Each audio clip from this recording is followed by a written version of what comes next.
What's up, guys? Nice and Rots.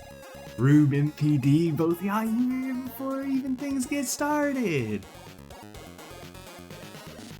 Let's have a chat for a minute. I'm gonna do some, do a little beard care for a second here. Before we get totally online and into the game. How you guys doing this morning? Everything going okay? Having a nice week?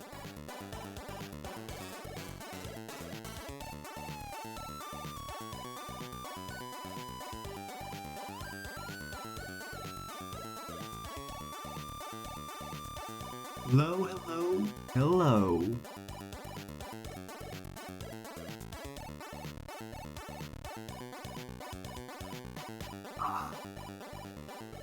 Just woke up, but it's a 1 p.m. Okay, man. Hey, I know that life.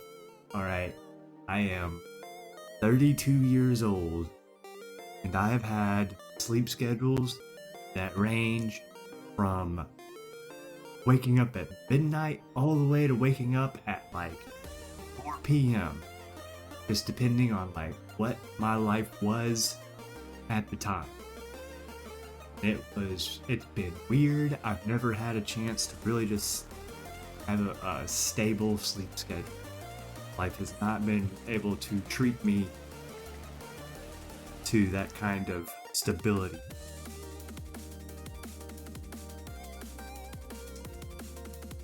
Now with the situation as it is, everybody's in quarantine and stuff, I'm having totally different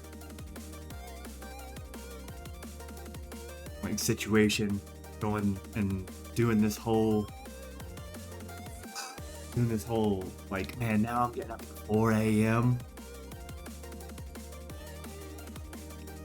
And starting streams.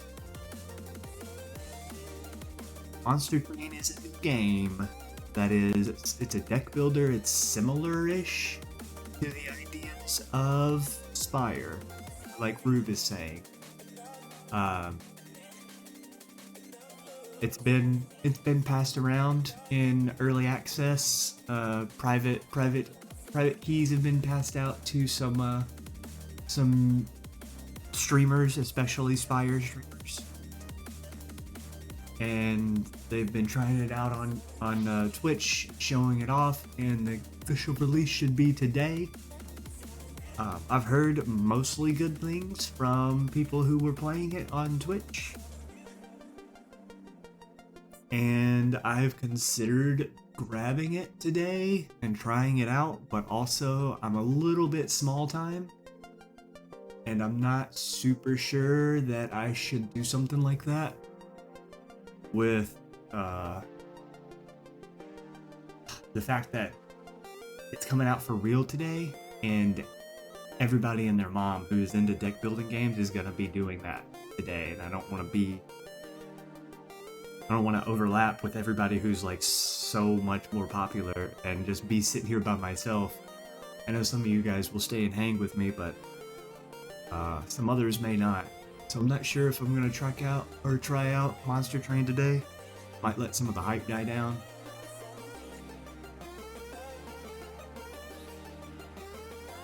But I don't want, because I just don't want to end up in a super lonely stream with the,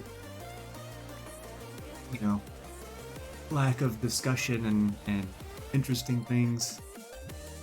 I'd rather have some people, here hanging out with me, and if Spire is what brings you guys to come and chill, then that's the game that I want to play. But if Monster Train is, I don't know, a pretty serious request, maybe we go.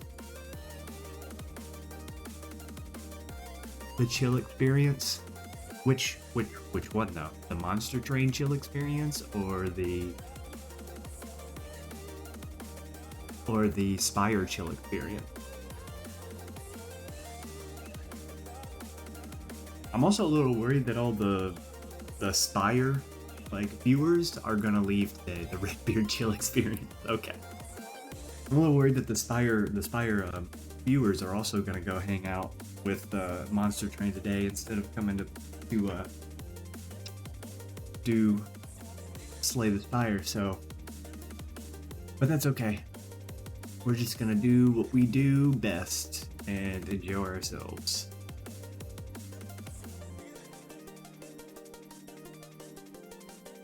And then we'll get into Monster Train if it becomes something that we care about. Oh yeah. Oh yeah. I played PUBG for a long time, man. It was my game every single day. PUBG was impossible to get traction on. Nobody wanted to come watch the bottom of the directory on PUBG. I was even like, I was even on the leaderboards, man. I was like top 10 North America. I have a screenshot of it on Reddit somewhere.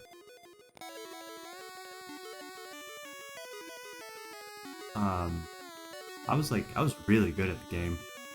I was really good at the game, but like being really good at the game didn't matter. Because you weren't Shroud, you weren't Choco Taco, you weren't Dr. Disrespect, you weren't Ninja. That meant you didn't have viewers.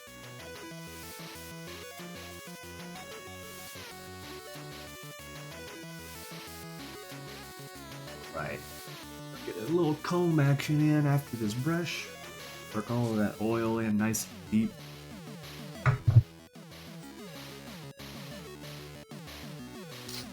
And we're gonna get into Spire and hang out for a little bit, guys.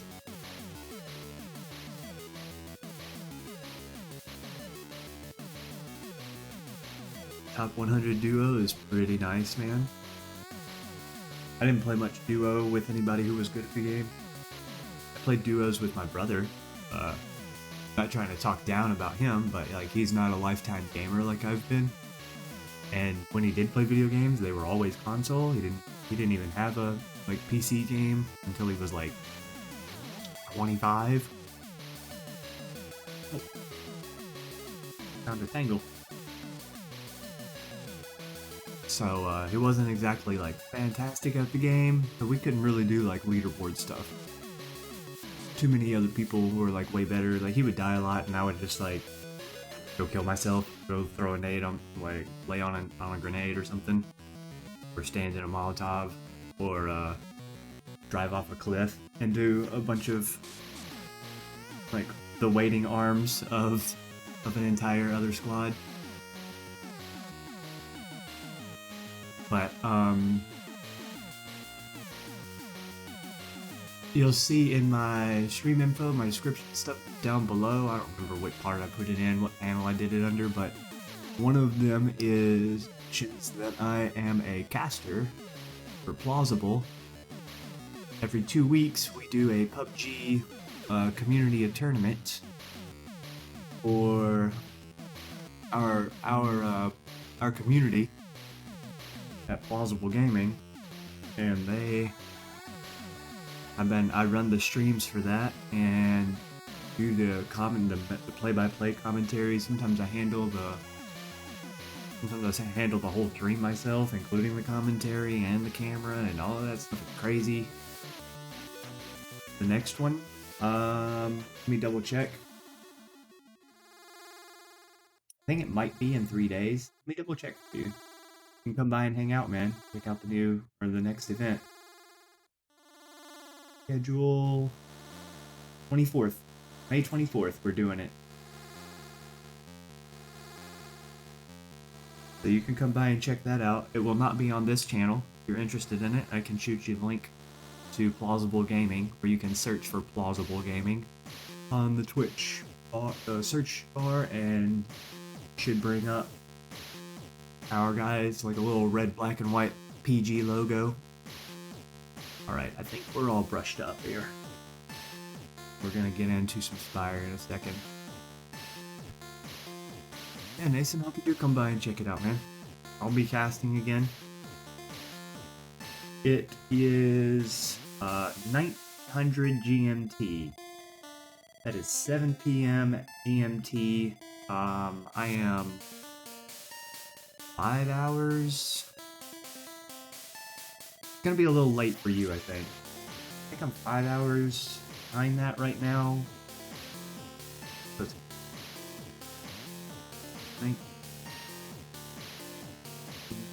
2 p.m. So it's in approximately 8 hours from right now, I believe.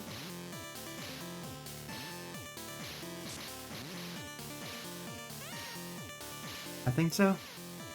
So it may be too late for you to come by and hang out. Depends on how late you stay up. I don't know. Check out 1900 GMT.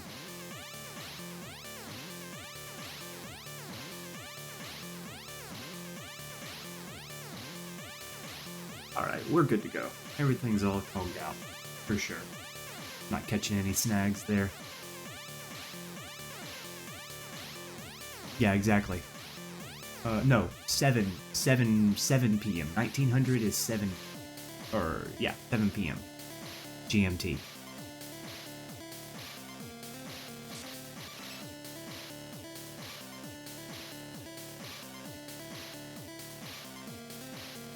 Yeah, I do the same thing sometimes too. I was almost late to the last event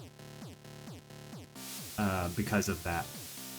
I did my clock math correctly, but then I set my alarm for it or something. What did I do? I think I set my alarm for it based on like a 10-hour clock instead of a 12-hour clock.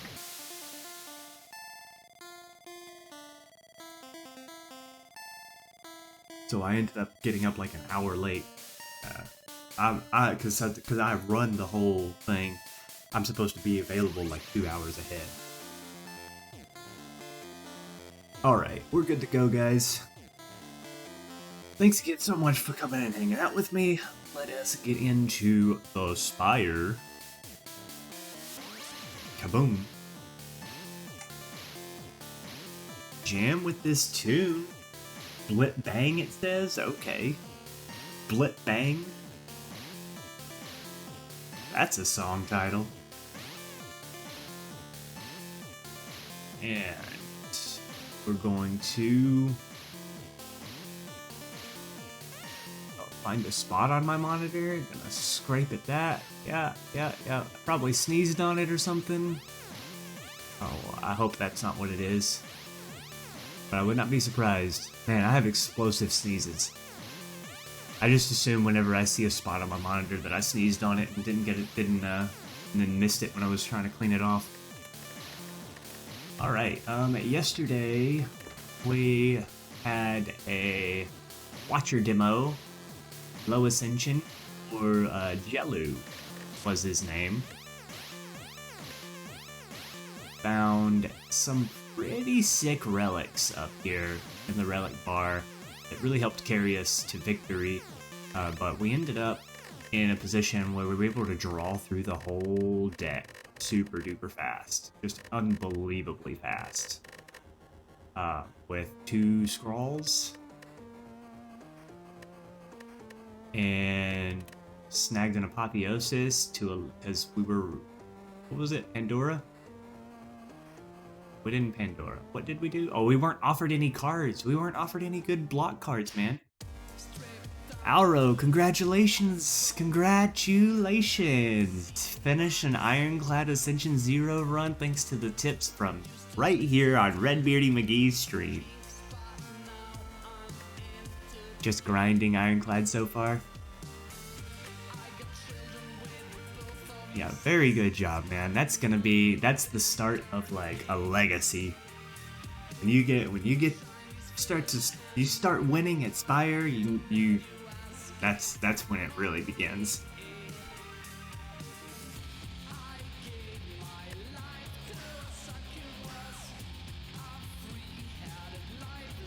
More frustration modes, man. These Ascensions get crazy. Bottled demon form and a lot of metallicize. Yeah, that's one way to get it done. Absolutely, especially if you have a mummified hand. Ascension into madness.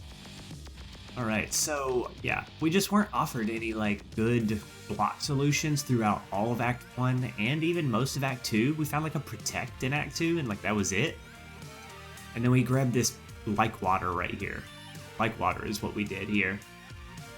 and it turned out that our offense was enough to carry us through. Once we did this double scrawl, we ended up seeing a lot more like waters all of a sudden, and we leaned into that to just kind of blast our way through everything. Hallway fights, we didn't really put like water in play much. We just burst damage for a turn or two and get a big kill on enemies, and then get out of the fight before we had to worry about the block situation. And then finally, at the end of the game, we were set up. Used a couple of potions to just carry us through the roughest turns, and next thing you know, we're done. We're up against the heart with I wish it would show you the potions per floor or something. But we had like a double dupe pot, I think, didn't we? Double dupe pot and a gambler's brew. We took that double dupe pot on duplicating 2 copies each of like water, and it was just boom. We were blocking. We were blocking over 30, I think, just passively, just end in calm. We were blocking over 30. And then we got a couple of Talk to the Hands down. Talk to the Hand is absolutely completely overpowered with Tantrum. And that was enough to just carry the run through the heart. That many copies of Like Water allows you to block for 30 or 40 all by itself. And then Talk to the Hand allowed us to generate block actively with Tantrums and some other attacks like Flurry. We could empty fist to get out, grab Flurry back. We just make a ton of block replaying Flurry in a turn and just go insane. Wave of the Hand was here as well. Wave of the Hand with Talk to the Hand and Tantrums. That's a multi-hit that procs Talk to the Hand multiple times, and you get Wave of the Hand, multiple procs of that. So you just, I think we had like over 30 turns of weak on the heart before the end of the fight, just because of that. So, we have no active requests here currently.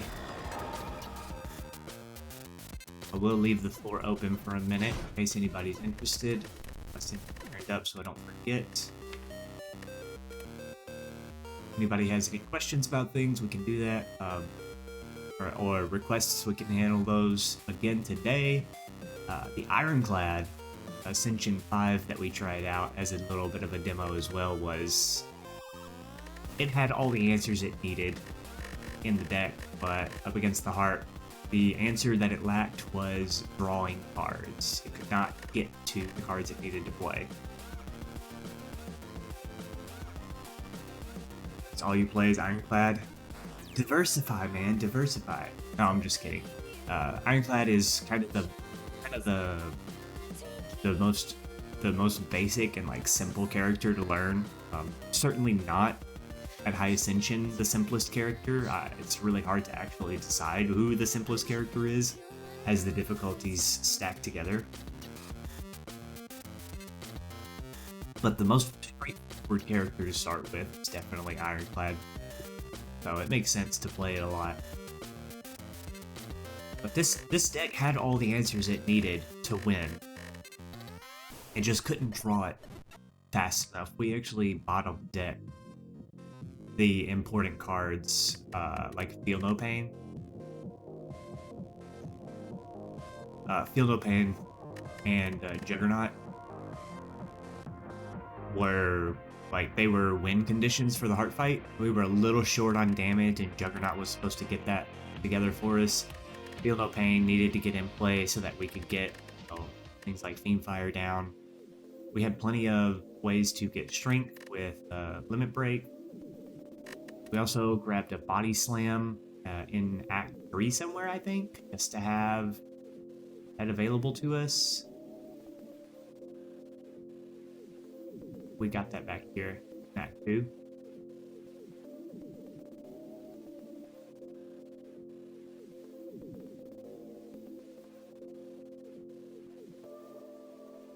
Can't remember.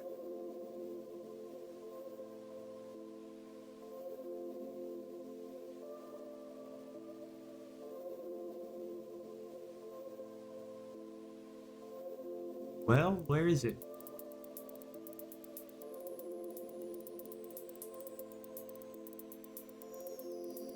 Hello? Body slam? Did we buy the body slam at a shop? Is that what I'm...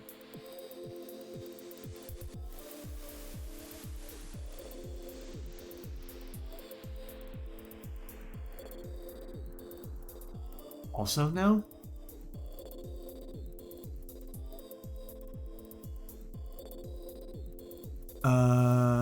Confused. Whatever. I have the feeling you should get reliable with the easy character. I don't think of it that way, Nathan. The character is definitely not easy. Alright, if we're going to do... if we're still doing, like, demo runs for people, I think probably we shouldn't do Ascension 20. Because it really changes how you have to look at the game and what you're supposed to think about. And learning in terms of Ascension 20 is just, it's so completely different from getting started in the game, so I don't think I'm going to do Ascension 20 for right now.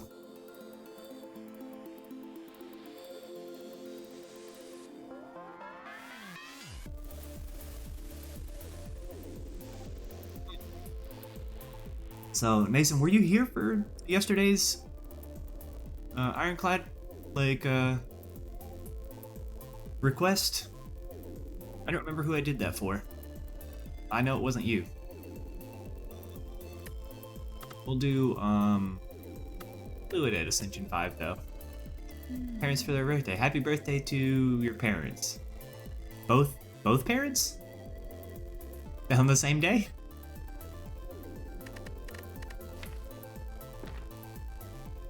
Okay. Alright, so, Ironclad's deck starts with 5 strikes, 4 defends, and a bash. Which is very offensive. 4 defends, these are awful plot cards. These are awful damage cards. But this bash, the vulnerable, vulnerable is a really, really good way to, like, get started with Ironclad. So, bash is actually not that rough. Removing a strike is something that I love to get ahead of on Ironclad. But these block cards aren't enough. You usually take a little chip damage and then you heal some of that chip damage back with Burning Blood in this early Act 1. But sometimes you just don't even play defend. So I also did I did a common sense achievement run yesterday, Nathan, with Ironclad, which actually turned out being a speed run at the same time. I got both of those achievements together.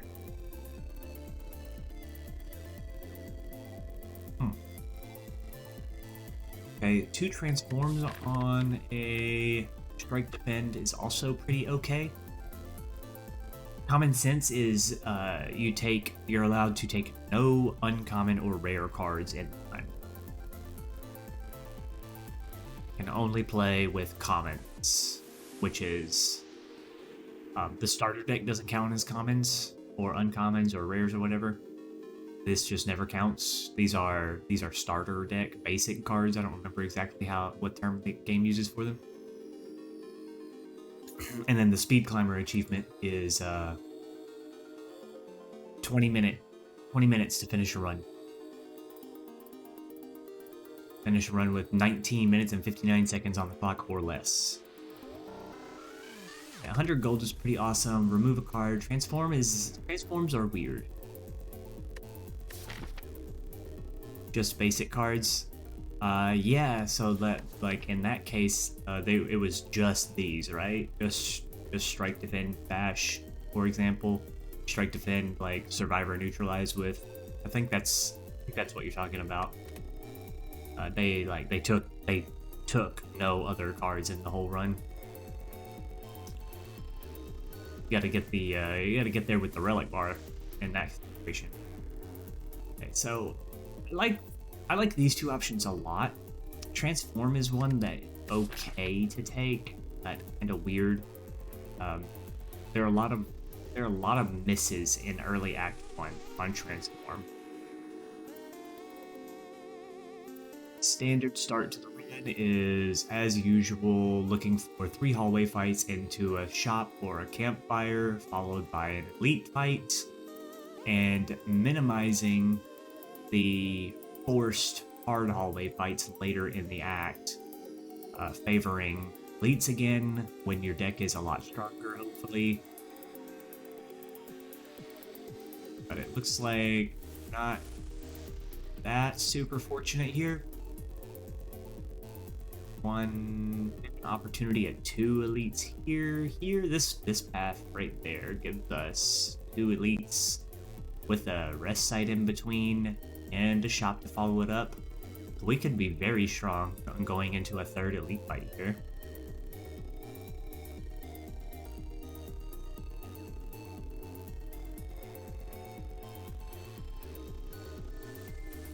Yep, there's an opportunity for an upgrade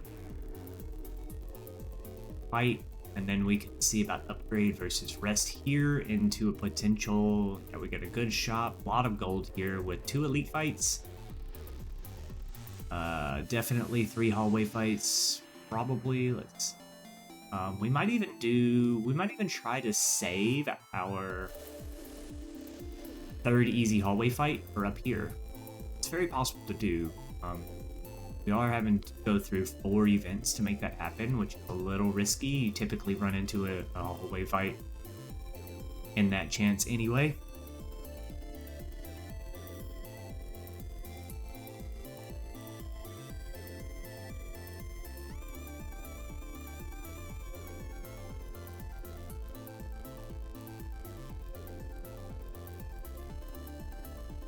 It's pretty solid. The problem with trying that is that you end up here without any power yet, only seeing 2 card reward screens. So that means the other alternative is limiting ourselves to 2 hallway fights and forcing ourselves into more hard hallways. We could get 3 easy hallway fights before a shop here with 100 gold, and that's a good way to get strong. Followed by an elite, but then you get a hard hallway and a campfire. I would hate to have to rest at this campfire. Typically getting an upgrade before the elite means that you can get strong enough, especially with Burning Blood. That many events before the boss, it depends. Thing is that we're gonna have a lot of gold for the shop to get here.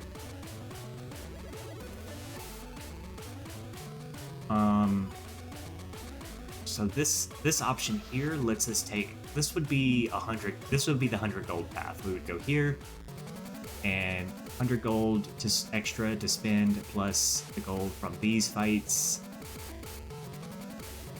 Just unfortunately though, that means we don't get a campfire to upgrade a nice card here in front of this elite. Then we have to take a hard hallway fight following that, which means here is very, very hard to justify upgrade.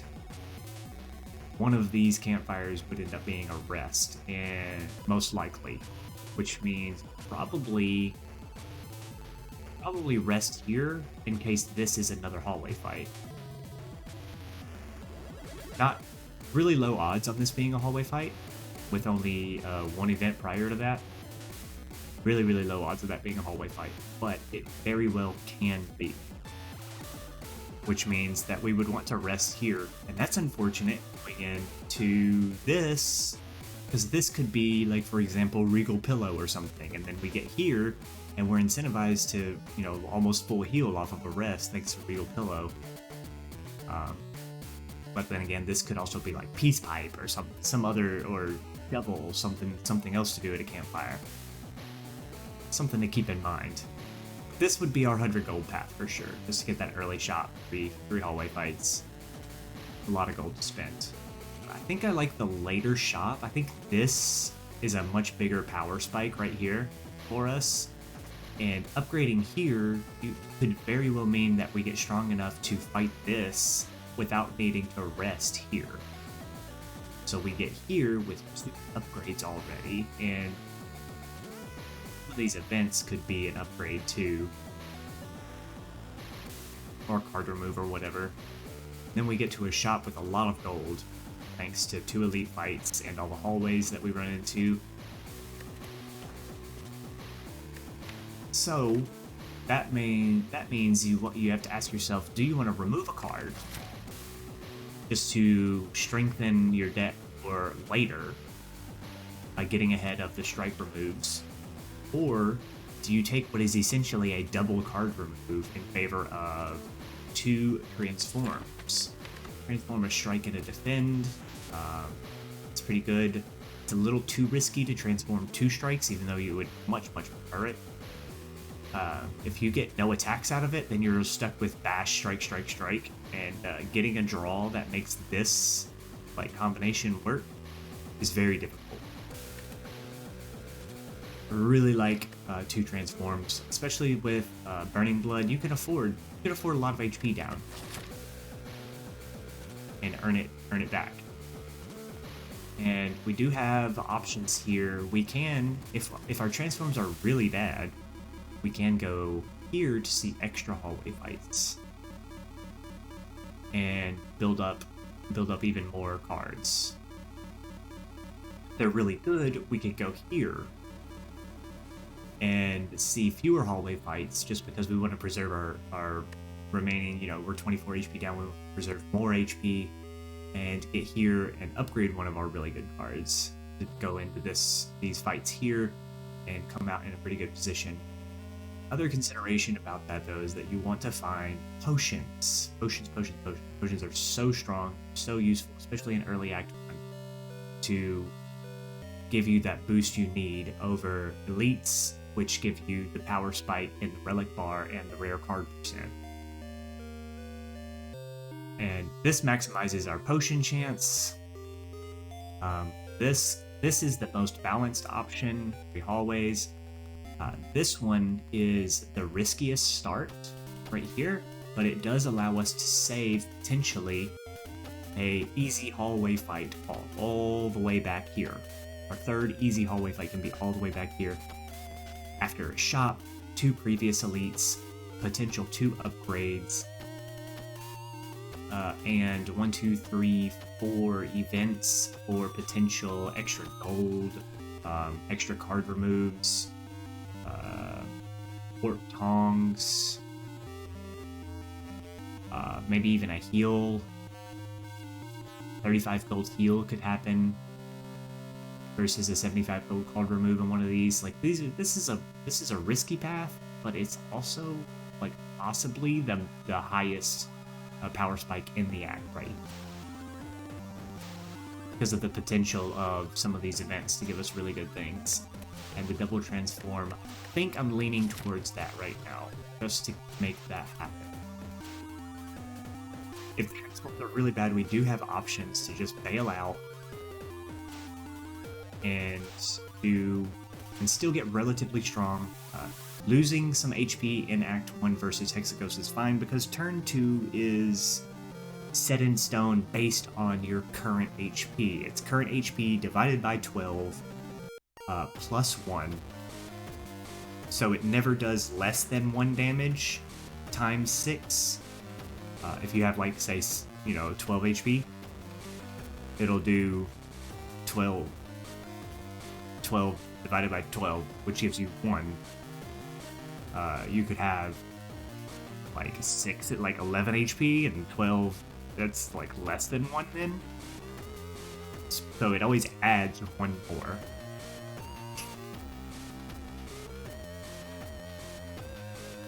And it's a multi-hit for 6, so your current HP determines what turn 2 looks like against Hexaghost, and so losing HP on the way into that is usually just fine. There are breakpoints at numbers divisible by 12 that you want to try to be 1 HP under, so there's a way for you to set that up with Burning Blood going into Hexaghost. Definitely keep it in mind. I think we will go ahead and take double transform here. It's for gold isn't going to be that valuable once we get all the way up here after fights. 2 transforms gave us a Whirlwind. Warcry is not, but Whirlwind is an amazing Act 1 card. And given that, I think just upgrading Whirlwind here might be strong enough to do all of this. So with the whirlwind, we're gonna try to power our way through. Do we go here now? But the war cry is a disappointment. It's very, very much a disappointment. But the whirlwind is great. So are we interested in doing this?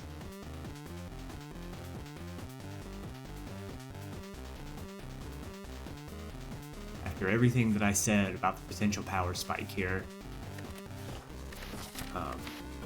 the whirlwind upgrade goes to 8 base damage, and that's just fabulous.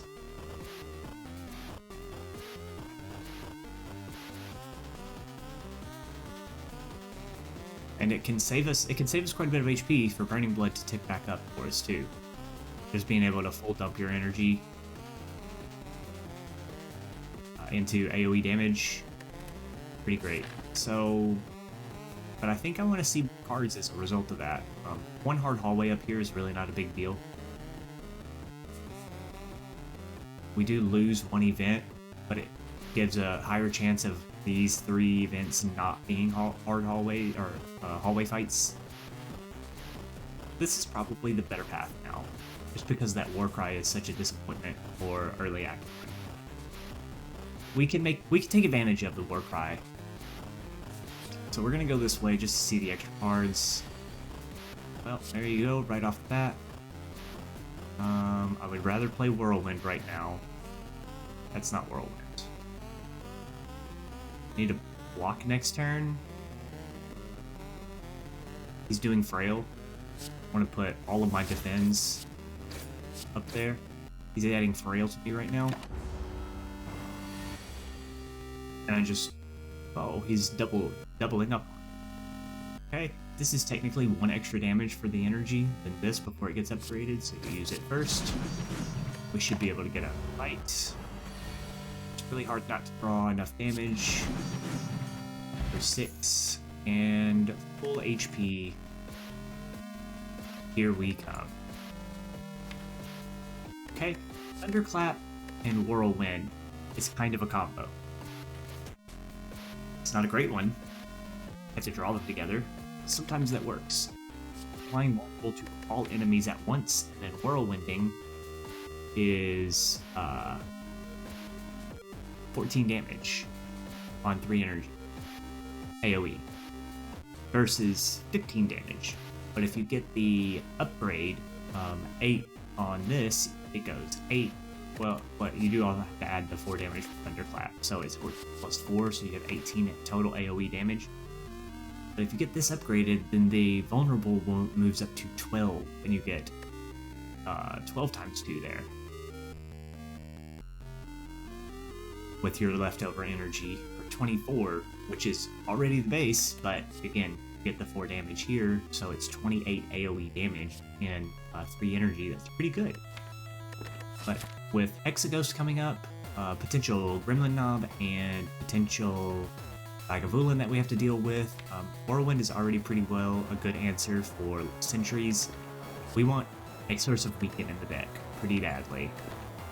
Weaken does really good things against Lagavulin, does really good things against Gremlin Knob. It's a good chunky attack too, so that's probably what we're going to go with here.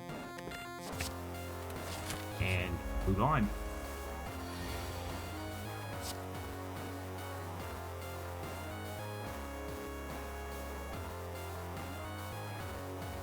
And then put Bash down this turn.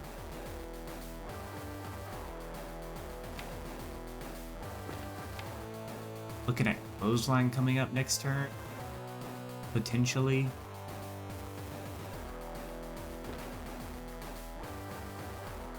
So I don't want to bash next turn. I want to bash now, so I'm going to Warcry. We'll just add an extra attack next turn.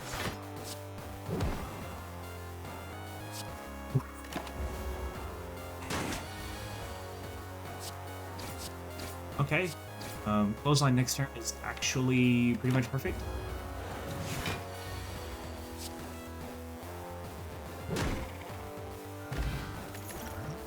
Okay, So we lost HP on the fight there, which is unfortunate, but it's okay. A Ghostly Armor is an interesting card, but it's not amazing. The fact that it exhausts like sometimes is totally okay, being ethereal, but we don't want to draw that right now when we're still thinking about Gremlin Knob, because skills make Gremlin Knob strong. And Gremlin Knob also inflicts vulnerable, typically does that on turn 2, and you want to be out of the fight on turn 3 so that you don't have to deal with more of that problem. And Ironclad favors just doing chunky damage and winning the fight fast. This attack pot might justify grabbing the Ghostly Armor, just so that we have a nice, fat block card to replace the missing defend. Attack pot could be the answer there to allow us to grab Ghostly Armor. Sometimes we can use the Warcry in our deck to save the Ghostly Armor when we don't need to play it. Saves us an energy on a turn, allows us to play our Bash or our Clothesline instead, and bring the Ghostly Armor back the following turn. It'll be really good in the Lagavulin fight. And this is a pretty good card for the Hexaghost fight too, and a fantastic card for the Sentries fight. So I think I'm okay with a Ghostly Armor. It upgrades to only 13 plus 3 block, which is not that great. Only 13 block, but for 1 energy, that's very efficient. The fact that it exhausts away is like kind of fine. If we draw it on like turn 1 with a Bash, for example, against Gremlin Knob, then we're set up to Clothesline turn 2 on Vulnerable for 12 plus 4, 16 damage.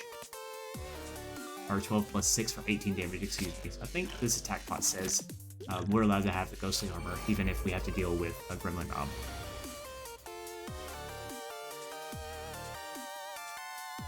I want to see Clothesline this turn. I want to hit that Clothesline on him. So we go for this.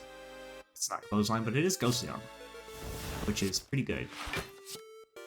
Because the most efficient thing that we can do with the turn is break both of them into roll-up mode. Get that early block out of the way.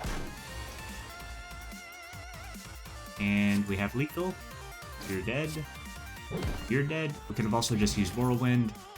Sword Boom is one of those amazing cards that stacks with Strength. Probably the one that we want here. We do need a little bit extra damage output for the other fights. This card is awful without Strength against Lagavulin. It's really also not amazing in the Sentries fight, but the ceiling of this card is so high when you start finding Strength cards. That's something that you're digging for in the Ironclad all the time. So it's hard not to just snap pick this here in early Act 1 and just kind of bank on the fact that you're going to find solutions that make it stay relevant throughout the rest of the run. The Cleave is okay and would probably be the pick here, just because Sword Boom is so bad against Lagavulin. We have the Whirlwind instead. So we have the Sentries pretty much figured out right there with that Ghostly Armor. So Sword Boom is going to be fine. And immediately get upgrade out of this event. That's fantastic. First thing that we're going to upgrade is our AoE. So that's going to help us the most in hallway fights. It's going to help us the most in other situations like this. Now completely solves the Sentries fight. 24 damage for 3 energy in Sentries fight. AoE or 16 with the Ghostly Armor in hand. So like this solves the fight. That upgrade is very good. And it's also a Strength Flyer or AoE damage. So we have Sword Boom and we have Whirlwind.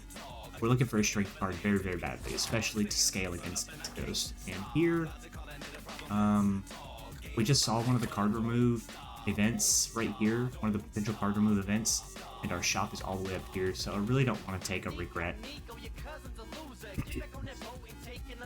I don't want to draw a curse right now.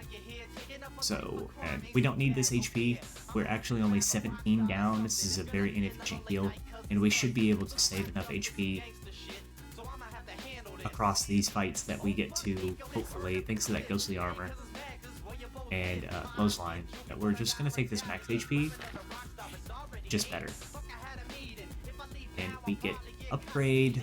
Upgrade here is tough to pick, but I think we want to get this Weaken online, or we have Sentries figured out with the upgraded Whirlwind. I think we want to get Weaken online, because our damage output is a little bit slow. Whirlwind being such an energy dump. I think we want to Weaken, get the extra turn of Weaken for the Lag and Blueland fight and the Gremlin fight, and it's very, very good in the Hexaghost fight as well. Okay, Gremlin Knob to start with, and Bash to open. We very well may be using our attack pot here in this fight. Let's see what happens next turn. I might draw the unfortunate cards here. 16 damage turn 2. Okay, so he's not applying the vulnerable. Ascension 18. Yeah, Ascension 18. He has a very specific pattern where this turn is always apply vulnerable and do 8 damage, and then the following 2 turns is always this attack for 16, but then you're vulnerable for an extra 50%, which makes this do 24 damage.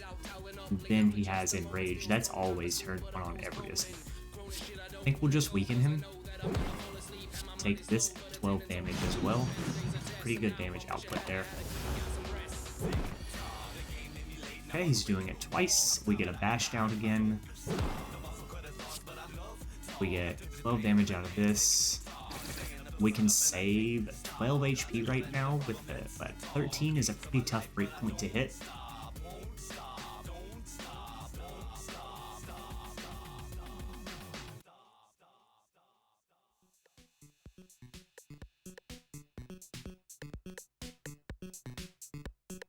We always kill next turn with only 3 defends to draw any 2 attacks.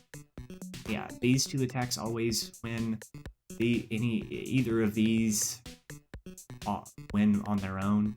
Only 3 defends. We're guaranteed to win next turn. So how much do we want to bet on this attack pot to get us out of this fight? I think the attack pot saves us more than 12 HP in the Lagavulin fight.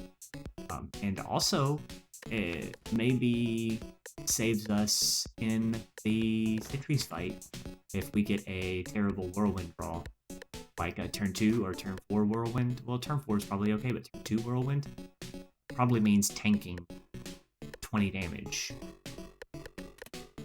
That's sad. It's very sad. So we could also try to hit. We can't hit anything. Oh, Warcry. I think we just take the guaranteed out next turn. Like I said, losing HP going up here to Hexaghost is fine. We're gonna gain 6 back here, and we're guaranteed to win next turn no matter what. There's literally no draw that loses or that fails to win next turn. So we'll go ahead and save our attack pot for a bigger win in the future. Blue Candle. Okay. Maybe I wish I had that other card. The relic for the Regret Curse. And now we have an opportunity for a big chunky attack in Bludgeon and Blood for Blood. Bludgeon is kind of awesome. In Act 1. It's a little rough at later acts, and it's a little rough on 3 energy. Also, kind of awesome. Bludgeon means, it represents 48 damage on vulnerable enemies. Just without an upgrade. It upgrades plus 10, 42 damage. This represents 42 plus 21, 63 damage on vulnerable enemies. That just wins you single target fights. And honestly, with the chance of finding vulnerable in this attack pot or the Lagavulin fight, this kind of solves it for us. Having Bash down for our starter as well. Yeah. That hedges our bets for the Lagavulin fight. It also typically gets us ahead of the fires lighting up on Hexaghost. Turn 6 is very, very dangerous. 7? Turn 6. 7? Turn 7. Turn 6. 1, 2, 3, 4, 5, turn 7. Hexaghost is the Inferno.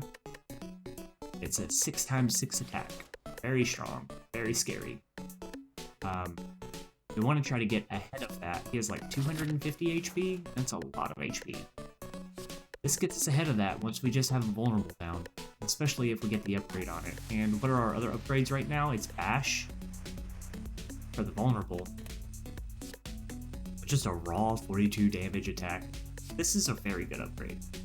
Blood for Blood is kind of a great card too with Ironclad because of the way that it reduces in cost for taking damage, and Ironclad just always takes damage pretty much, like in Act 1 especially. And this card can represent 33 damage for 0. Turn 3 or 4 or whatever,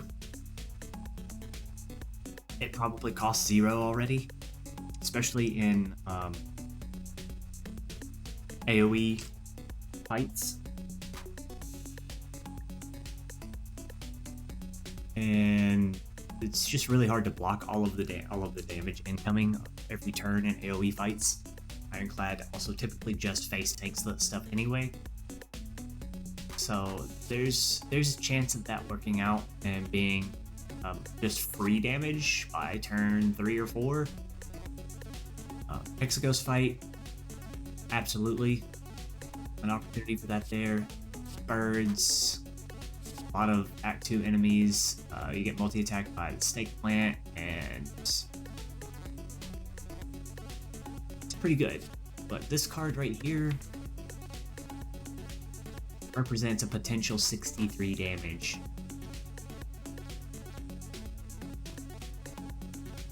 What other 3 energy commit do we have for potential 63 damage in this deck? We don't. Also, we can sometimes just Warcry this card onto top of our deck for next turn, commit to a Bash and like maybe Ghostly Armor on a turn, or get a Weaken down and then just smack on the next turn when we have less damage to worry about, because Weaken, just boom, done, we're out of there.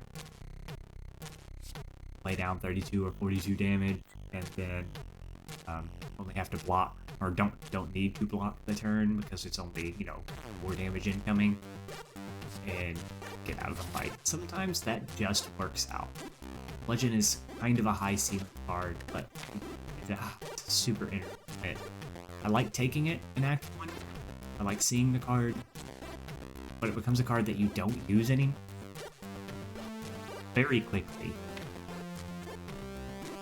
What does our deck say about cards like Legend? It says we're looking for strength cards instead, which may be right here. So I think the energy commit to Legend, even though it does represent a lot of damage, I think maybe if we just want a big chunky attack with multi-hit enemies like Hexaghost coming up, Sentries is almost impossible to block turn after turn after turn, so you get Blood for Blood free very frequently. Lagavulin also, like, it's really hard to block 20 damage every, 2 out of 3 turns. So Bludgeon probably gets us out of the Lagavulin fight on its own, but Blood for Blood might just do it better for the rest of the fights. Would we Headbutt anything here? Headbutt is an interesting card, because we might want to do something like if we draw in the correct order, we would maybe want to Headbutt our Ghostly Armor back the following turn when we know we need to block. Might headbutt back a Whirlwind that we had already played previous turn, so we can guarantee another 24 AoE damage, get us out of a fight. We may want to reapply Vulnerable. I think the ceiling on Headbutt is a little bit low right now. Future cards that we'd want to Headbutt would be, like, for example, Spot Weakness and Limit Break, but we're going to miss out on that for a little while. We're not being offered cards like that yet, so we just don't think about it. But we don't really need another common attack like that when we're up against a card like Blood for Blood. So I think the Blood for Blood is probably our better card right now, just because it can be 0 cost and still represent a lot of damage. So we're going to go ahead and take that because we do need a chunky fat attack. This reduces vulnerable. If we win this fight and we have a Whirlwind, that can get us out on turn 1. So we just take this fight.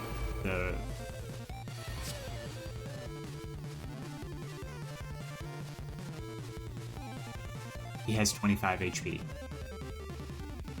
How rude is that?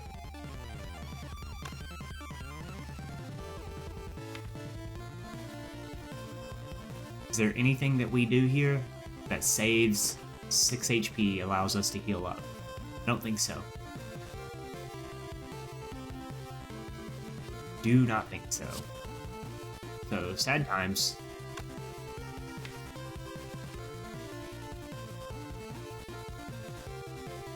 Actually, there is, right? So what if we Warcry here? If we Warcry and we find, for example, we can put the Whirlwind on top. We can play, if we find Ghostly Armor, we can do Strike, Defend. So we always play Warcry first just to see. Make a Strike. That's it. That's just unfortunate. Okay. So we're just taking 6 damage here.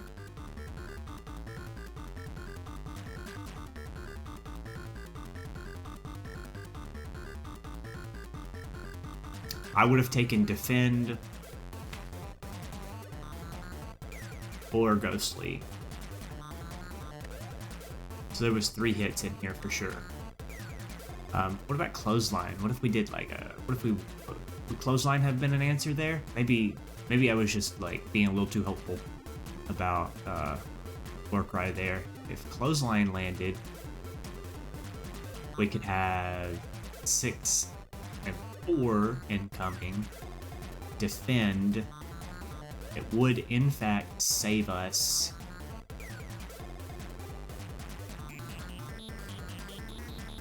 1 HP. Weird, huh? We're losing 9 HP this turn. When these rats die, the parasitic, the fungi, whatever, when they die, we get vulnerable. He's doing 9 damage to us. So we really, really, really wanted to Whirl turn 2 and get this blocked, so that we could do a full lethal. He's gonna do 9 damage.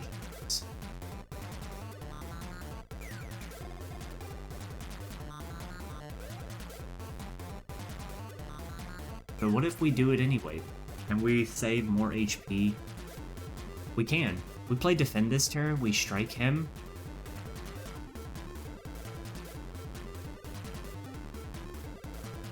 And that's 7. That represents 5 blocked out of 12 for 7 damage taken this turn. Versus, and we still guarantee the lethal here, versus taking 9 damage due to vulnerable. When they die, they apply vulnerable to you. So when that's 9 damage, I can save 5 out of 12 and only take 7 damage here. It saves me 2 HP. And for funsies, just mad at you, you get another strike. And then, wow! We're out of there. We saved 2 HP on the fight. It was worth it for an odd mushroom. Pummel Strike is a card that you typically like to take and you like to see it early in a run. But unfortunately,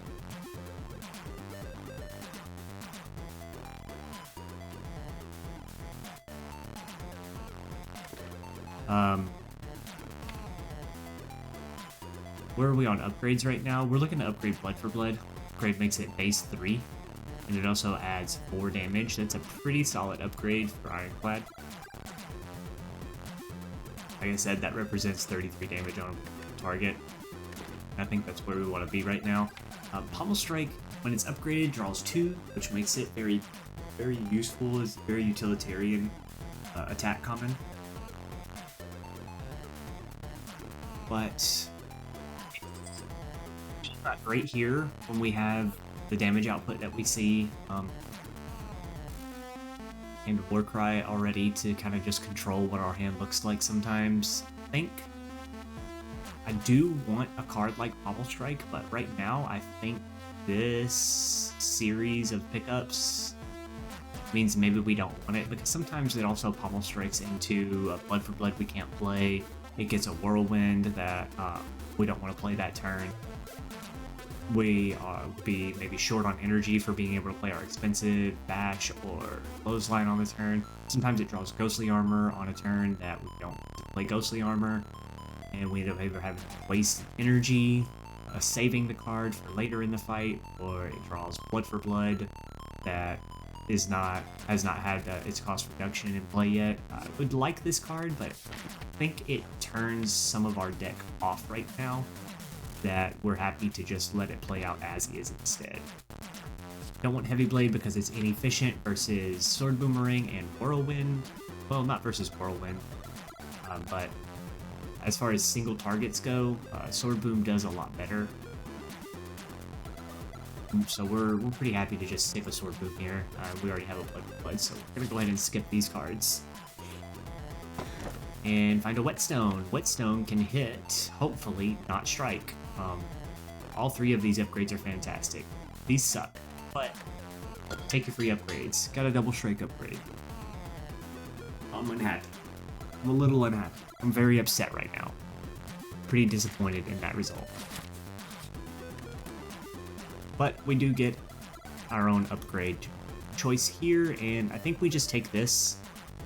We have the Whirlwind or Sentries, and this is going to be 0 cost very quickly in the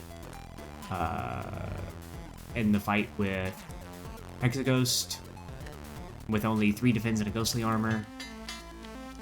We're just going to snag this upgrade and go into this fight. Lagavulin here.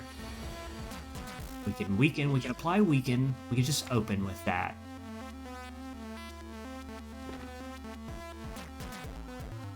But I don't know if I love that idea. I think I would like to open with Dash. It's so weird being in this fight without a Cinder's Bane to think about. Like, I don't have to worry about trying to exhaust Cinder's Bane out of the deck to get started. So we're just gonna pass this turn. I'd like to apply the weaken. We do have the Ghostly Armor coming up. There's a chance that I get to play Bash Ghostly Armor. Get Blood for Blood reduced. But if we draw in the wrong order here, like, we only have 2 block cards. And I think I would rather shuffle my block cards back through. Try to save a little more HP here. Unupgraded Bash. Ah, it's so good in this fight, right? Actually love it in this fight, because you can open with a Bash and have vulnerable setup turn for a following turn and not wake up Lagavulin. Come on, man. Isn't it great? I think the play here would be just for this fight. Just for this fight. I think I just want to start with Bash. We're going to try to get ahead of this fight by activating Bash, vulnerable, and then we will probably committed to using the attack pot here in this fight as well. Only problem with this plan is that we may be drawing Ghostly Armor next turn, which would be perfect for us. We would love to play Bash, Ghostly Arm. We would love to get the weekend down now for the first 2 turns of the cycle. Get Bash, Ghostly Armor next turn, and have Blood for Blood reduced cost for the remainder of the fight. Had to be intentional? I don't think. Oh, actually, no. Yes. You really think so? Really, I think maybe maybe it was intentional that they chose 8 for his sleeping metallicize, just because of Bash.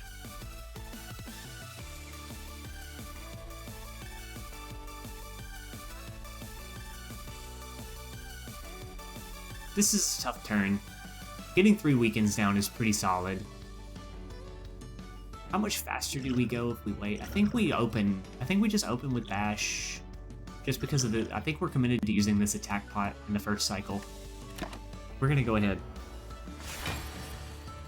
and find the Bash. Perfect. And that means we have Ghostly Armor in our next hand, and our upgraded strikes.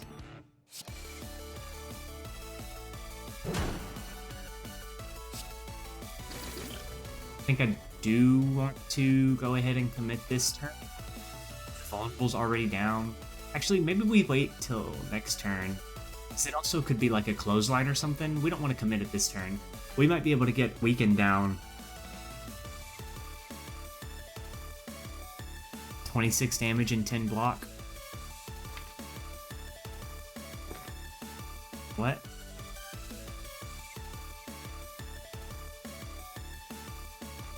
Next turn? Yes. Yeah, that's what's in this hand.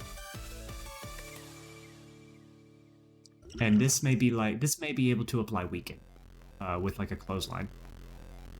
Yeah, it's 13 for the 2 strikes. Or 26, and yeah, 10 block. It's a pretty good opening turn. Blood for Blood will get reduced cost as well. Hopefully I don't redraw that. But, you know, we may not be playing the strikes. We may be playing Ghostly Armor or Clothesline. Just depends on what shows up here and what our 5th card draw is. Plus we have a Warcry, so we can look at another card. There is in fact Clothesline, which is 21 damage. It's only 5 less damage, but it saves us 5 HP at the same time. What does Warcry do for us here? Not a lot, right? So what we would maybe do... I think we are committed to using the attack pot here.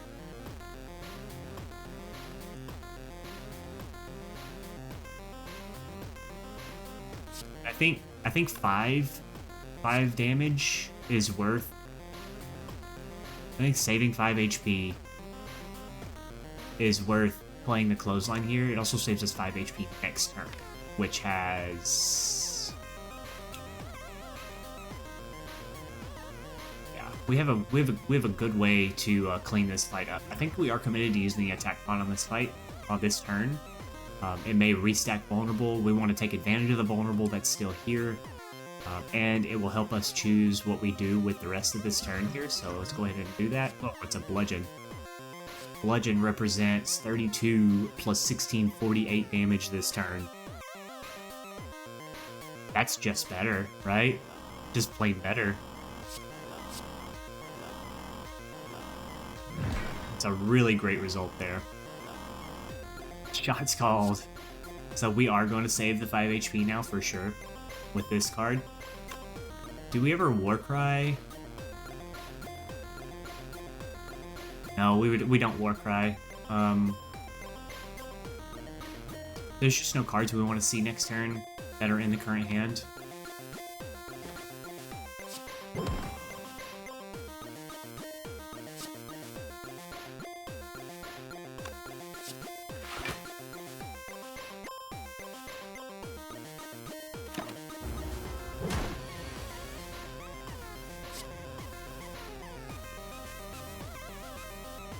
Do we ever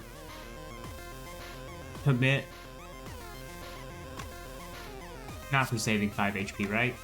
How do we get out of the turn next? We have Blood for Blood coming up. It's going to be 1 cost.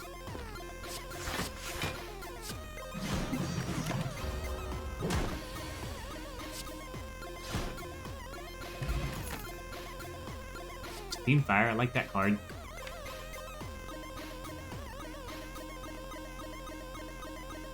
What does Fiendfire do for us? Against Hexaghost, it's sort of okay.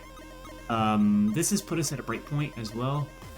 Under 48 HP for the Hexaghost fight. It's pretty alright.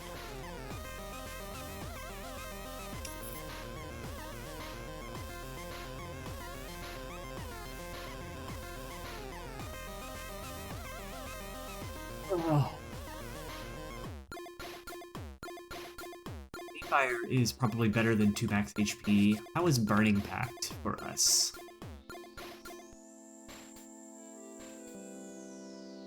Am I interested in card draw like that right now? We still maybe have to deal with another Gremlin Knob here. I think we definitely go for this though, because we have a shop coming up. We're just gonna get strong there. The armaments thing, maybe we just need to grab a block card though. I really like Fiendfire, but we don't have anything that makes Fiendfire especially stand out. And the armaments has a couple of good hits here with the Bash, the Sword Boom, the Ghostly Armor.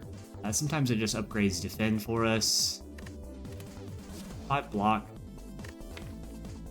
We need to start thinking about our block problems going into Act 2.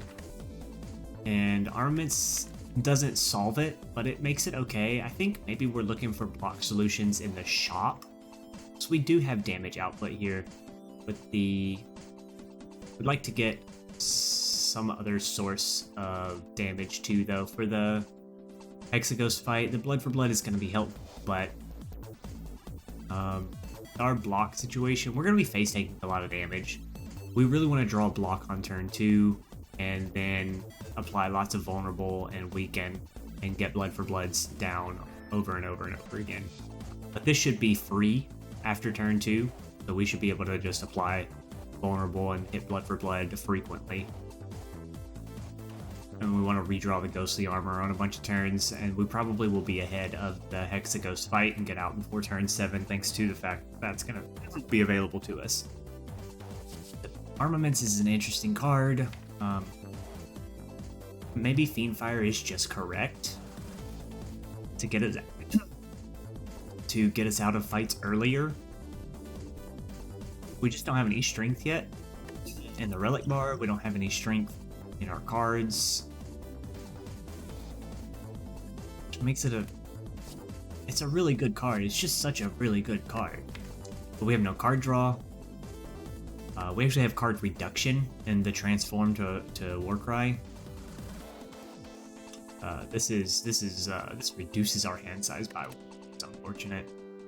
We got card draw here, but unfortunately it's up against the Fiendfire. 2 max HP might actually just be the strongest option here, but not taking a Fiendfire feels very weird. Very weird.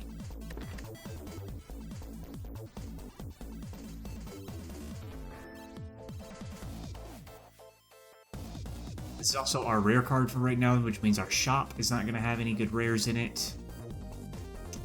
It's going to reset our percents seeing this card. So it's a lot harder to roll a rare card in the shop. I think it might actually be impossible, but I'm not 100% about that. Does that mean that I just take the good rare card here? It doesn't help our deck very much right now. The only thing it does for us in the Hexaghost fight is exhaust some burns, which probably isn't great. So it's probably between armaments and max HP here. Singing Bowl is awesome like that. It makes every card reward screen that much more complicated and difficult to deal with. We did not find any more hallway fights in the events. The parasites don't count as the parasitic fungi or whatever don't count as hallway fights. They are an event fight special, but we did take 3 hallways here, so this is still going to be a hard hallway fight. That's okay because we are under a breakpoint for the Hexaghost turn 2, and probably will remain under it through these fights. Do we just want to block a little bit more for the Hexaghost fight?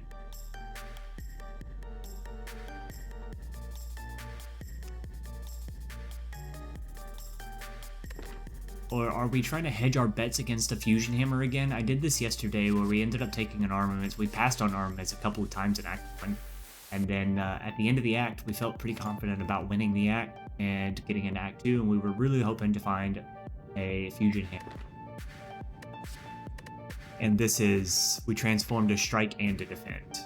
We got a Warcry and a Whirlwind at the beginning from the Owl, thanks to a double transform.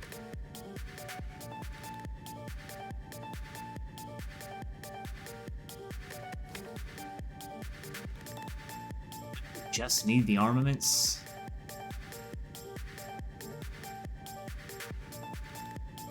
Just have it available to us. Yeah, Ironclad starts with 5 strikes. It's weird, right? So does Silent.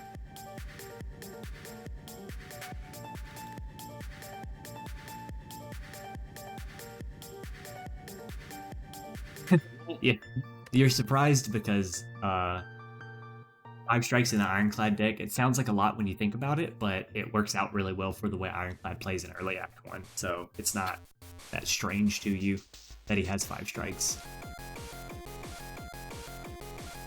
It's really super thematic for him.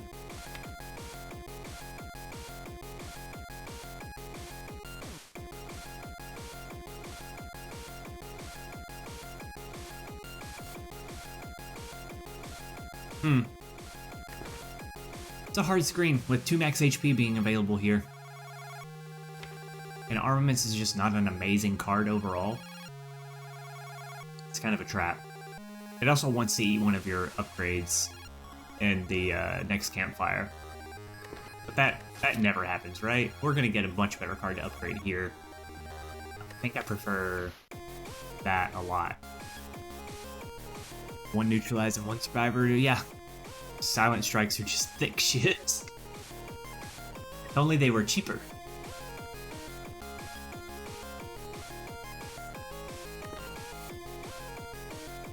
Max HP might just be the strongest thing here. It also keeps us under the breakpoint of 48 in case we take no more damage on the way in to Hexaghost. It's a tough call. Beamfire is such a strong card, and this would be the second rare that we skip. We saw Bludgeon, and now we're seeing Beamfire, and I think neither of them are the strongest selections.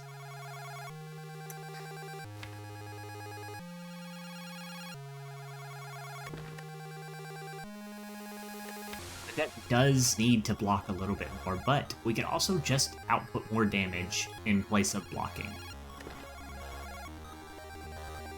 What if we just take card draw and say we're going to C4 energy?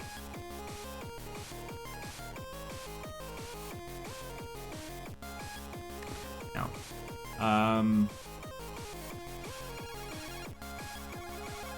Wow, Fiendfire is so hard to pass on. We have strength multipliers here and here already. I think you just take Fiendfire though, because exhaust stuff gets so powerful for Ironclad that we're kind of interested in making that happen.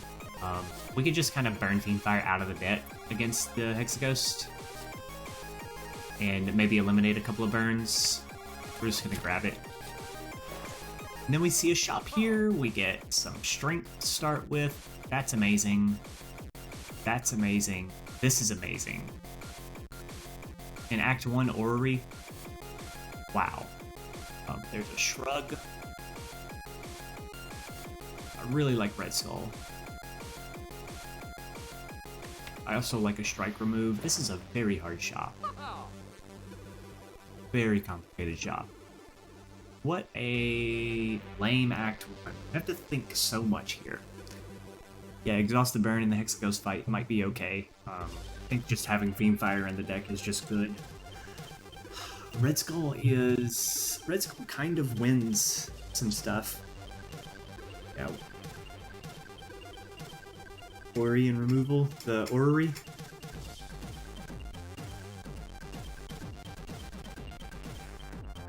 Finding bunch of really good cards right now. Awesome, but getting just strength like this is also awesome.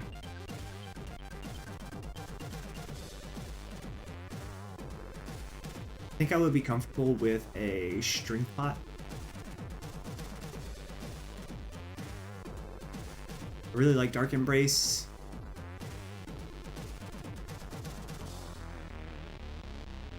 I think just looking at a bunch of cards right here is going to be good though. I was wrong about the shop not having any rares. Oh wait, my Spire tool crashed, guys. Sorry about that. So my percents up here aren't even like accurate. I'm gonna turn the Spire tool back. Over here, like evaluating decisions here based on Spire tool, and it's not even open. There it is.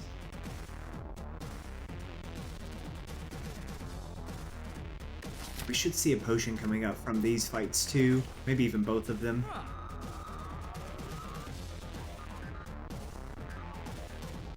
Could just be 10 HP, yeah. That's seeing a bunch of cards and getting a bunch of HP out of it is like, this is very, very, very strong.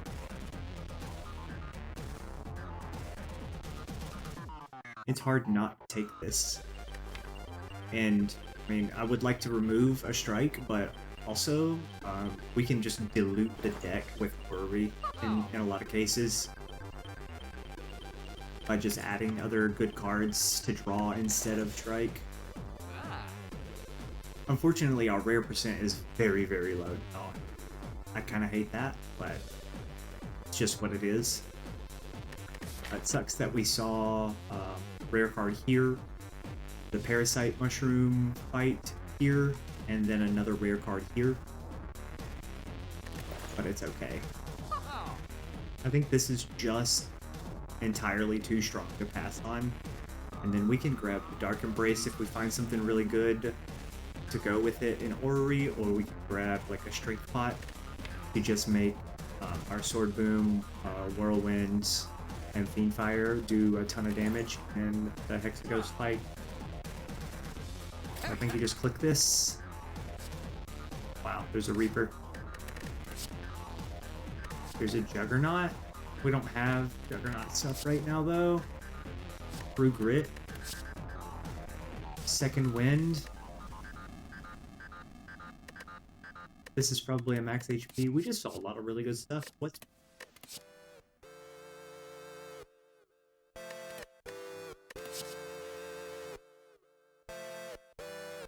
Wow. Okay. This one, again, probably just max HP. Juggernaut's cool. Anger is like an okay card that you don't hate having in the deck, but I'm not sure that it's right. Maybe if we had more strength in our deck or our relic bar. But this, you just bank on. You just take this, for sure. It's just so good. This is probably max HP. This True Grit is very interesting. The Second Wind is great to exhaust burns and get a little free block. Well, one energy block in the Hexaghost fight. This one is probably just max HP also. I think I like the Second Wind. I think I like the True Grit. I think I like the max HP.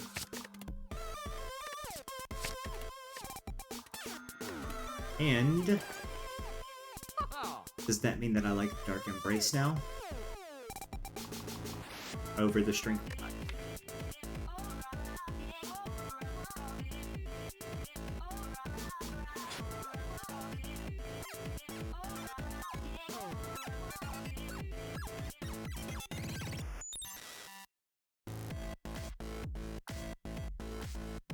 I don't think so.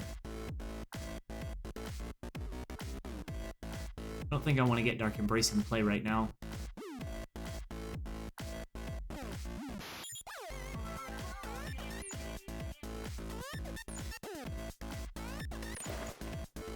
I think I like the Strength Pot going into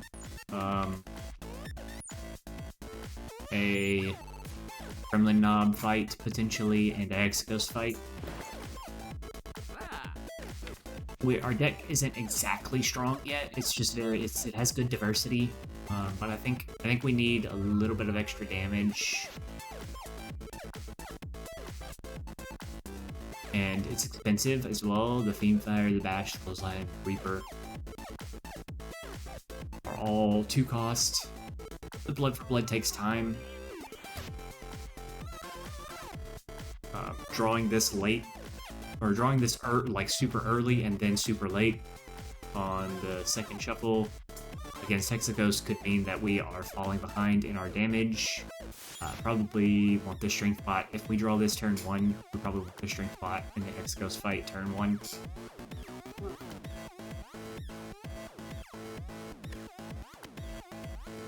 What is our upgrade now? We did not find another source of vulnerable. We just want to shrug here? No, we want a Strength Bot, I think. I think it's just too good to get us through where we stand right now and look at a couple more potions. 8 damage is perfect right now. I want to take 8 damage to bring me Burning Blood back up to 47.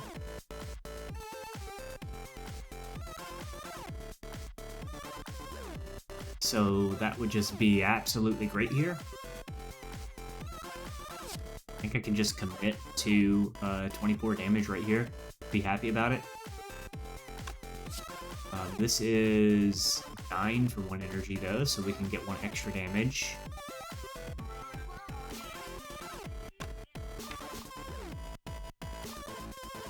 We missed our pot cards though, but we only have to put 24 more damage.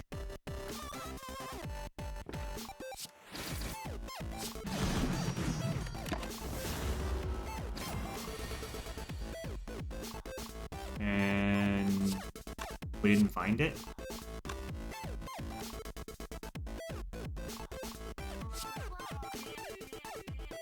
Like, we never take 0 damage in the next fight, right? And the elite.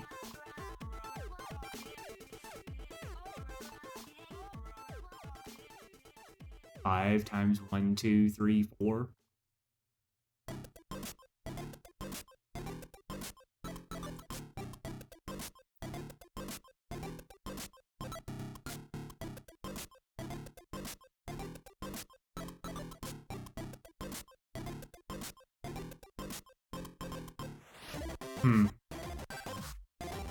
Okay, 13.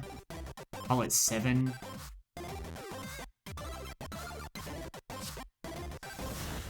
We're gonna take 8. It goes down to 33 plus 2. Or 33. Back up to 39.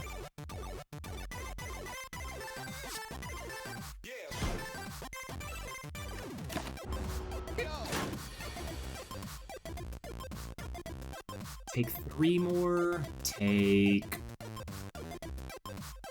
No. Nope, nope, nope.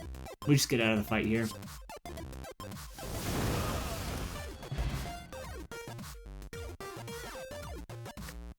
Got a regen pot. Evolve? Evolve Fiendfire. Evolve Second Wind.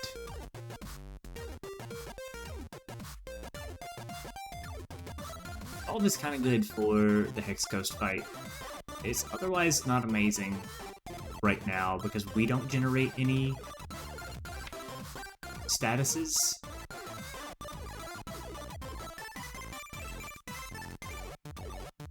Yeah, we don't generate any statuses.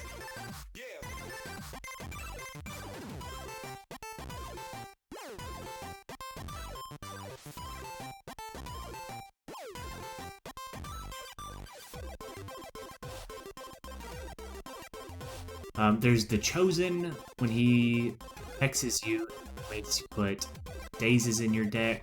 Evolve solves that fight pretty well, especially with Second Wind, Fiendfire.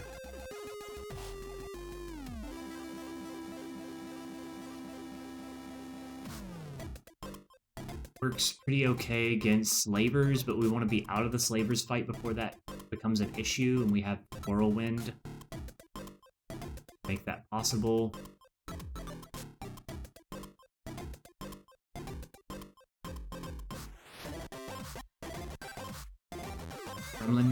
Gremlin Leader doesn't make any statuses. You have to draw through the deck once to get to the wounds from Book of Stabbing. The Act 2 bosses don't make statuses. Evolve just isn't that amazing here. It's great for Second Wind and Fiendfire against Hexaghost because it makes this card. I mean, there's a chance of doing like so much damage and exhaust so many burns in one hand if you draw Fiendfire. And Evolve makes you draw a bunch of burns on one hand. That can be really good. Does a ton of damage. I think we're ahead of the damage game already anyway with the Bash Blood for Blood thing. Tri-Sentries as well, yeah. But I'm not worried about Tri-Sentries because I have the upgraded Whirlwind and an Explode Pot. Plus Reaper can get me some HP back in the fight. I think I just want max HP. Alright. 1.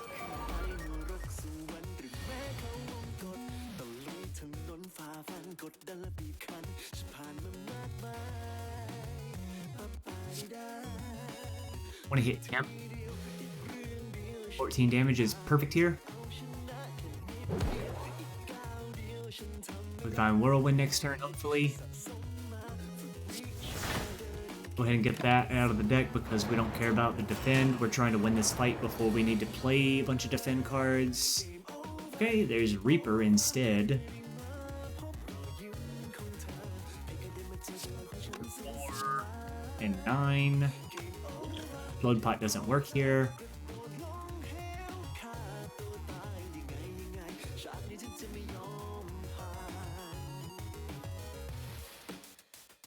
$36. Take 20. Heal 12. So it's like losing 8 HP here. Pretty good breakpoint for Burning Blood. But then maybe we Singing Bowl.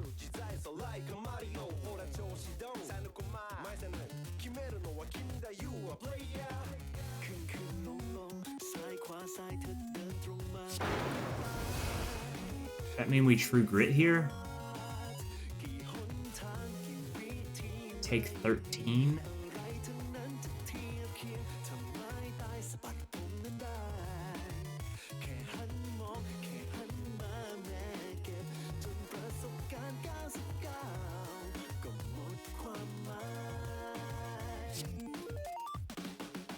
A 9 damage.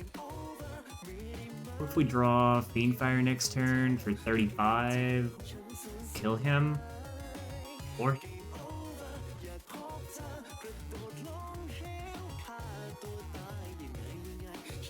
I do this. We can Explode Pot next turn.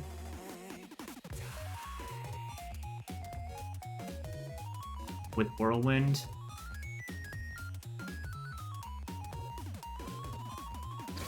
I think I like this. No, it's 20 damage, but I think I like this.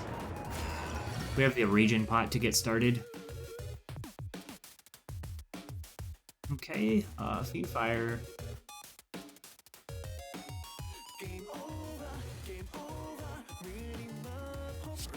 Do we just win right now? A2 kills you.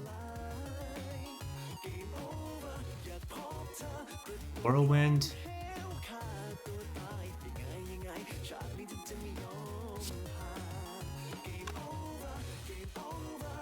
We have to play Whirlwind this turn, right? Next turn is Strike. We only need 6 damage. Or we only get 6 damage. Probably want to use our Explode Pot in this fight, though. It's okay in Act 2, though. If we get out and save the Explode Pot, I don't know how I feel about that. 13 HP. Whirlwind gets 1-2 kills, but it takes 10 more damage.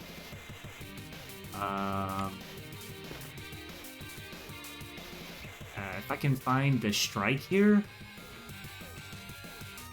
right now, try that. That's the strike. I'm pretty sure.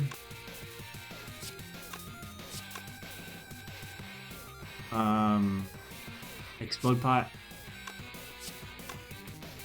is the answer that we're looking for, fortunately.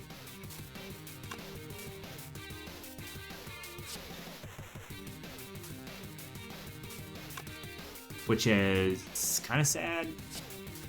It doesn't work as much as I want it to work. Can't just blood for blood and end Whirlwind here. And then deal with you next turn. And you have Whirlwind 24. You have. Oh, we get Ghostly Armor next turn, but then. And we have 2 more turns to draw our way through the deck to find damage. Or we can just Explode Pot and get out right now. How badly do I want to save my potion? I don't know.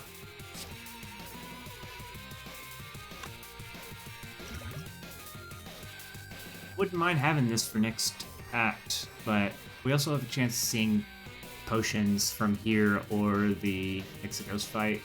So I'm just going to use it.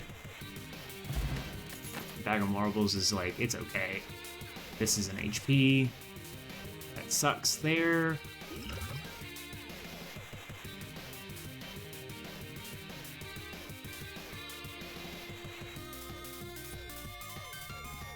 Yep. Indeed. We have Regen Pot. Yeah, Regen Pot kind of cancels out his turn too. Well, you didn't really miscalculate. 32 or 33 would have been like the optimal one, but getting to 33 was like not possible in that fight. And we will just Regen Pot in next fight too. No, we won't. We'll Regen Pot afterwards. Okay, and our upgrade here is probably just Badge. Wonder if it's True Grit though.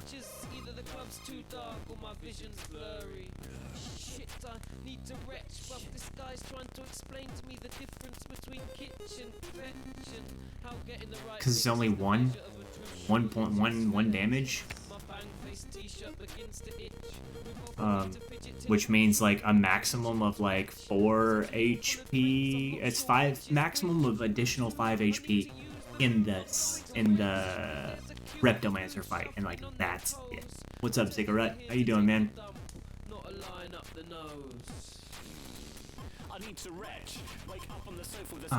For 6 would be pretty reasonable, but honestly, I still wouldn't want to spend an upgrade on Reaper. I think it's kind of getting 2 HP per enemy.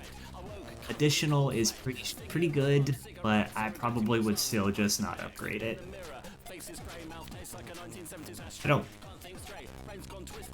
I don't think there's a reasonable upgrade for the card at all, honestly. Like maybe I would think that like a damage upgrade on the card is just the wrong upgrade to make. Reducing the cost, canceling the exhaust maybe. Canceling the exhaust might be too strong also, but I don't know, man. It's just I think a damage upgrade on Reaper is just not the correct upgrade anyway for the game.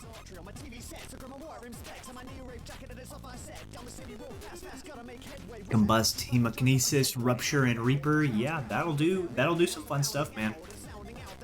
Take some self damage with the Combust and the Hemo. Get the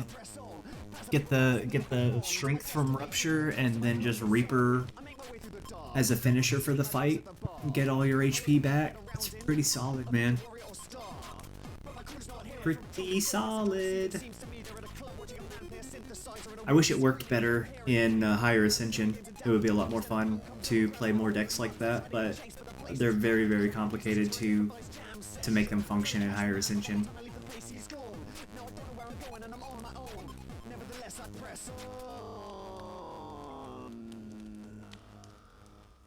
I think True Grit is probably our upgrade right now. I would like to get Bash Imp for more vulnerable in play, but going into Act 2, I don't care too much about that.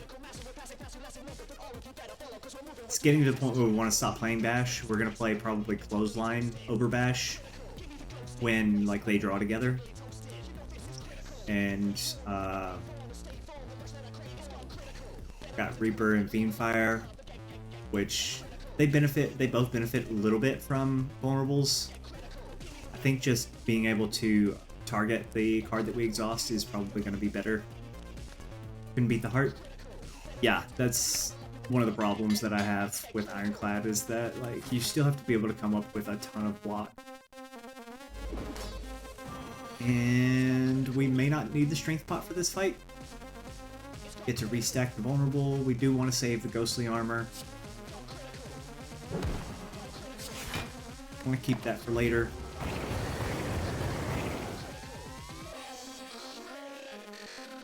Okay, and what are we thinking about second wind here? We might just want to get rid of these defends so that we can just do other stuff. 10 block that way. So we take 4 hits. Blood for Blood becomes free immediately. We'll eventually see Second Wind with burns and Fiendfire with burns. Gonna True Grit off these strikes. Get the Warcry out of the deck when we draw it. And just damage race here. But we're taking, let's see, 10 block right now. We can just play Reaper this turn. We might need that strength pot.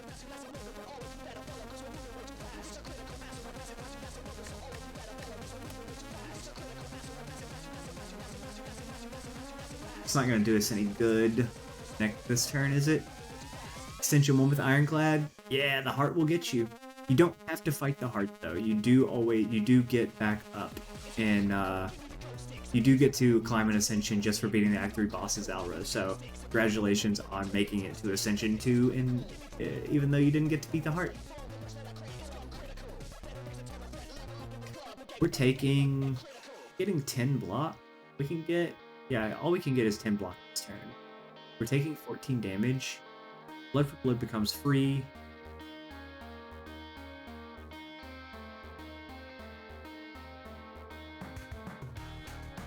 Maybe we save the defense? I don't know. I think we're damage racing right now. Just need an entrench. Sometimes, man, sometimes entrench is it. Sometimes you get an entrench and it's not it, though. Pretty sure you saw my run yesterday with Ironclad that did have an entrench, and it did not make enough block to matter because we needed the barricade. We only get 10 block this turn. We're taking 14 damage no matter what. We go down to 22. 22 is not enough to damage race with, because then we have 6 coming. We didn't get weaken yet, so we have 6 coming, and then we have 12 coming. We will get weakened down within the next 2 turns. We have potentially 4 and 8 coming. Out of 22, we'll go down to 10 HP with no more block left in the deck.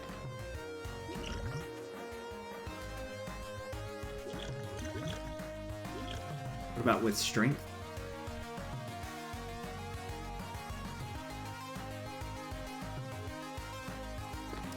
Definitely gonna need the strength pot here. I'm gonna go ahead and get the Reaper while we have the vulnerable available, and I will damage race right here like this.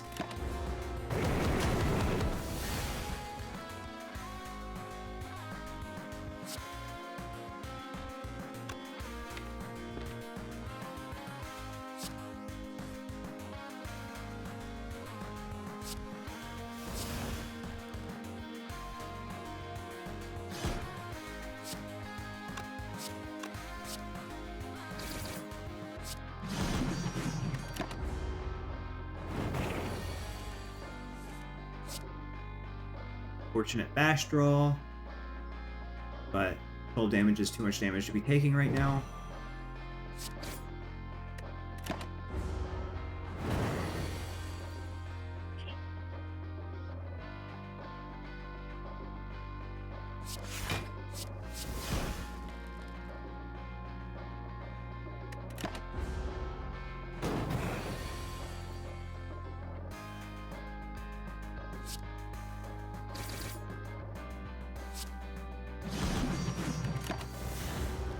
Strength pot is going to get us out of this fight in time, right?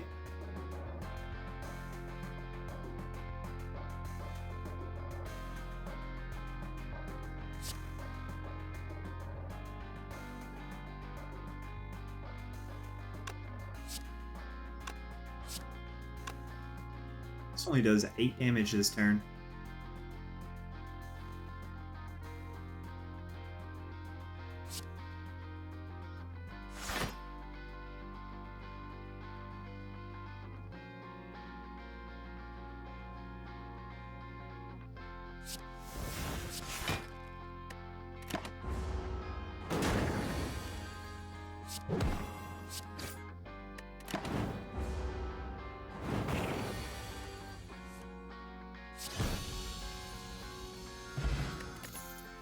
Okay. Yikes a little bit. We don't have strength for limit break, but we do have Fiendfire Reaper. So we want strength. Whirlwind and Sword Boom. We want strength really badly.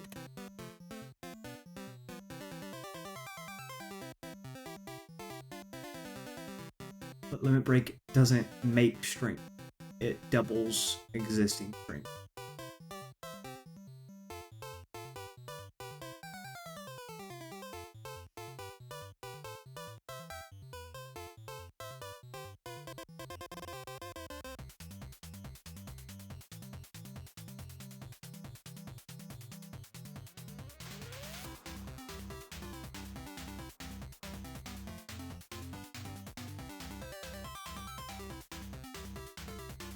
Have to go for today. That's no problem, Alra.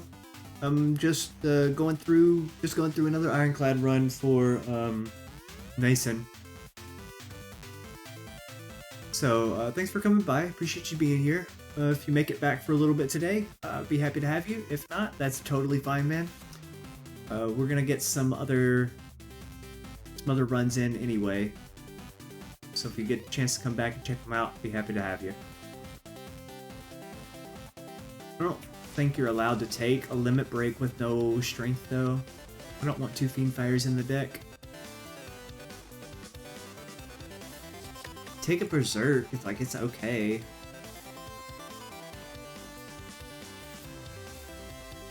But it needs an upgrade. 2 vulnerable turns is not good. But I do have Odd Mushroom, so maybe the vulnerable isn't that bad to deal with. Upgraded Berserk does not necessarily become nice, because it still makes you vulnerable, but I do have the Odd Mushroom, which mitigates the damage from vulnerable.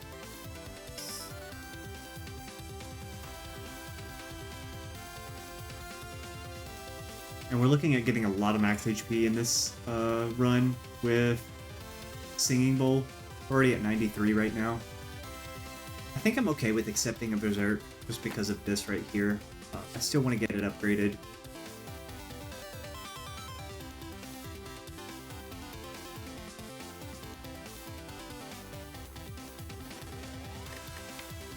We have a pretty expensive deck with Fiendfire, Clothesline, Bash, Whirlwind, and Reaper. Getting that extra energy in play is going to be okay. Just ended up with this, though.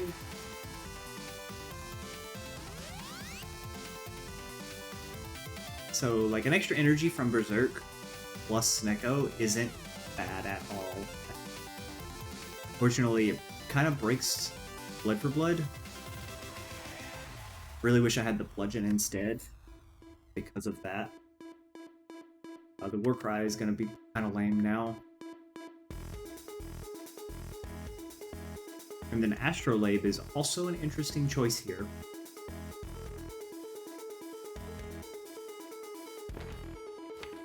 Choker is a no.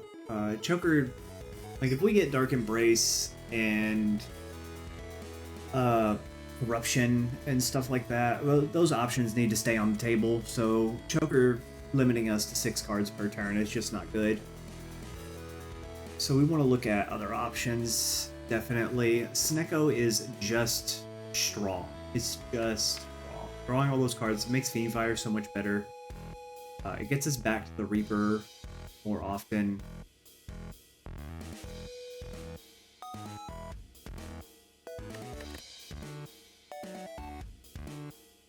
I think you do take Snecko here and feel pretty comfortable with it.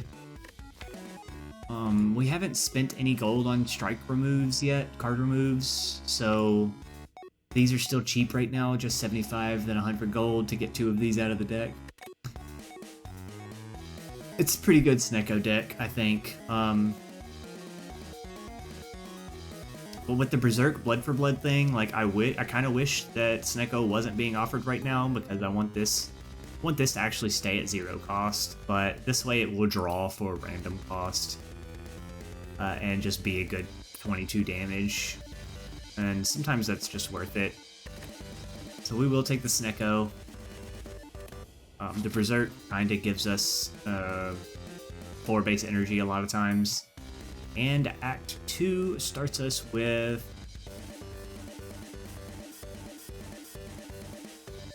some okay pathing, I guess.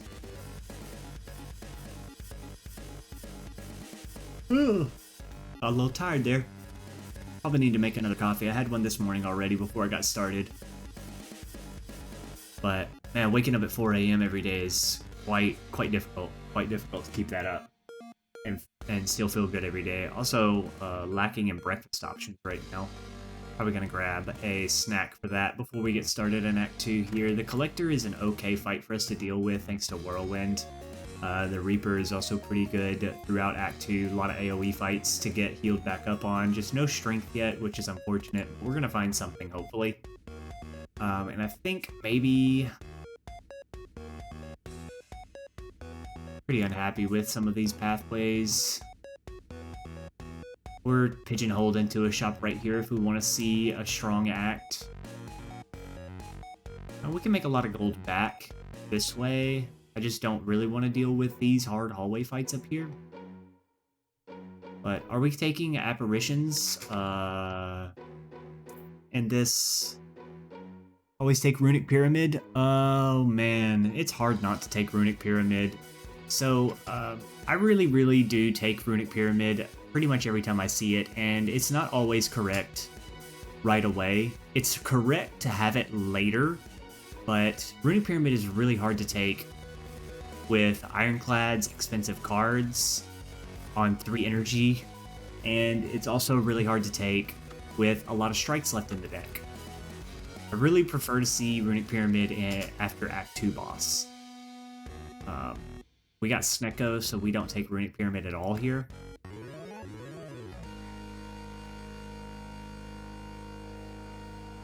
And I would have been happy probably to take Runic Pyramid in this deck, even with this many strikes. Feed, Impervious, Fiendfire, yeah. You made the mistake of Snecko Runic Pyramid one time? That's rough, man. It feels like you're gonna be so powerful, right? Because you draw a ton of cards right away. You have an awesome turn 1, doing all kinds of stuff, and then your hand is full of 3-cost cards that you can't play. Oops. Especially when there's strikes, man. But you know, Snecko with strikes is also bad, but it's not as bad. Stay the same price. When they're in with Runic Pyramid, you don't redraw the cards very often. So once they're in your hand and they get randomized by Snecko and they cost a lot of energy, you can't play them out to redraw them for better energy efficiency. And Runic Pyramid also turns off Snecko anyway, because the additional 2-card draw, 7 cards per base card draw, is like already super strong, and Pyramid kind of turns that off. Unless you get a lot of low-cost cards. Yes, it overwrites every card draw energy. Every energy for every card drawn.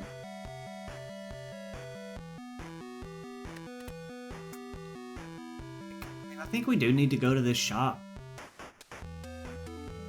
Then we can go to the second shop up here, and we're looking for Reaper to keep us healthy going into this.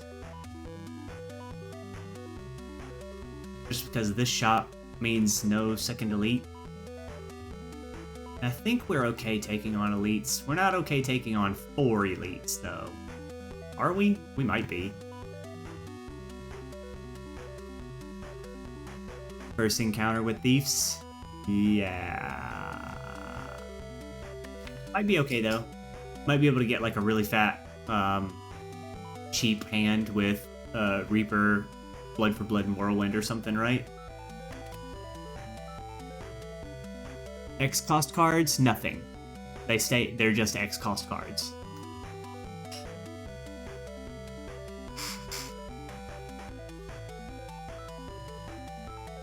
Given Reaper, but not given Strength, this is a doable path, but it probably means 2 rests. If we had Strength to make Reaper go pop off for big heals, then yeah, maybe. This is just too strong, too many elites and too many relics to pass on. But the situation we're in here without the Strength makes it a little weird. So do we bet on Reaper keeping us healthy for 3 hallway fights here so that we can get even more gold for this shop? We do have Region Pot also. I think you guys should consider a little bit here. It is 4 elites with 2 campfires in between on this side. And then there's a chance at the Burning Elite up here in the middle. There's a chance at 2 elites or taking extra fires in shop over here. And it's all a matter of starting here or here. Think this over. I'm going to go ahead and make a coffee and grab maybe some fruit and grain cereal bars or something to get a little something on my stomach. And I'll be back with you guys in just a couple of minutes here before we get started on Act 2. We have a Reaper, we have a Fiendfire, we have Whirlwind, Blood for Blood, and a Clothesline. Like, our deck is okay for handling this Act 2. It's just not amazing. So, leave it on... So a lot of you guys weren't here for some of the runs, so I'll leave it on the cards. You know what the paths are pretty well. You should have that figured out by now. Think about whether we should go look at, the option of 2 shops here, whether we should get more money here before this shop, whether we should go just all in on these. Think that over. Here's the cards that we currently have, and I'll be back with you guys in just a minute.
Wow, fascinating discussion, guys.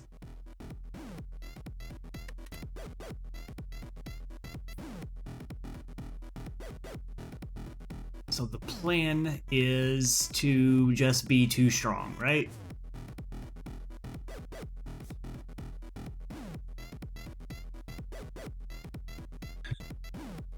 Thanks, Zig.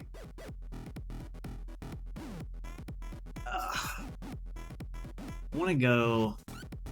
Probably just want to go through this shop, I think. And double upgrade into a second shop might be better. Like, this shop might just be bad. So this second shop might be okay. But we can also just make more money going this way into that second shop instead. It's short one upgrade. What are our upgrades right now?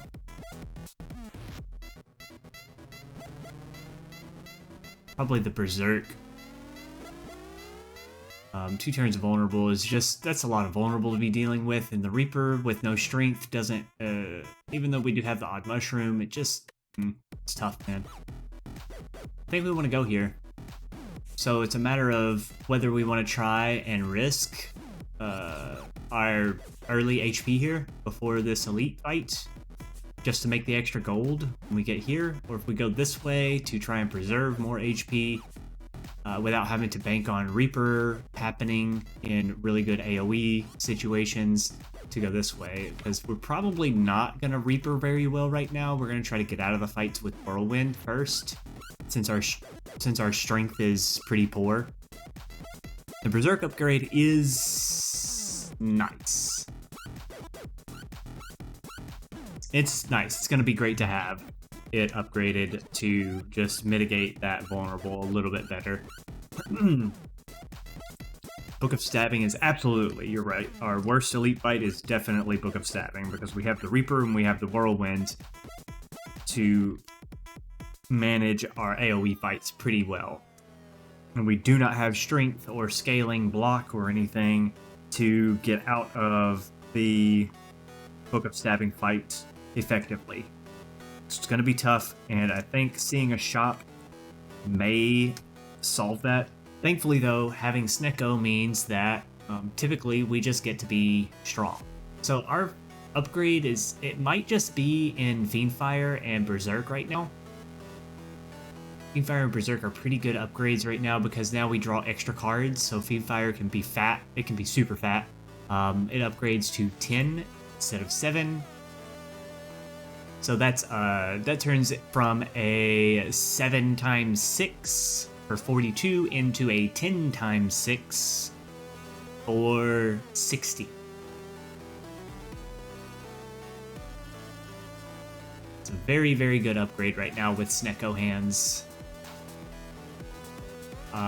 Really want to find a Dark Embrace now. Kind of wish I had it from the previous shop. Dark Embrace would be super good, super good. We also want to find Corruption and just get a bunch of skills, especially strength skills, because these 2 cards, and the Fiendfire just gets us out of fights sometimes, but these 2 cards right here make a ton of damage. Whirlwind and Sword Boom. And if we just exhaust all of our cards off, get some strength, and then just play these 3 cards, well, these 4 cards really, we win those fights. Like, we're done. We're out of those fights right away. Ready to go. So I definitely want to go to the shop to just look at more options right now without risking a whole bunch of our HP. Save this regen pot. Probably be something that we want to use here. I think this is going to be the path, instead of hoping for Reaper to just draw well for us here with no chance of getting a good strength card in play. So we're going to start here like this. Yeah. Reaper does nothing on this guy.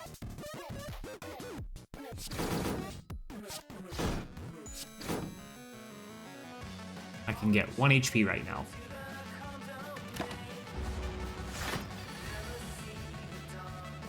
Okay, and Fiendfire. Does that get us out of the fight? Well, I mean, you play this first because it's 1 extra damage. You also play this. because it's 9 damage.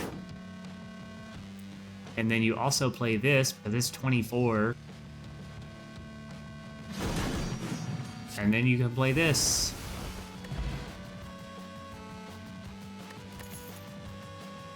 Another whirlwind? Is that a thing that we do?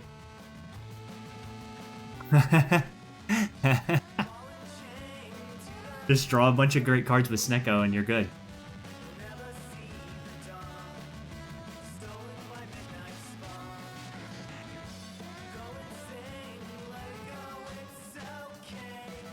I'm pretty comfortable with double whirlwind on Snecko too. It's already upgraded. So it's very playable. There are a lot of hands that we end up with that just don't have playable cards.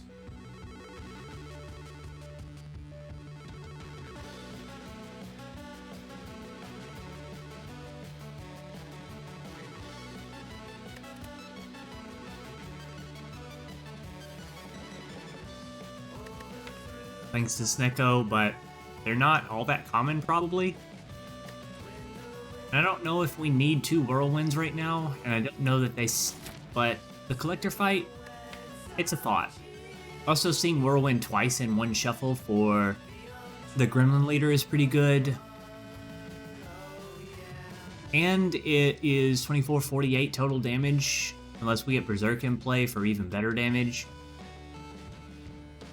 Means that we could be getting out of the Slavers fight in like 3 turns that way. But we probably get out of the Slavers fight effectively already with the Fiendfire, the Sword Boom, the Blood for Blood. Probably get actually a decent bit of extra HP back out of Reaper in both of those fights, so I don't know that we need the Whirlwind. I mean, I don't want to draw Whirlwind twice in Book of Stabbing, I think. At least not on the first shuffle.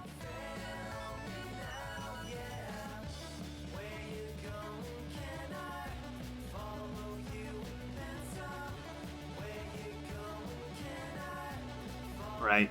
I think maybe just max HP is fine here. I'm gonna take it. I really do want to remove a strike, but we're a little low on gold for this shop coming up, and we can probably buy something a lot better than strike remove. So we're gonna save this gold. Now this is interesting.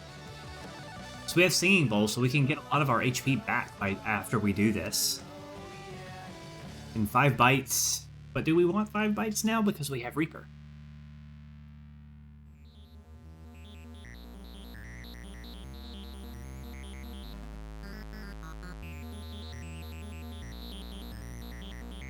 I don't think that we want bites, but it's something that you really need to really want to consider when you have Singing Bowl.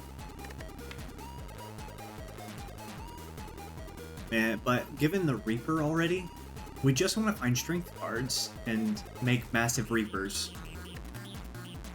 So I'd probably skip this in this situation like 99% of the time. Snecko make bites riskier? No.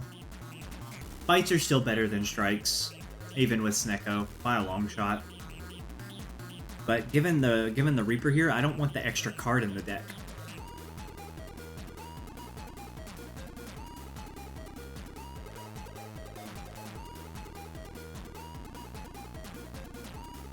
I just want to get to Reaper with strength. Just better.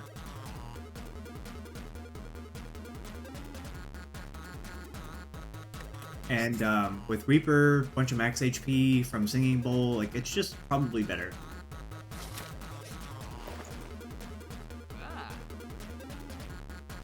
Probably want this card.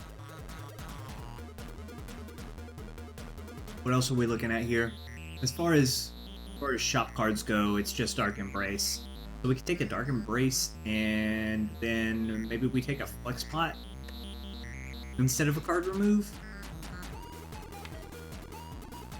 Flex Pot for Reaper turn, Flex Pot for Fiendfire, Flex Pot for Sword Boom, Flex Pot for Whirlwind. Is that better than strike remove though? Do we need? Yeah, we need an answer like that for Book of Stabbing, right? Yeah, exactly, Squirrel Butters. You're on the nose with it right there. We need an answer for the Book of Stabbing, and Flexpot, unfortunately, might just be it.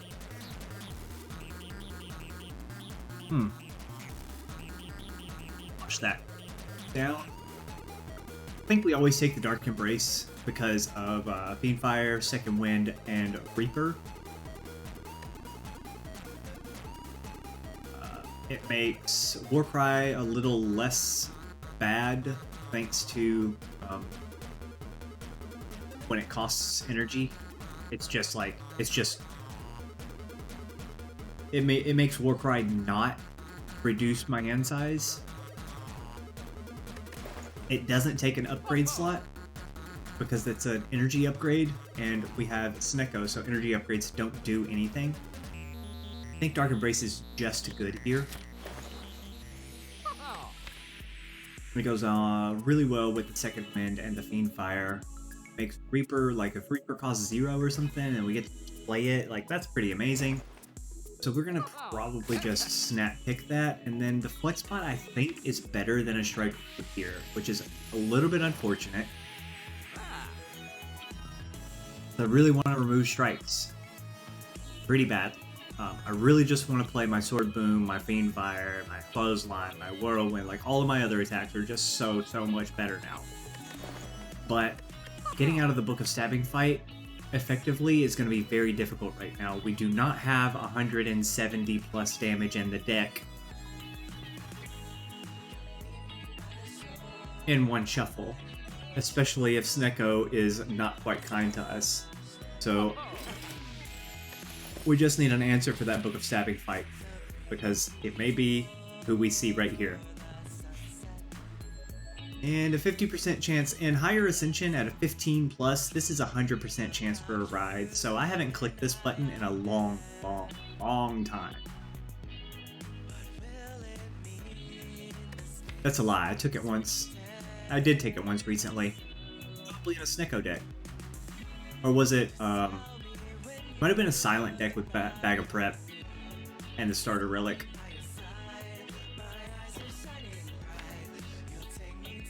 But 100% for a ride is almost always don't take it. But I'll leave this one up to you guys in the chat. What do you think? Like, should we risk it 50-50? I don't get to play low ascension like this very often.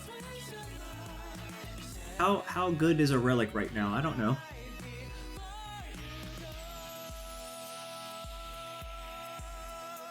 Never click that button. A ride kind of sucks. And we still have 4 strikes in the deck. But we can also manage the ride pretty okay with Fiendfire, with Second Wind, and with True Grit here. So it's not a snap pick ignore. It's not a snap pick leave here, because we do have answers for this ride. We can Fiendfire it, we can Second Wind it, we can True Grit it, which are totally fine things to do with Dark Embrace available here. Second worst curse? No, Ride is... Let's see, Normality is definitely the worst. It's any relic, yeah. The best case would be like Fossilized Helix, Incense Burner,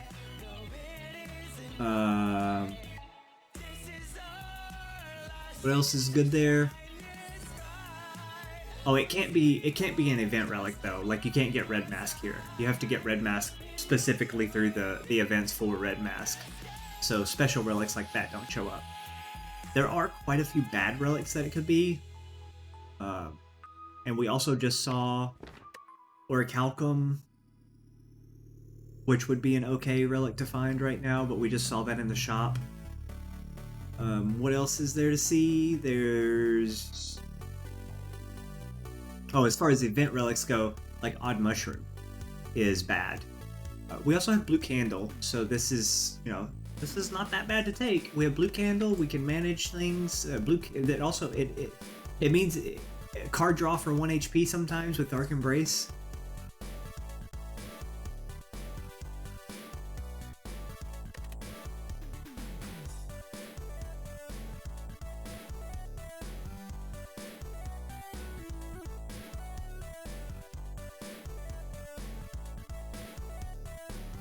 No boss relics. No event relics, no boss relics, no relics you've already seen in the run, such as in the shops, or in relics that you skip from elites or chests. The relics, you can get anything from the common, uncommon, or rare pool here, as long as you haven't already seen the relic in the game, in the run.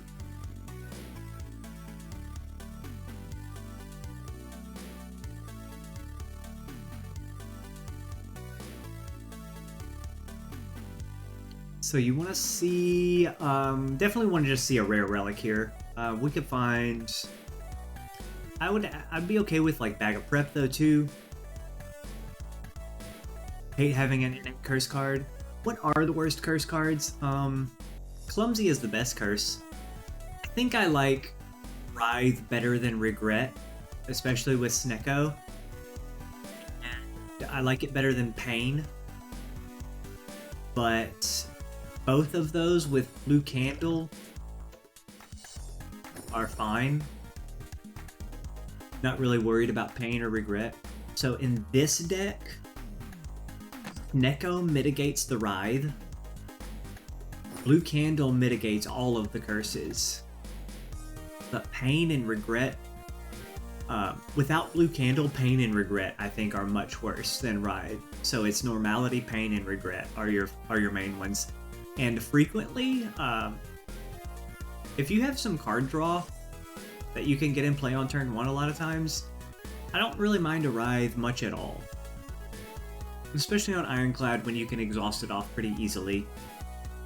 My biggest problems with curses, innate curse Writhe like this would be when you don't have any card draw and you can't get anything in play like that. This probably is just always wrong to take. Sounds like you should gamble. I think I do have enough mitigation here that it's possible that I might actually just click this for 100% chance to take Writhe. Given Snecko for the extra card draw already, given Blue Candle, Fire Breathing decks, yes, those are pretty cool sometimes. And given, but Bag of Marbles says you don't want an innate curse. It's 0 cost to play with Candle. It's a 0 cost card anyway, like it's unplayable technically. But curses do not ever cost energy. Blue Candle allows you to exhaust the curse for 1 HP. The only reason that I think not taking this right now, I think maybe I would take this for 100% chance for a ride, except the Bag of Marbles. I really want my turn to draw like a good Whirlwind or a good Reaper with Bag of Marbles in play. And preventing that from happening kind of sucks. Is that worse than a Relic though?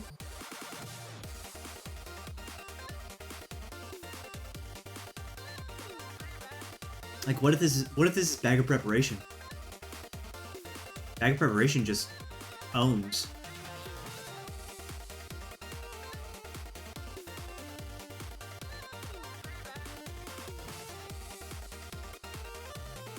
So I think I've gone over all the reasons why we would or would not take this, at least in this deck, and some general reasons as well. So, does it negate its own curse, the anti-curse one? Omamori? No.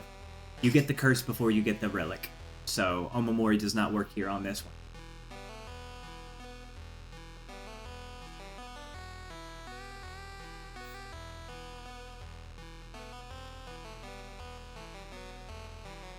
You're right, Zig. The curse probably won't break much of anything. Yeah, could get Bag of Preps or Art. What's up, man? I haven't looked at your challenge runs list today. Did you add more challenges in there? Do it, Nason.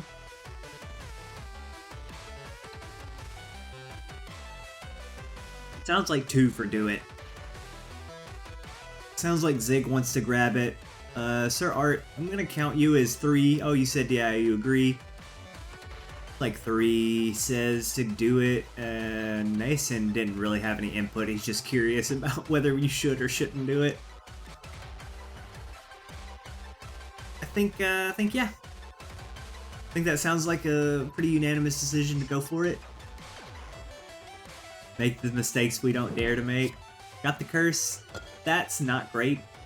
That's our turn 1 after a rest site has 2 additional energy. Pretty good with Snecko. Awful with this card.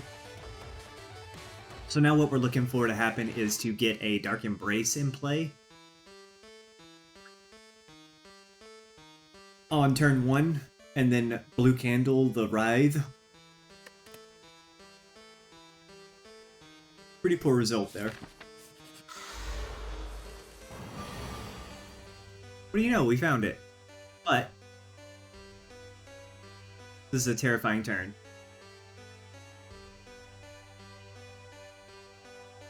And this is all of our energy, but maybe that's okay. What if we put the Dark Embrace Fiendfire in play, draw a bunch of cards. We have 0 energy.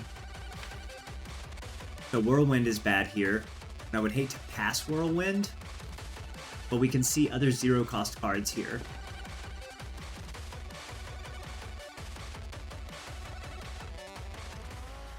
Bottle Whirlwind? Maybe, yeah.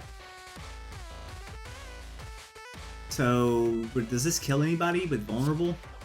10 times 5? You're dead, so we have 20 damage incoming. I think I'm okay with taking 20 damage right now to take advantage of this Vulnerable, get all of this stuff out of play, and redraw the whole hand. I do want to play the Reaper in this fight, but I don't think, like, having drawn it right here, right now, up against these options, I don't think you do that. So we're just gonna get him out of here, save 15 HP.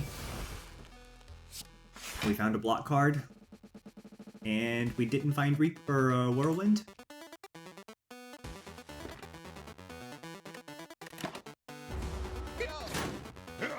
So this is an okay result for that turn. That Berserk is unplayable right now for sure. Berserk makes us vulnerable for 2 turns. That's 13 plus 25%. So like, was that 17 and 10? You're looking at 27 damage here. I hate it.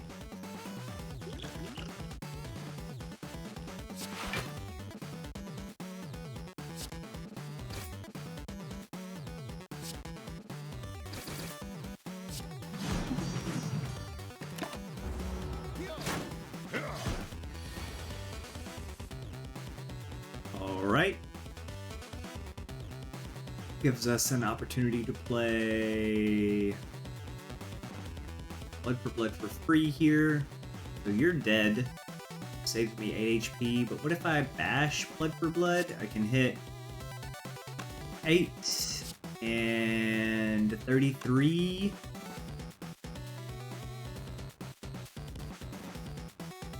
Strike, get you killed this turn.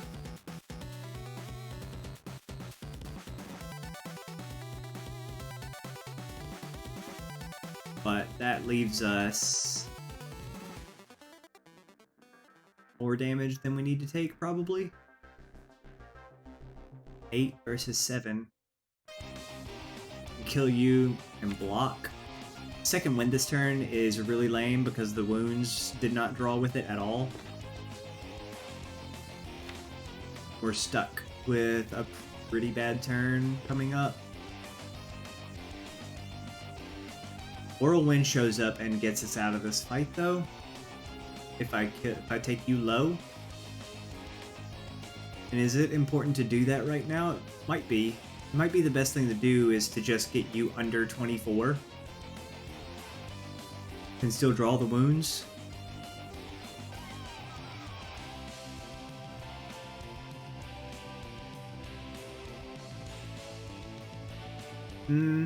It might be correct to play the second wind here on these 2 cards for 10 block.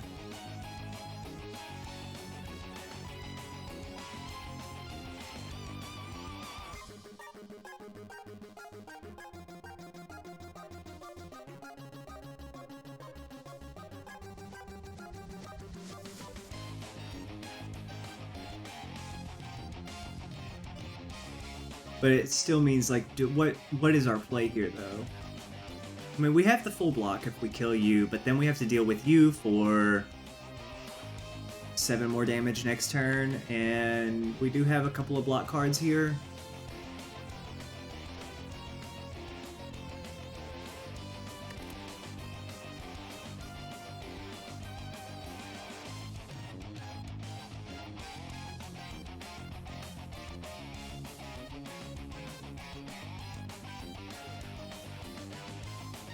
I think I don't bash first. If we're gonna do the second win thing, to exhaust both of these, draw a couple of cards. I think I don't start with bash. I think I save this 2 energy. Because we can still strike and get this guy out of here. So probably yes, we start with second wind and see what comes up.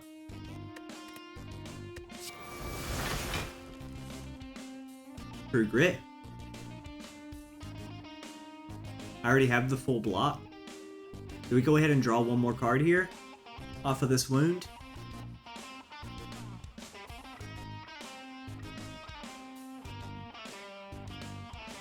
Because we still have lethal on you here with this. Sword boom, thanks.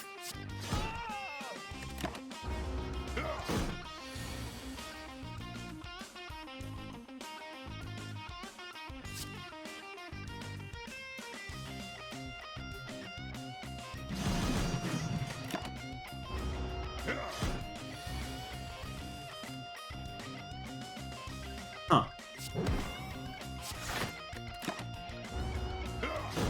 A lot of wounds. Okay, we don't have anything up here that we need to align, so we can just get out of the fight and it's fine. Reserved Insect is awesome. How do we feel about Entrench? It's another card that we don't have to upgrade because it is an energy upgrade with Snecko. Hey Baylor, what's up, man? How you doing this fine morning? Thanks for coming by, dude. Saw you playing Monster Train yesterday. Hope you enjoyed it. Looked like you've been having quite a bit of fun with it over the past few days. I was thinking about playing it myself, just not sure if it's the right thing to do.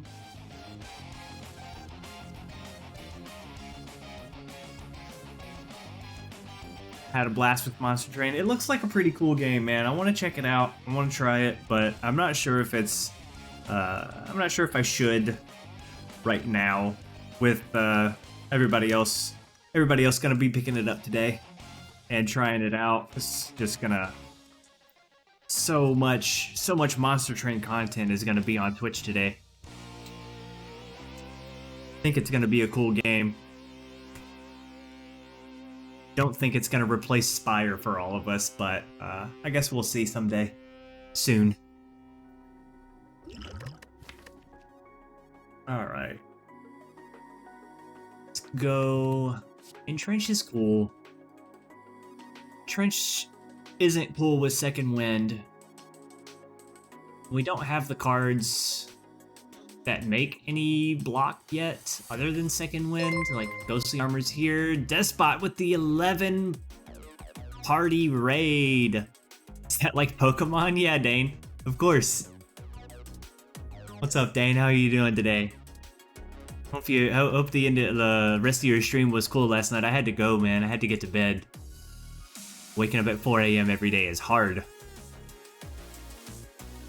Evolve is great against the heart. True. Evolve is great against the heart. I just don't make any statuses, so I don't really care about Evolve right now.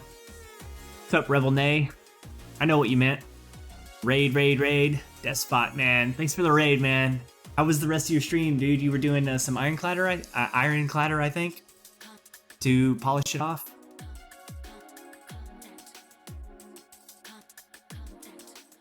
You might be right, Baylor. You might be right. I've been kind of afraid of the idea of picking it up, spending money on it today, and then being buried. So I'm really enjoying streaming for people and having a lot of fun doing these like educational, like deep dive runs on request for people the past couple of days. And Monster Train, I can't do that for anybody on Monster Train.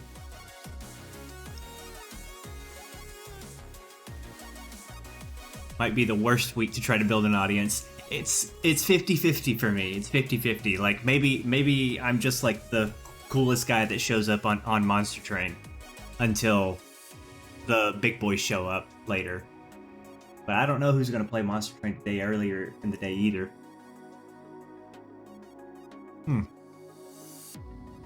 Thank you, Despot.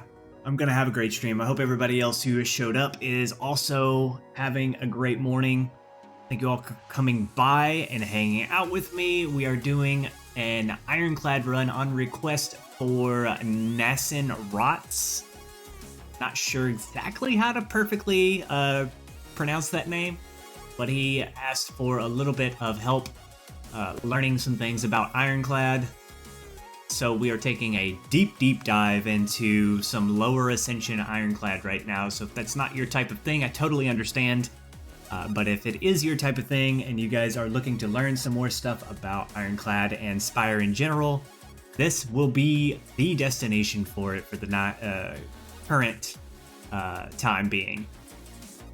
Rebel Nay, I love my beard too. It's fantastic. We did a little beard care this morning before the stream got started. Some fresh, pretty oil in it, and feels very shapely today as a result of the brushing and the combing and the oiling. And hello, Teach! Another one of my favorite people here on Twitch. Always run into you over at Despot Stream. You guys are all so cool. I'm glad to have you here.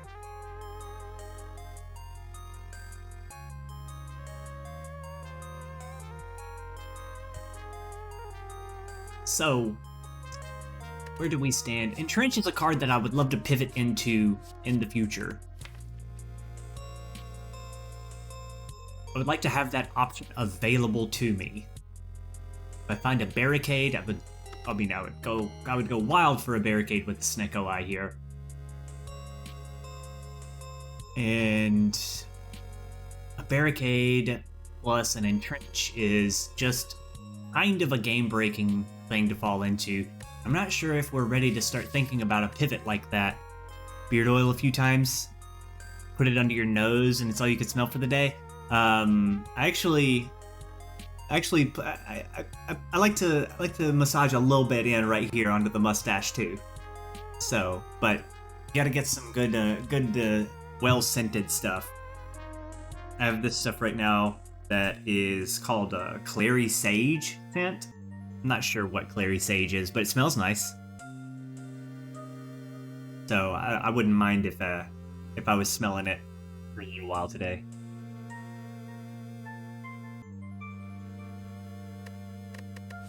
So,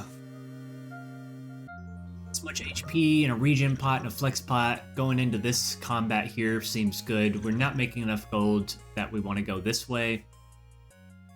But by the time we get to this shop on this path, I think we're okay. Whirlwind the Reaper means that we should be able to get out of fights without losing a ton of HP in those combats. I think we're set and ready to go. I'm not sure that we need to take this card right now and think about pivoting into that, but it's also a card that sometimes just makes us block a lot. It's only bad to draw with Second Wind, really. I mean, if we draw it with Fiendfire, we probably just don't care. It just means we play Fiendfire and try to speed up the fight anyway. So, it's a little bit speculative, but it's kind of a great card. And there's a lot of things that we're looking for that give us outs in the block situation. I don't need it right now. I need to find some strength and make a Reaper, but we're not finding strength card. We've been offered 0 of them throughout the run so far. And I selected an Orrery in the Act 1 shop over taking a Red Skull. So I think keeping the option open of getting a big block deck is probably something that we should go ahead and enable ourselves to continue thinking about in the future, and just go ahead and take this card. as sometimes we just draw it and it does amazing things anyway. Hope you never grow a beard, but you can appreciate a nice beard. I mean, if you hope you never grow a beard, I hope you never grow a beard. That would probably be pretty upsetting for you. So I'm glad you can appreciate one like this. I hope it's... Oh, look at that. It's got some nice sheen and shine under the natural light coming through the window here. Check that out. We're looking good today, boys and girls. Fantastic.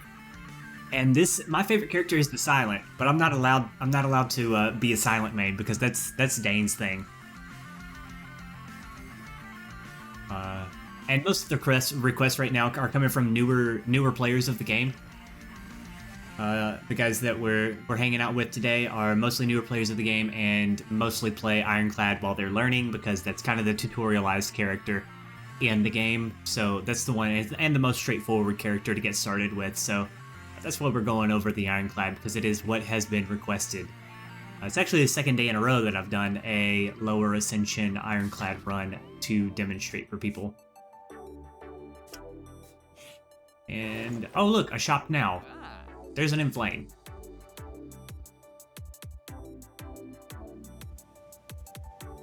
Are we comfortable spending all but 5 gold here on an Inflame? I need better strength scaling than that, right? Is 3 strength enough? It's good on Fiendfire, it's good on Sword Boom, it's good on Reaper, it's good on Whirlwind. Is it good enough to just snap pick that right here? And that almost completely disables this shop and turns it into a strike remove shop. I hate when this happens.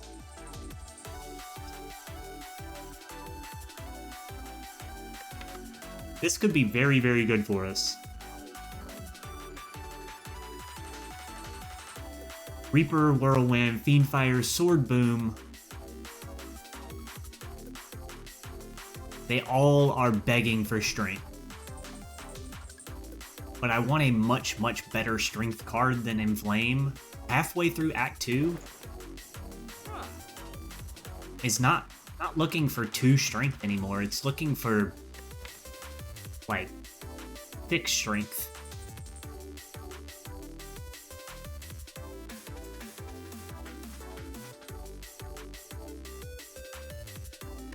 We have the Collector coming up. How good is 2 strength? For our Whirlwind, 10 times 3 makes 30 damage against the minions who have about 40 to 45 HP is kind of the range. Was it like 41 to 44 or something? I don't remember exactly. But they're 40 plus HP. So Whirlwind 3, even with 2 strength, isn't good enough. Whirlwind for 3 with 3 strength still isn't good enough.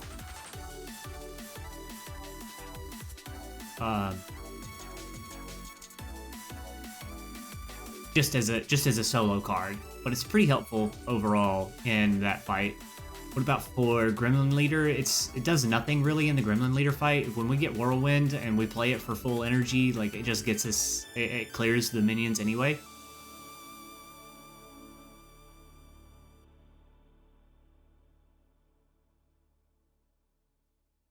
And I'm not sure 2 strength is worth playing for 2 or 3 energy when Snicko draws it like that. Does that... We do have the Preserved Insect also, so this next fight shouldn't be much of a problem. What about against Book of Stabbing? Book of Stabbing we probably just used a flex pot and don't care about this in Flame. We are pretty desperate for some strength here. But I don't know if 68 gold is worth it, considering that we're looking to make this shop kind of pop off right now, because we just had one here that was a little bit underwhelming anyway. So I think we're going to pass on this right now, and maybe regret that later. And we're going to go on with our lives, and just live with our decisions. We do get a chance to activate the Ancient Tea set here, or Wing Fight. And I think we want to upgrade our Fiendfire right now to get us through the Gremlin Leader and the use the Flex Pot with the Fiendfire for 15 times up to 6 thanks to Snecko Eye here. I think that's what the plan is right now. Hopefully we'll also be able to get Vulnerable down, and Vulnerable will make 22 damage. And, ooh, even better, there's a Paper Frog. That is an amazing relic for us to be picking up here. We want a Shockwave very badly now. Okay, we should be able to just wipe this fight pretty clean. This is worth 6 damage per, and then we get to Whirlwind out. We also have a Warcry here. We'll go ahead and use that, see if we get something better. The Bash. Kind of want to put the Bash down on you.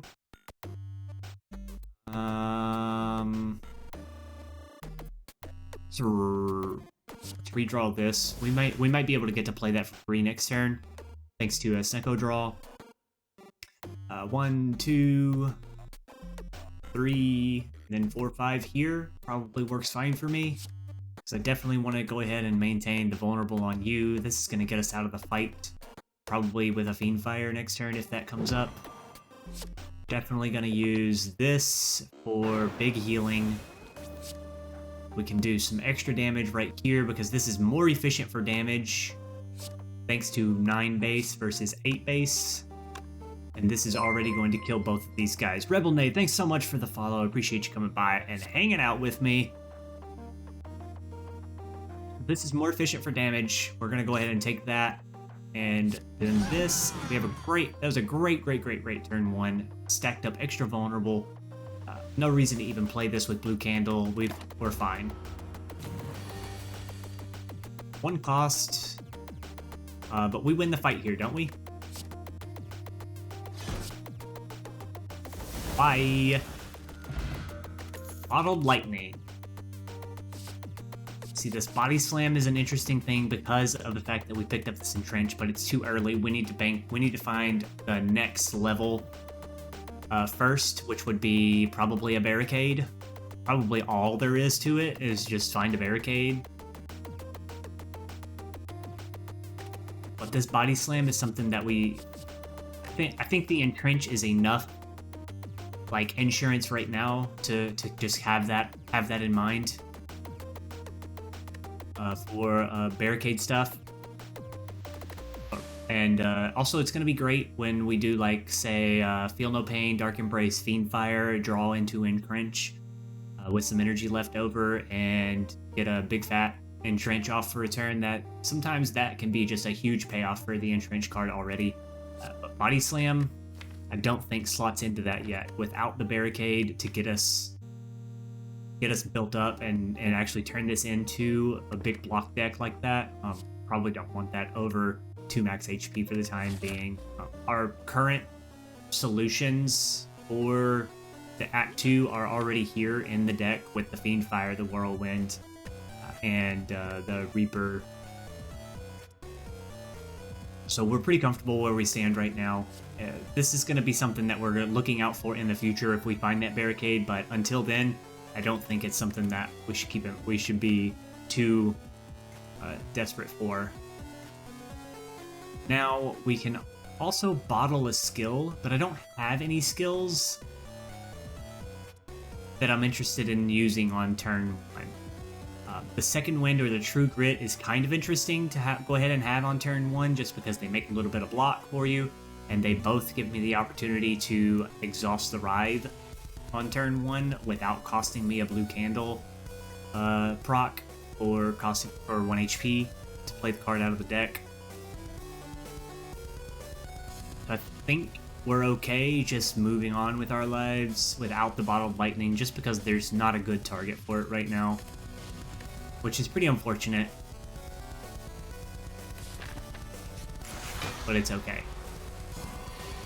Here's that Dark Embrace for 3. Thanks so much. Appreciate you so strongly. So we're taking a lot of damage this turn. Can't get Dark Embrace in play and do damage or block.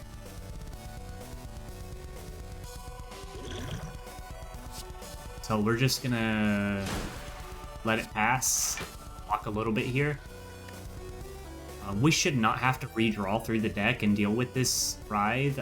We should be able to get out of the fight, hopefully, with a Fiendfire or something. So we're not gonna play that out of the deck. We're just gonna probably be fine as it stands. There is Bash to go down.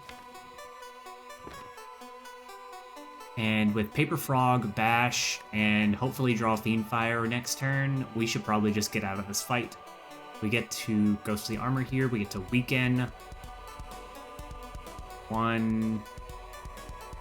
Do we want weaken? Or do we want to just get the full block? We always play Bash this turn. You're going to be at 45 plus 13, 58. If we draw Fiendfire for 10 plus 75%, so 17. Thanks to Paper Frog, 17 times 6 is plenty of damage to get out of this fight next turn, so probably not going to get a Reaper down, but it also means that we...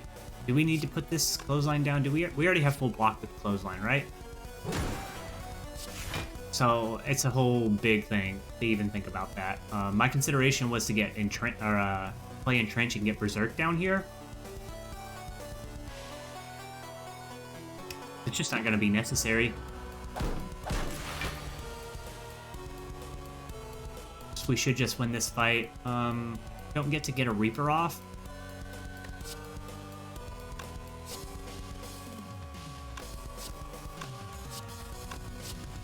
We just get out of the fight here. The deck spot is okay. 2 Dark Embraces is also okay. That means when we fight Fiendfire or Second Wind, we just draw 1,000,000 cards. Sometimes that's great. But it's probably not great enough. Snecko is kind of just breaking this Act 2 wide open for us, though.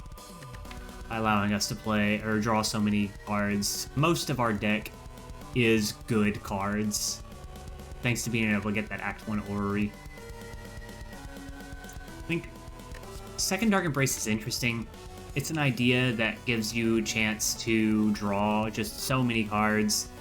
It makes Fiendfire even easier to play, even though it exhausts like some of your, cards that you want to have that in future turns. It just draws so many cards right away that you refill your hand with a whole bunch of Snecko costed cards and end up with, sometimes it's just lethal. Sometimes you just win from there. But 1 Dark Embrace is probably already enough as it is, and max HP is very, very tempting. So we're just going to take that and go on. And we go with another chance at huge Fiendfire turn. 17 times all of this. Pretty strong. And I really don't want these cards in the deck anyway. Didn't even count my damage. It turned out to be lethal because that's how the game works. I already have a Sword Boom, a Fiendfire, a Whirlwind, 4 Strength multipliers. Heavy Blade is a good card to multiply Strength, but we don't have any Strength to multiply yet, so it's not worth taking after already picking up Fiendfire, Whirlwind, and Sword Boom. Same goes for these cards. I actually don't mind paying energy when Snecko makes this cost energy for AoE Weaken, but for only 1 turn of AoE Weaken, it's probably not worth. For 2 turns, it might be worth 1 energy, probably not worth 2 energy. But Intimidate is a card that people sleep on with Snecko. It's actually a lot better than it looks. Just because it's 0 cost doesn't make Snecko Intimidate bad. Weaken is a very, very powerful effect that you want to take advantage of. But in this current situation, we're just not interested in doing that. If it was upgraded for 2 turns, then it's another thought. And our block cards are very limited as well. We don't really care about the Dexterity Potion here, just because we're so short on block cards anyway. So a Swift Pot with Snecko is really good. That's a 10 card. That's a 10 card turn. And we're off to the races here. Damage efficiency here is in Blood for Blood before Whirlwind. Looks like we're just gonna eat 12 damage this turn because there's no block cards. I don't think I'm committed to using Swift Pot here. Oh, excuse me. Got the hiccups all of a sudden. Or the Flex Pot. Flex Pot in the Collector fight is going to be much, much better. This is fine. This is going to be 33. Wait, how much damage is that? 38?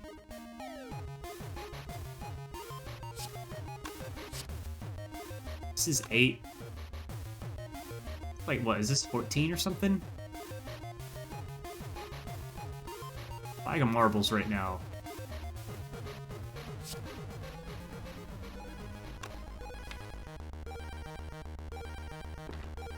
I want to do my best to get this guy out of here. I'm going to take advantage of this big damage and try to clear him out quickly.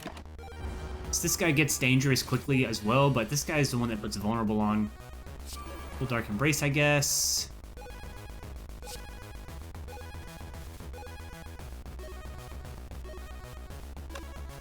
Cigarette. 500 bit cheer. A little something towards Monster Train. Alright, man. Yeah, it's an idea. We're gonna think about it. We're gonna play around with the rest of this run, and we're gonna sit down and discuss, at least in my brain, whether we want to play with Monster Train. Do we put Berserk down in this fight ever? We already threw Whirlwind, so I don't really want Berserk right now. We do have Dark Embrace in play. What's up, Mustache Comb? Hey man, how are you doing? Welcome to the stream, dude.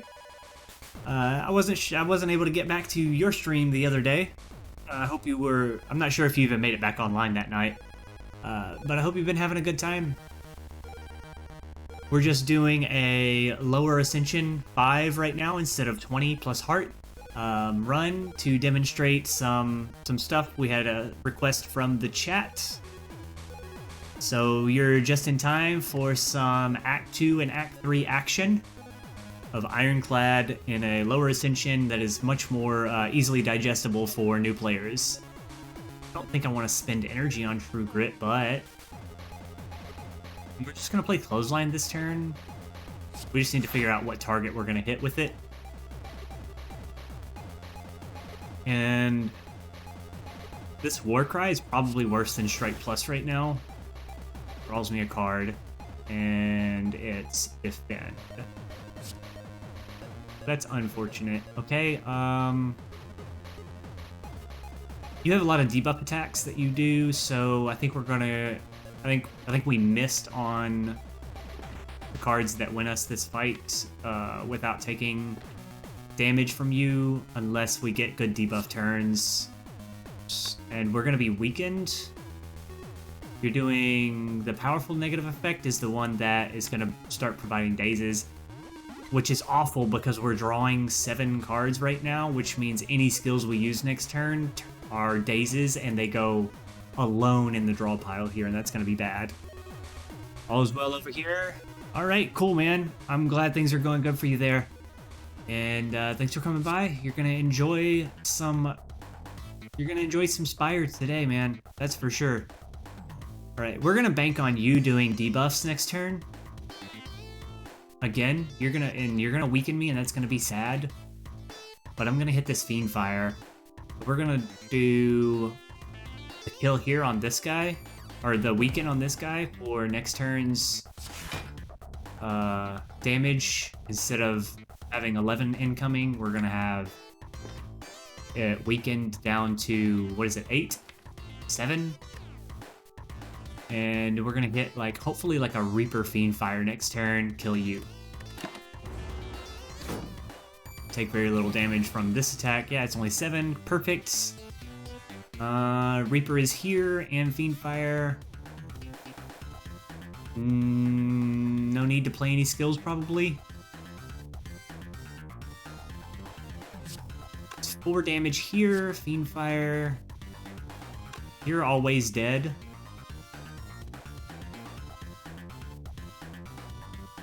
Okay, so we definitely play this, get a little heal.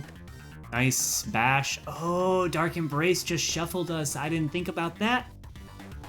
Gotta keep those things in mind. Now we have Dark Embrace in play, so that Reaper draws us a card, shuffles our deck, and allows us, it gives us freedom to play cards in spite of the Hex making daisies in our deck.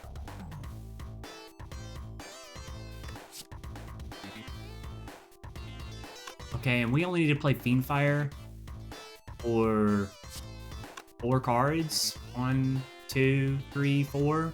So we get the bash down. We don't even need to do that. We can kill you this turn.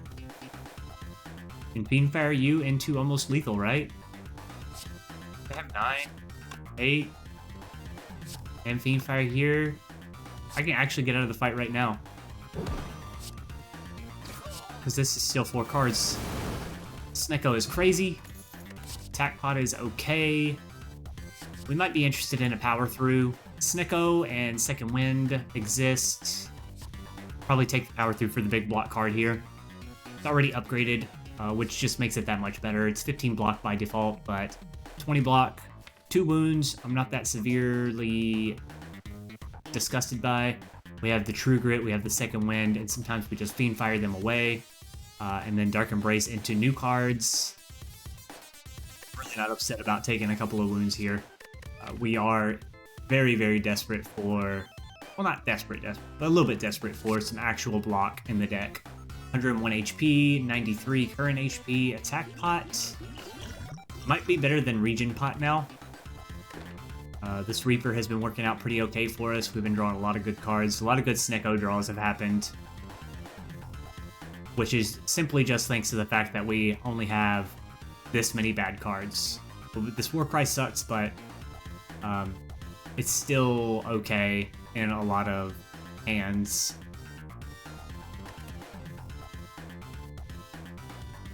I really don't think I need this Regen Pot anymore. An Attack Pot is probably going to save us more than 15 HP in the future. Fire Breathing could go with the Power Through we just got, but it's not great. Ornithopter could be more healing, but we have the healing in Reaper that is already good enough, and all of this max HP from Singing Bowl that we're going to be picking up. Kind of like the Strength Pot now over the Flex Pot, probably.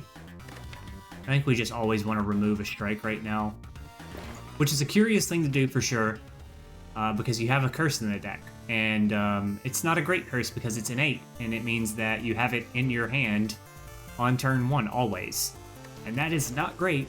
But we have Blue Candle, Dark Embrace, which means when we do draw this card the second time through the deck, or sometimes on turn 1 we get a Dark Embrace in play, we can exhaust this card with Blue Candle, cost us 1 HP, not great, not awful.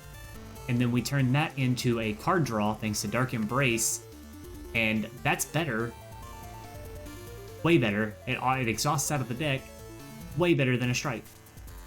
Much improved over a strike. So probably are on that strike remove train right now, thanks to the Blue Candle interaction with Dark Embrace and the curse. So definitely just going to go ahead and snap pick that option. And then consider exact gold for a toolbox. See, the Flex Pot is probably good enough in the next fight that we don't need to grab a Strength Pot instead just to make extra damage. Flex Pot Fiendfire is just pretty sick. Sounds like a card remove with extra steps. The fact that the Writhe with Dark Embrace can draw me cards makes it so much better to keep it in the deck and then a strike that does not self-exhaust.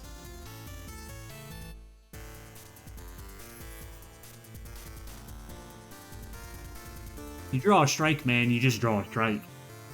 You draw a Writhe with Dark Embrace in play, you Blue Candle it away, you get another card. For 1 HP, it's worth.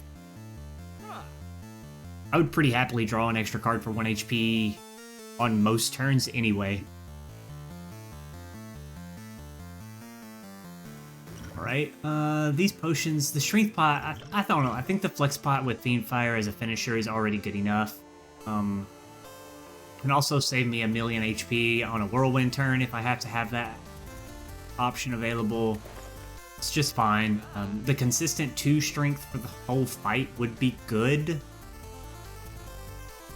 but I don't want to spend gold on it. I don't think it's worth 52 gold over just what the Flex Pot already does for us. So then the question comes down to Toolbox or not to Toolbox. Toolbox is a great little relic, making colorless cards on turn 1 for you to choose from. They do not cost 0 like some of the other card generators do. You cannot skip the card from Toolbox like some other card generators allow you to do. But you do get some great colorless cards. As long as with my Snecko they're not 0 cost. It also makes this ride even less annoying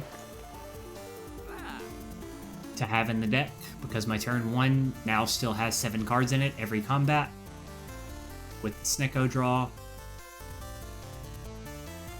I think it's just fine to have this Toolbox. Some of the cards that Toolbox makes are fantastic.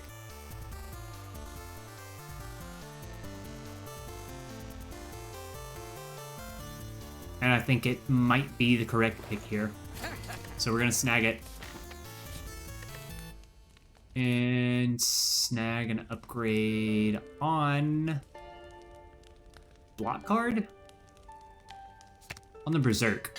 I'm really gonna be interested in having this extra energy without the vulnerable effect. There's Apotheosis. Madness doesn't do anything here really good because of Snecko Eye. The card costs 0 this combat that it that effect does not override the Snecko Eye draw. Confusion. Thinking Ahead allows us to draw 2 extra cards on turn 1, which is kind of good, but Apotheosis is a little bit of a power spike here. 3 turns of Vulnerable is nice. The 13 block from this is nice. The 7 times X block from this is nice. The multiplier on Strength is good here, but we don't have any Strength to multiply, so Apotheosis is kind of an iffy card to take here. Might just want to make turn 1 better. I don't really have great upgrades to take Apotheosis for right now, but I do have the energy to spend thanks to Ancient Reset. So it's 50-50 between these two right now, but I think just want to look at more cards right now is better.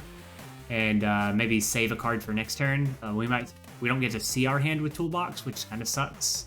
We don't draw first. But we may get the Whirlwind, and we want to see that again next turn instead, so we're going to pop that in our hand. We did not get the Whirlwind.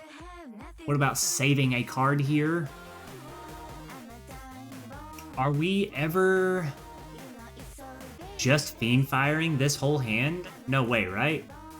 We're gonna save power through. Let's see what we find here. There's the Berserk. Love that. Love that. Save a card.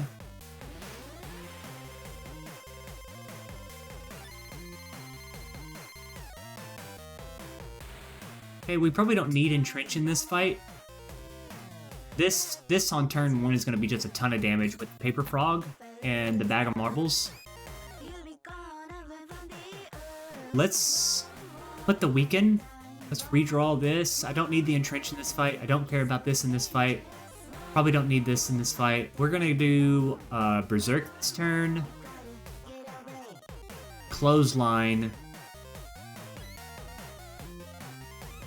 We'll play the power through to save it, because this is 0 cost thanks to Snecko. It's going to make 2 extra wounds in our hand, and those 2 wounds are going to be Fiend Fired away immediately. So let's save Bash. Try to redraw it for a better cost. 1 turn of Vulnerable thanks to grabbing that Berserk upgrade earlier. Fantastic. Clothesline to make him weak for 3 turns, so that's 2 turns effective weakness. Play this to save it, because it's going to be pretty valuable block later. This Entrench is kind of cool to have, but we just don't have anything to really activate Entrench with right now. We've kind of hedged our bets with it for later. We're just going to Fiend Fire this crap away. Do half of its health pretty much in turn 1. And we should be in amazing shape for this fight now. There's a 3 Ghostly Armor to block 10. We have 40, not 40 damage, but almost 40 damage here. Reaper is free, so we take that, right? And we do 8 times for 32 total damage. So you have... So maybe we bash first on this guy. Hit this every time.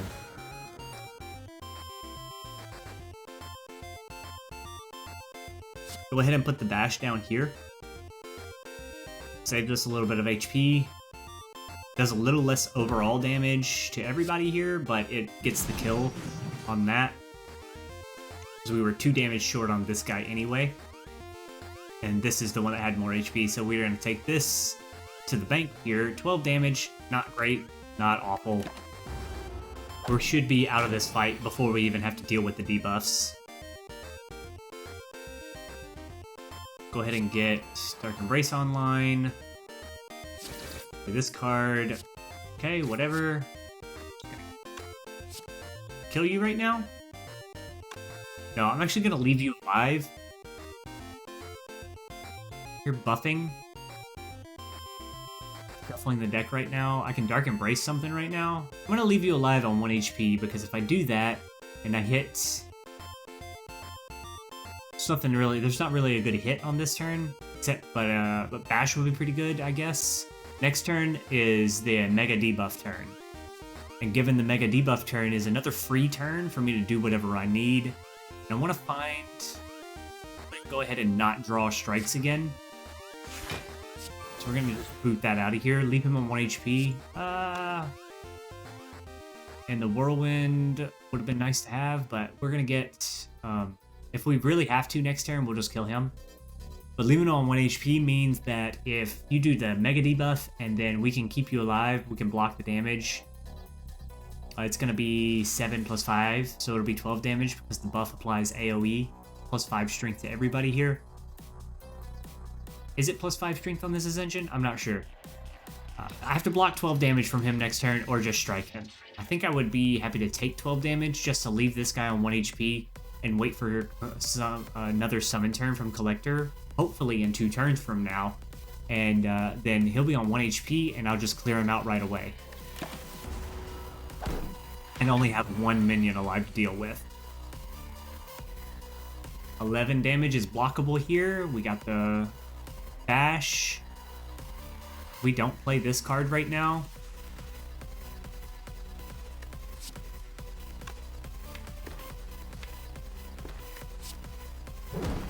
Pretty happy to play this power through because we have second wind coming up. So I don't mind having these wounds in the deck right now. We're not going to play this card because I don't want to kill him yet. Hi, Huntsman42. How are you doing today? Thanks for coming by, man. Happy to see you. We're going to do... Yeah, we're still trying to bank on this guy on 1 HP, and then we get a summon turn and just get to easily kill him for 1 HP instead of having to deal with 2 minions at 40 plus HP.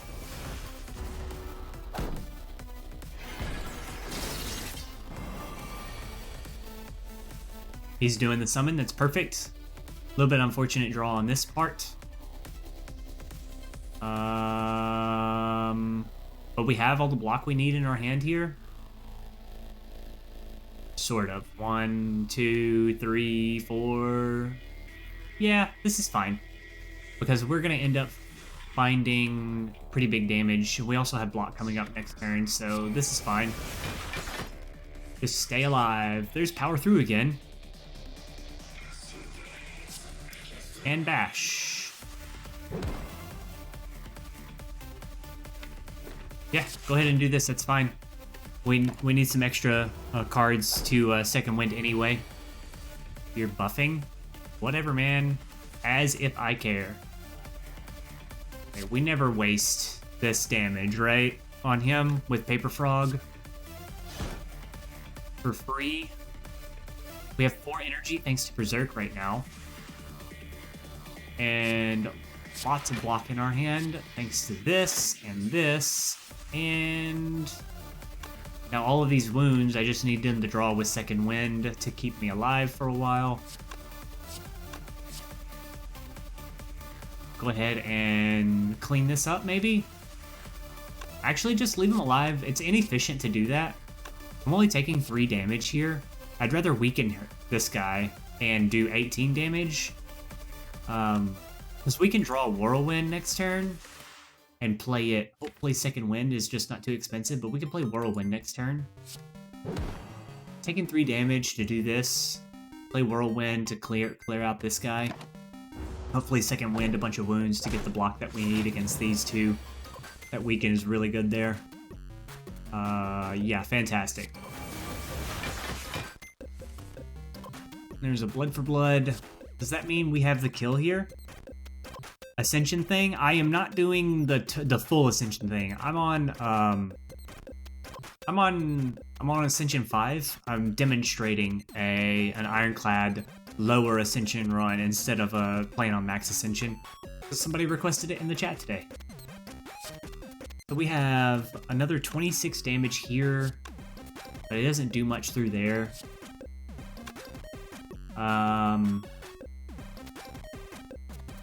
Would like to get this guy cleared out. This may be where we commit to one of our potions. Set is 27 and 13, and the second wind just doesn't block that much because we were still frail. It was good enough, though, because we always get this guy out of here. I don't want to weaken this guy, because this is the one who does all of the damage, right? Weakening this one might have been smart. It might have been correct with Whirlwind coming up. Because it could just mean that we also block this guy by killing him this turn. But then we have to deal with 27, like 38 or something damage this turn from him anyway. Just kind of hedging my bets on looking for the lethal with blood for blood coming, like Bash blood for blood, and Whirlwind just cheap on Snecko. We might just commit to a potion on this turn though. You're always dead. Still have 40 damage coming in. We draw. We don't draw into something that makes a kill here on anything. Jackpot. Let's see, we have 6. We do this. Does this block for the most possible thing? Probably we can commit the flex pot this turn. We have. I don't like doing weaken math, unfortunately. It's really complicated because we have to do weaken math and then Paper Frog math.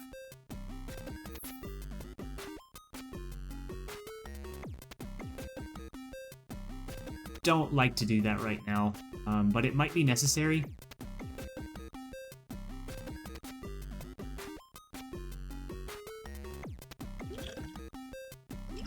Just a matter of which one of these is better this turn. I think I like to have the flex pot for later. Paper Frog makes vulnerable deal 75% more damage rather than 50% more damage on enemies.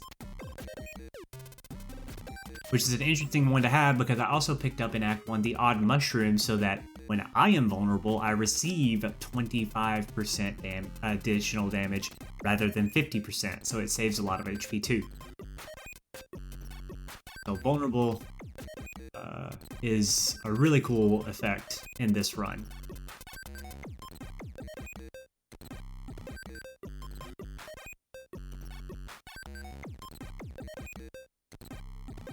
Yeah. We bash this turn.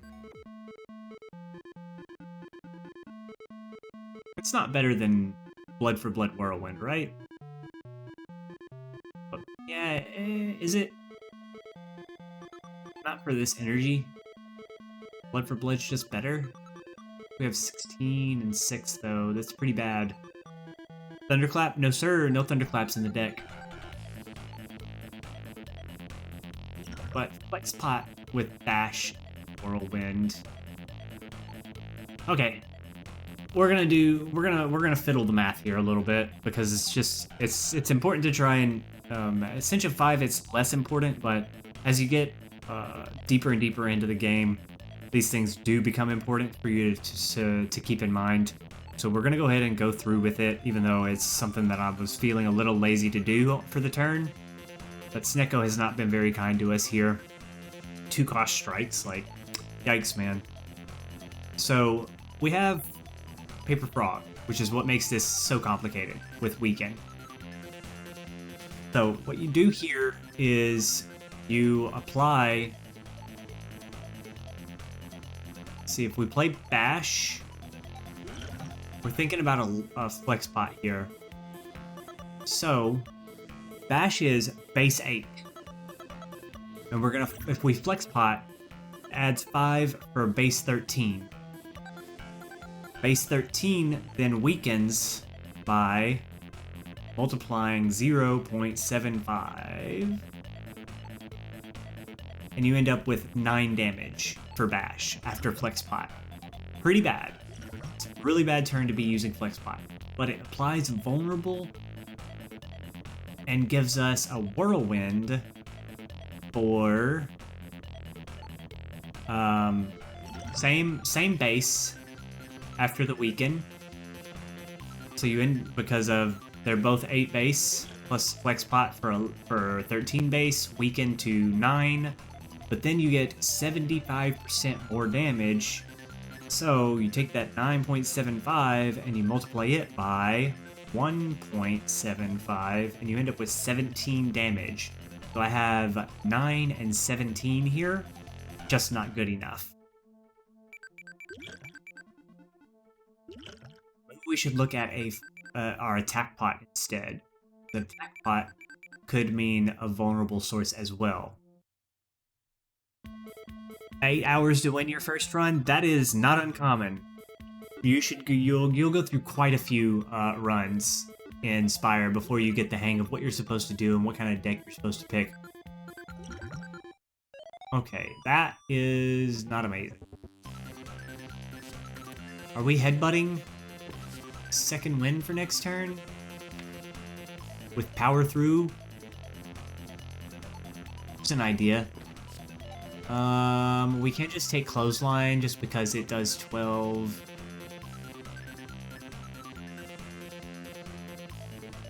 Getting Weaken on you right now is going to be pretty good mitigation. And then we just play Whirlwind for 18 plus 9. We have to come up with 13 damage on you next turn, and you may be doing a summon turn. I'm not too psyched about this. We interested in Nason. 8 hours doesn't seem too bad. Previous card or deck building experience, that does make a lot of difference. I find that a lot of people who discuss their experience with Magic the Gathering, though, have issues with this game. Because they have a very, very strong preference for keeping the deck small and tight and efficient. And it's typically wrong to try and go for a very, very small deck in Spire.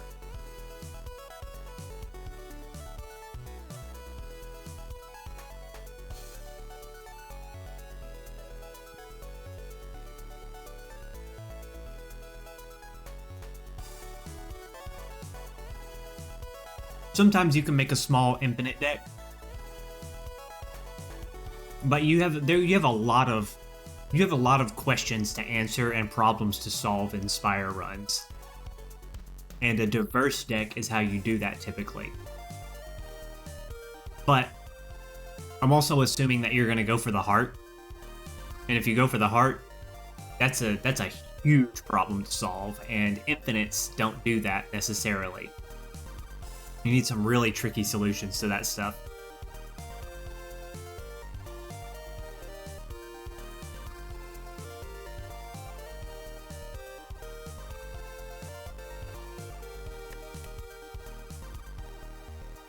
This is a hard turn.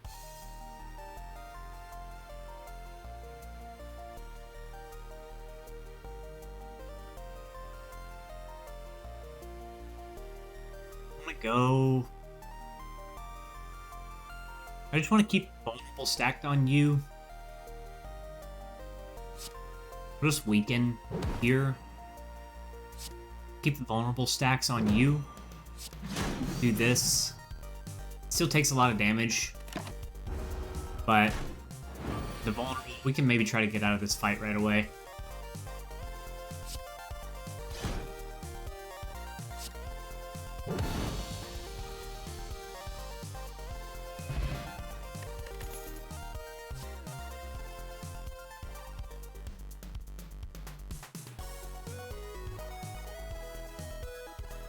That's the card.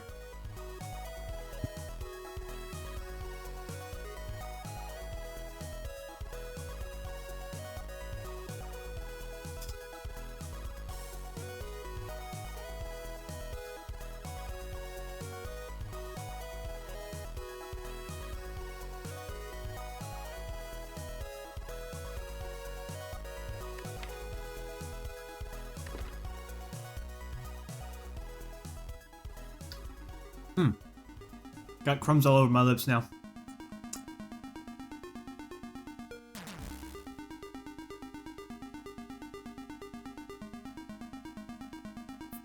Make sure it's not in my beard, man.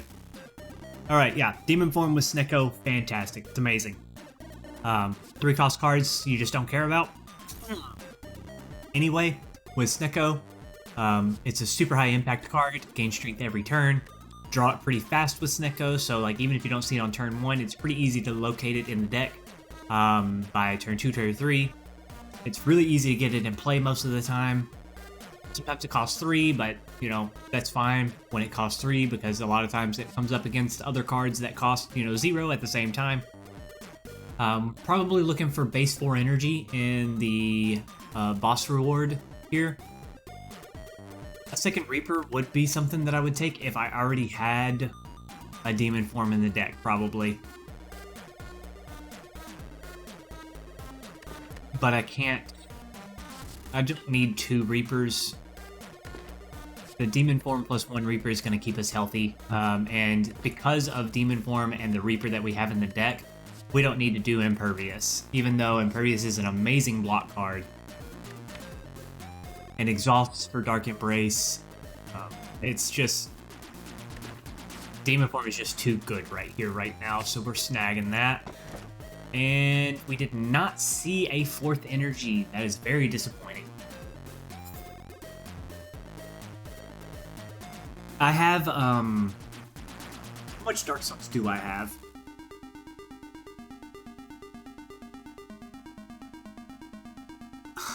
Wrong button.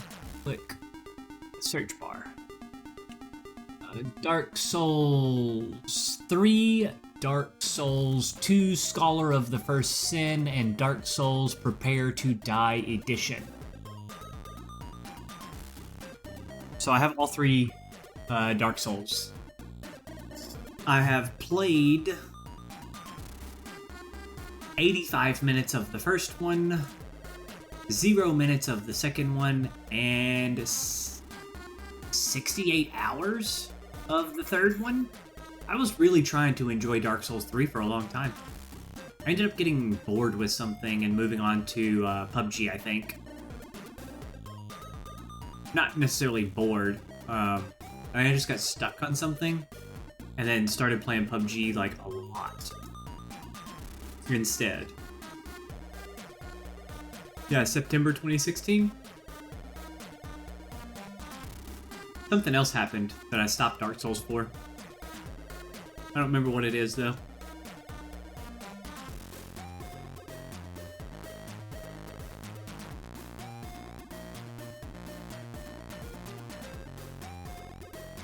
I think Dark Souls is awesome. Maybe it's not the kind of game for me to play. I want to revisit the idea of it sometime in the future, though, but I don't think I was stuck on a boss or anything. I think I just got to a point where, like, I didn't quite understand like character builds that I wanted to play with or something, like, and the weapons weren't working out for me. Like, I think I was just having a tough time. I think I was just having a tough time with the game and got a little bored overall, and hit kind of a brick wall on my enjoyment at the time being. It's also possible that my save got wiped out. I might have broken my save because I think about that time is when I was doing stuff with my PC and I might have broken my save or something. It's really hard for me to remember. That was a long time ago. Funder, what's up, man? Doing Ascension 5. Yeah, man, just doing Ascension 5. It's just kind of demoing for Nason Rots here, who asked for an Ironclad run, and he is not on, you know, high Ascension. So I just dropped it all the way down to Ascension 5 to make it more on his level of difficulty that he has to deal with right now, instead of explaining it in terms of Ascension 20 and Hearts. Call me the god. That is unfair and inappropriate. I am no such thing. But yeah, we're 3 hours into this Ironclad run, really deeply explaining as we go, and really thinking our choices through a lot.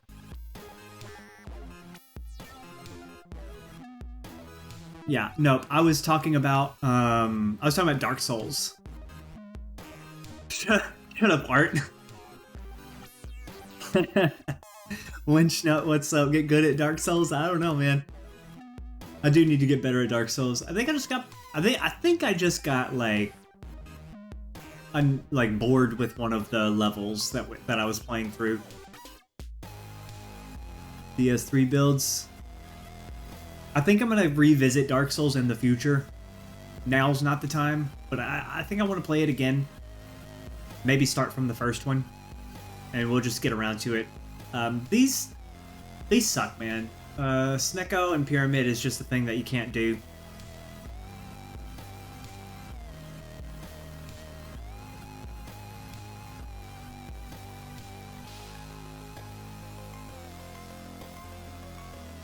I have, what is that the Prepare to Die edition? This is a remaster? No, wait, there was another remaster, right, recently of Dark Souls 1?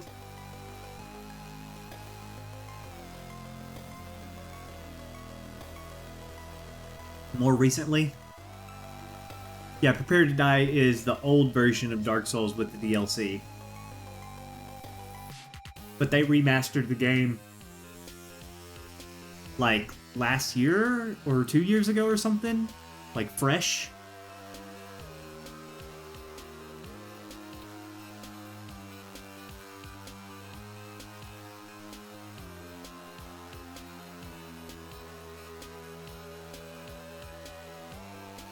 So I also have Strength and Reaper now, so this is pretty stupid. We're just gonna take the Runic Cube, draw some more cards, and it's like, it's okay. Dark Embrace Blue Candle Writhe is actually 2-card draw, which is kind of cool, I guess.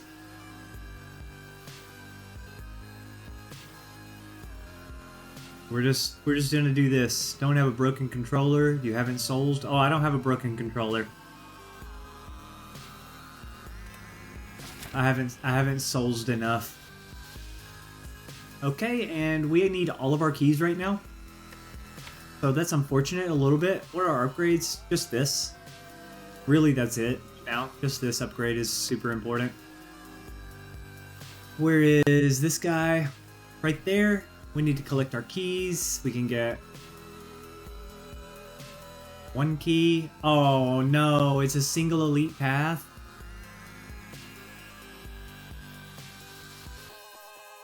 Well, late shop. Grab our key here. Nope, we upgrade Demon Form here. And we Reaper. And then get our key right there at the end. Single elite. At least there's a late shop. Okay. Oh, well. We're gonna go this way. Look for Mind Bloom and Orb Walkers and stuff. 33 damage incoming. They almost never, like, you don't attack next turn, not like 90% of the time, you don't attack next turn 90% of the time, and you don't attack next turn. Or you always attack next turn? I don't feel bad taking. Oh, Enlightenment this turn might be amazing, though. I wish I could see what my draw is. Just block 30 right now, though. Nope. You play Enlightenment this turn, right?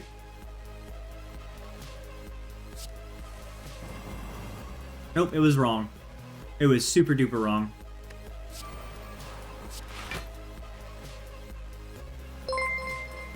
Huntsman with the follow. Thank you so much for that, man. I'm glad that you're coming by and enjoying yourself.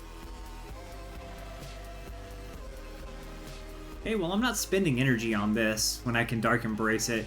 1, 2, and there goes Enlightenment. But I have my full 3 energies left, so whatever, let's go.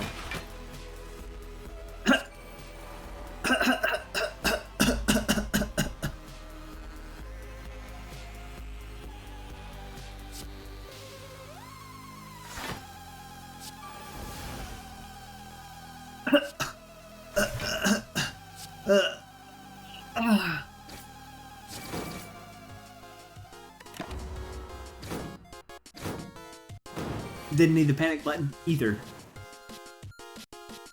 Okay.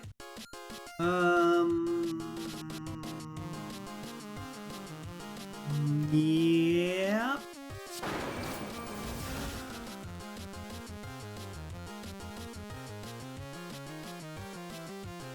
Huh.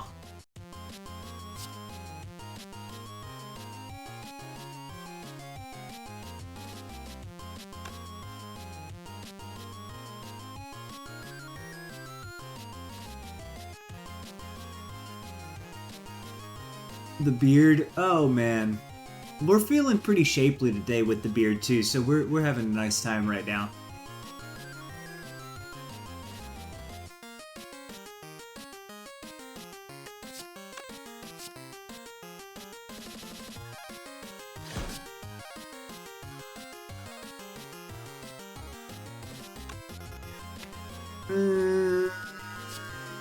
Ah.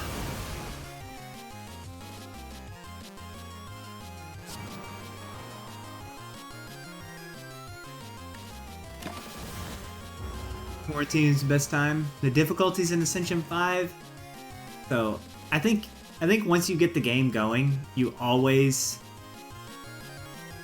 play Ascension 1 at least because of the elite spawns. The elite spawns that give you so much more strength and more power out of relics. It's just silly to play on Ascension 0 for a while. But the main one here at Ascension 5 is healing less after boss battles. Which is... who cares most of the time?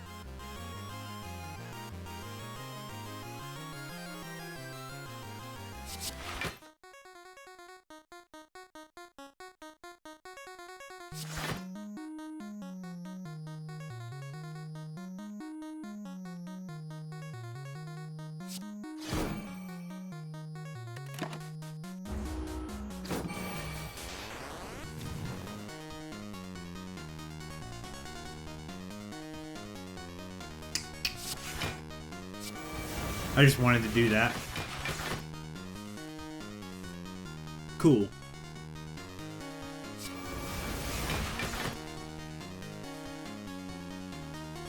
This is my deck now.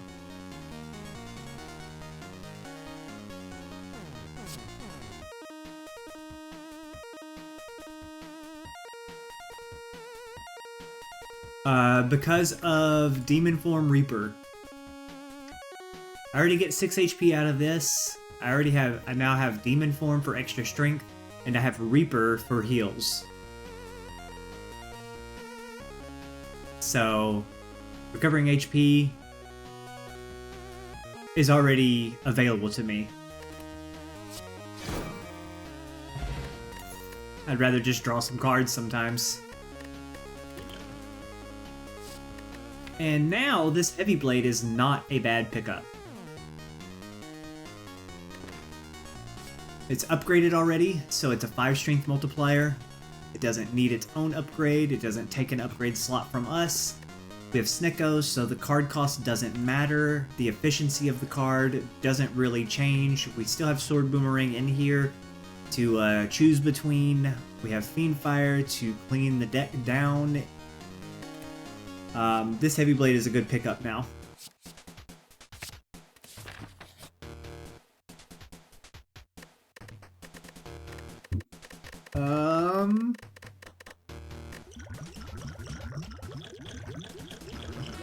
Nope.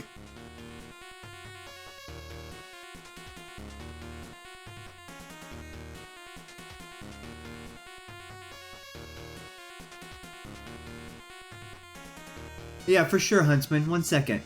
So Art, you wrote that because you want to help everybody. That's why you wrote that. And you're absolutely right.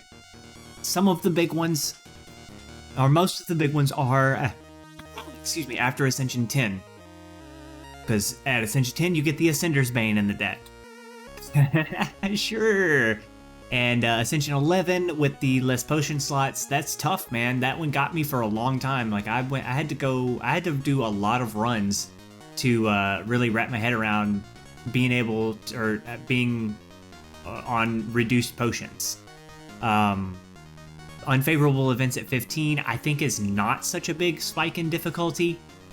And the shop price increase at 16, it sort of is, but the game really gets activated for difficulty and like complicated maneuvers and plays and deck building at 17 plus. Had problems evaluating what my deck still needs and what it's good at. I have trouble with evaluating options that I need to look out for as well. Sometimes I need to do things like, you saw me take this Entrench earlier, just because I was having, I wasn't finding strength, so I needed a diversity to give myself another out in the deck. And then of course we immediately found a Body Slam that we decided to turn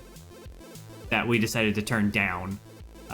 But that's okay because we were looking like we didn't want to dive too deep into this Entrench idea without having found something to turn this on a little better. But you saw that we had that discussion about grabbing this Entrench. It's not a great card in this deck. It's not fantastic in this deck. But we weren't able to find any strength through 2 entire acts until we found this demon form finally. So it became kind of necessary for us to think about what else are we going to do with this deck if we don't see any strength cards. And Entrench was it. Entrench is the other thing that our deck can do right now. We didn't find Barricade yet, but that's okay. Because this is still a pretty high impact card, especially with Snecko. So, Huntsman, the deck right now is Act 1. We came out of Act 1 right here. We went into the Act 1 boss at Blood for Blood, so this was our deck right here. We got an Orrery in Act 1 at a shop to help us look at more cards, and this is what we ended up with. Oh, I lied, actually. Fiendfire was in there too. We got, oh my god, Act 1 got us all the way to here, thanks to Orrery, didn't it? Yeah, we took the Berserk from the Act 1 boss, didn't we? Yeah, I lied to you. The Orrery got us, we got to Blood for Blood on our own. The Orrery got us the Fiendfire, Reaper, True Grit, and Second Wind. And then the Act 1 boss got us the Berserk. And then we just went through Act 2 and found very little. Dark Embrace, ended up with a Ride from one of the events. Entrench, Power Through, and then Act 2 boss got us the Demon Form. So the play has been mostly Act 1 just trying to get a little bit stronger. I don't think typically Berserk is a good card, no. Hey Sir Art, have fun at the barbecue, man. Enjoy yourself. Thanks for coming by and hanging out. And we'll be in touch, man. I see you most days because you hang out here. I hang out with Veggie Bread, and we end up in the same places. So go enjoy your food, man. I hope you have a good time.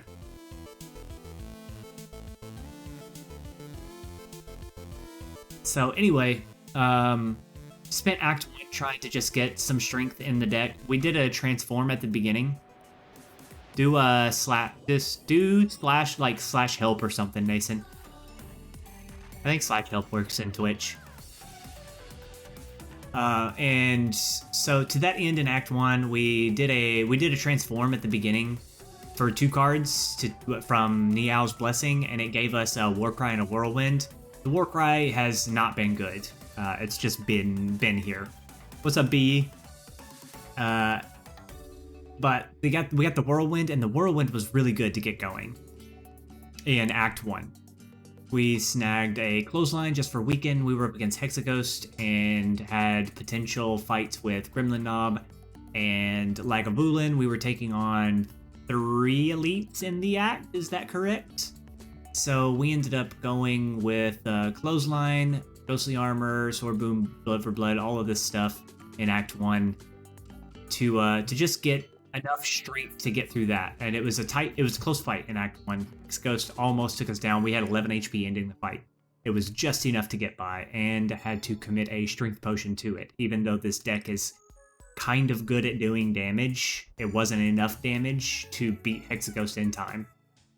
Then we got the Orrery with the Fiendfire, the Reaper, True Grit, Second Wind, all of that stuff was cool. And then we have the Odd Mushroom, so we took the Berserk. So like, most of evaluating cards and decks in Spire, what you're gonna pick up from the way I'm talking about this is that kind of thinking about all of the cards individually and how they help the deck, rather do things turn to turn, rather than as combinations and what the deck is trying to do overall.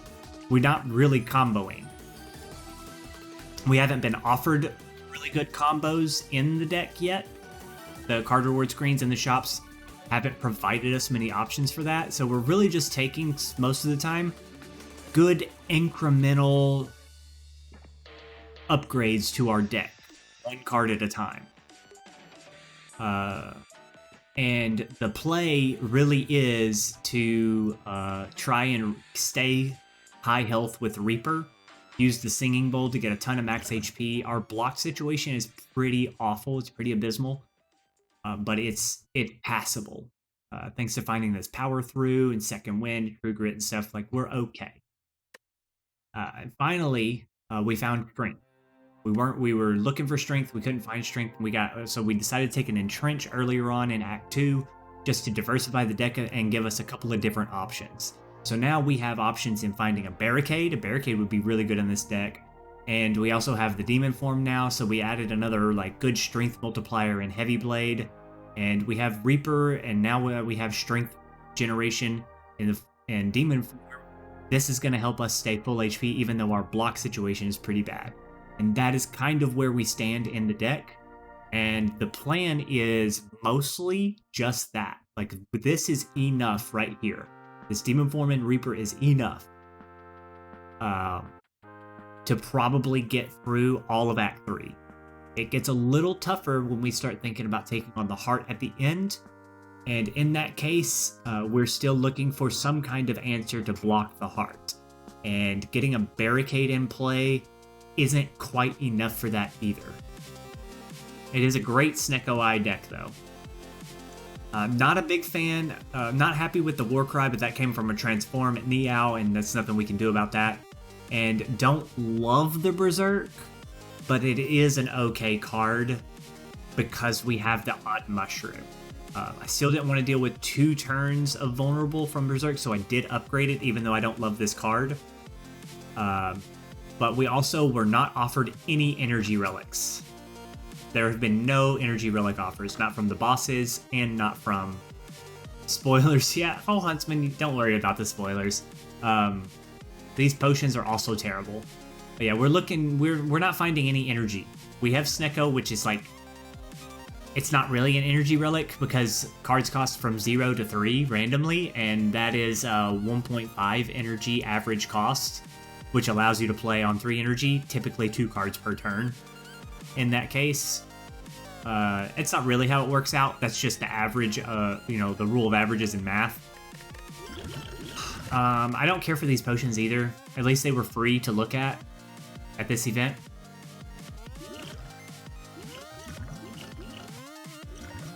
But I think I like these potions better. Don't need a regen pot because of the Reaper thing. Don't need a speed pot because of the Reaper thing. Don't need a smoke bomb because of the Reaper thing. Like, these potions are just fine. No, it's 0, 1, and then 2, 3, and in the middle...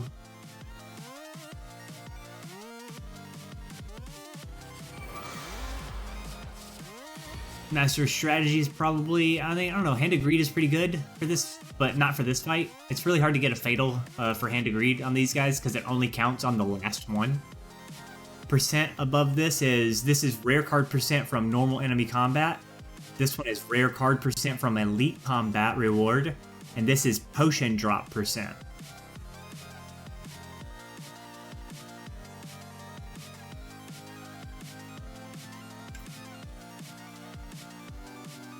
Make a command for Spire Tool? I did not. Bing bong bang boom. You're right. I need to do that. Give me a momento. I'm just gonna click all of those buttons and make it right now before I forget. After I get off stream, man, I got so many millions of things that I'm supposed to be doing. It's really hard to keep track of everything.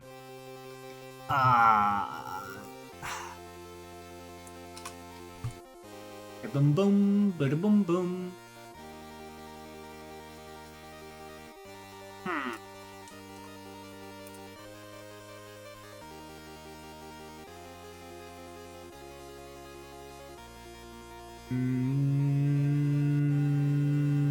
There's the tab. Lost the tab. Spire Tool is...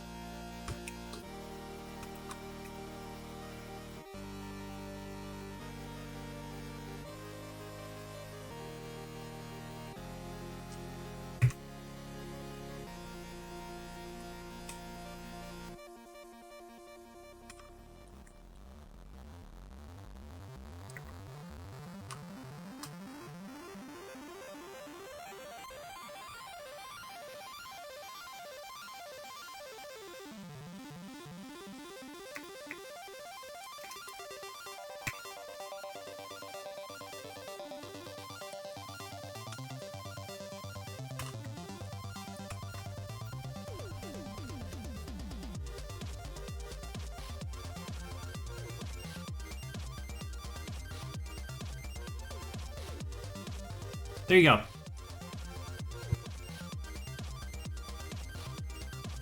It's an external command, or external, not command, external tool. 20 damage with Vuln 33. Yeah, the Hand of Greed would be pretty good, but I already have damage in the deck. I don't need to just, like, make extra damage right now. You do not need to mod your game, Huntsman, for Spire Tool. It's an external tool that reads your run files.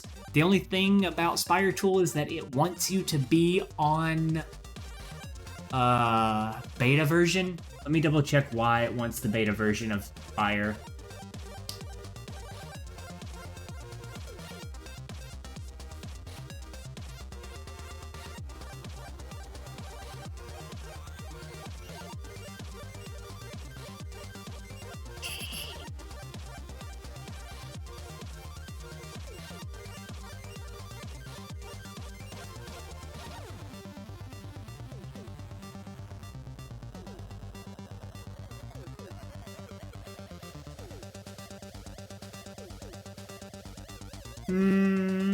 Why? Click F, Control F, beta autosave files. Oh, he doesn't describe why it wants beta files or beta branch anymore. He used to though. I could go back and look at the old commits to find out. I don't want to. It prefers the beta version because the run files, the save files in the beta version have a better machine parsable text format that the non-beta branch, the main release branch, doesn't provide. So the beta branch is better for Spire Tool. But if you think about grabbing Spire Tool, do not just switch to beta branch in Steam. Talk to me about it first. I can help you save your progress first. Okay. I think I just want to draw more cards on turn 1 and do stuff.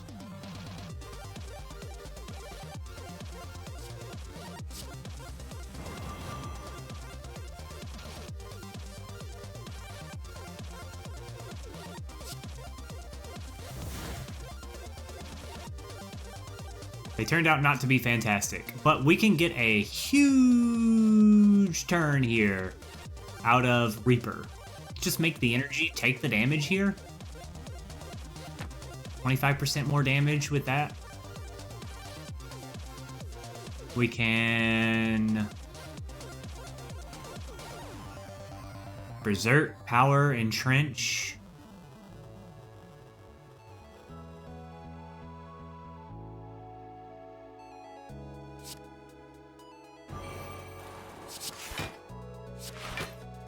Don't even have to take damage, because we're that great. Cha!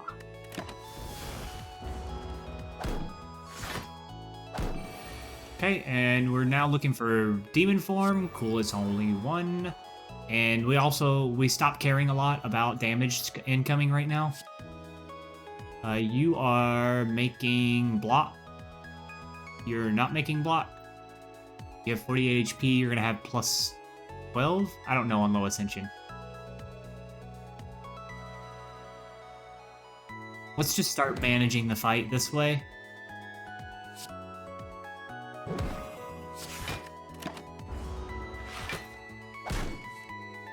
Oof, off. Nice blood for blood. That's a really cool pairing right there. Blood for blood and Runic Cube. That was awesome that I just drew it and then it immediately reduced cost to 0 and stayed in my hand because of the way that works. Get the Dark Embrace in play.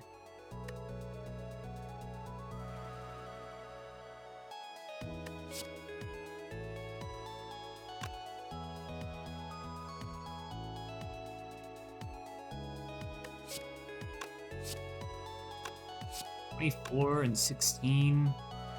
Let's draw a card. It's a wound.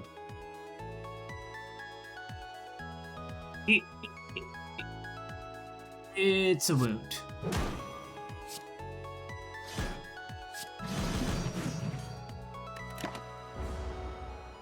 Okay, now we want to just kind of let Demon Form tick up for a while.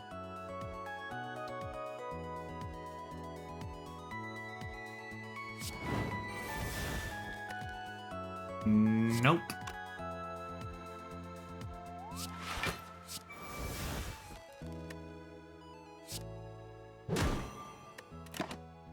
Gonna let Demon Form tick up. We're gonna completely full heal off of this fight.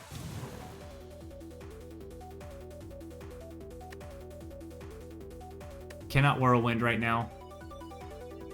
For anything more than 3 energy. Or anything more than 1 energy. 2 energy kills everything. So we'll just do this.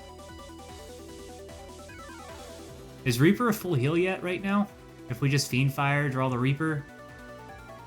It's 6 plus 4 plus vulnerable. 10, 15, and 6.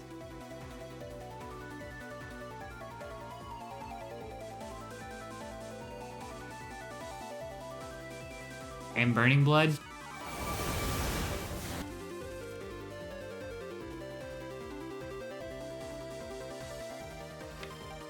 Let's do that Sword Boom in here with more strength coming.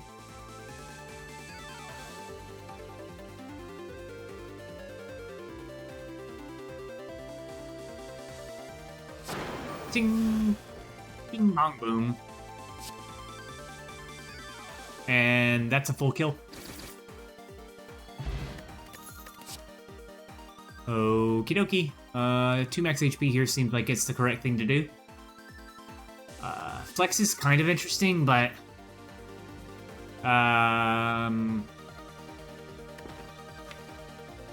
like, I can just kind of wait around and get Demon Form online instead. For 4 strength, I'm willing to pay 1 for it. In a lot of hands, I'd be willing to pay 2 for it. Because I could draw it with like Fiendfire and just like in the fight and not need to wait on Demon Form Reaper or something, you know? So it's a good card because it's already upgraded. It's just who knows whether we need it or not. Reaper is amazing with strength.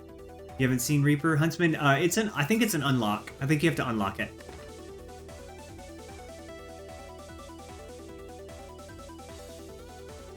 I think I just want to find like Shockwave and stuff and not even worry about this. Like I can draw this with Reaper and get a really big heal off of it too. And like sometimes this gets me sometimes I'd use this to just end fights faster and not have to wait around for everything. But I think just 2 max HP is plenty good here. Firepot. Don't really need Firepot. Firepot is only really good right now in Act 3 for Reptomancer daggers, and I have Whirlwind for that situation. Pretty comfortable just holding, just running Whirlwind on that.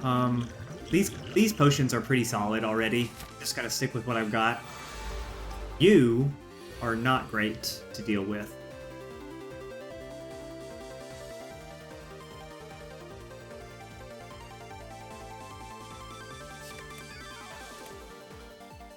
Just put a panic button in my hands in case it's important in this fight. Using breath to redraw stuff. This is a hard fight for us to deal with.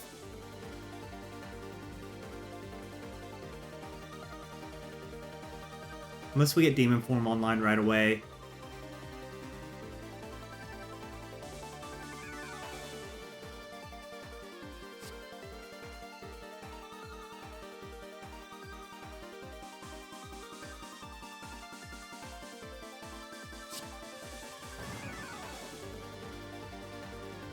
Yikes, turn 1 with the big oof.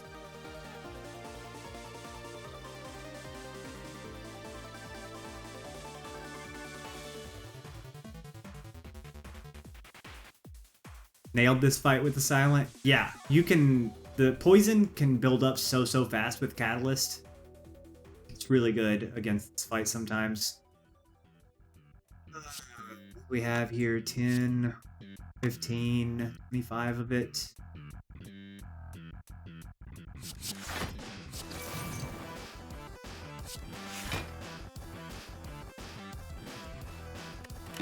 Okay with that. Poison Tick reduces damage. Yes. Yes. Any damage done to him before he attacks reduces his damage given. And Ghostly. Yikes. Yikes.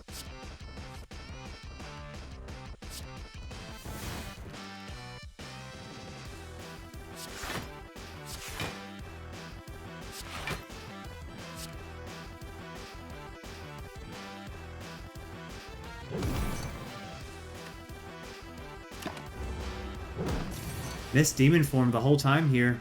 Wow, bottom decked it. Totally bottom decked it.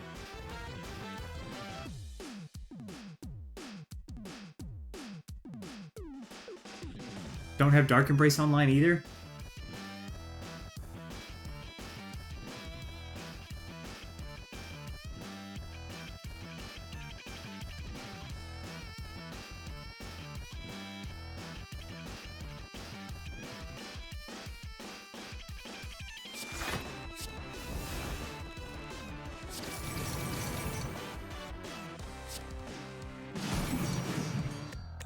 Maybe I was supposed to play clothesline in this fight.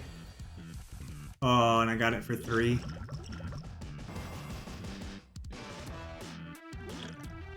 Oh no.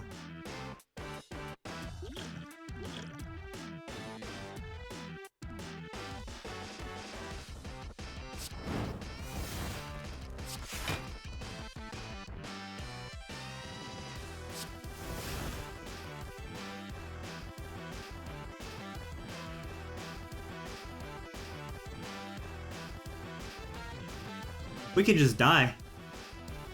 We might just die.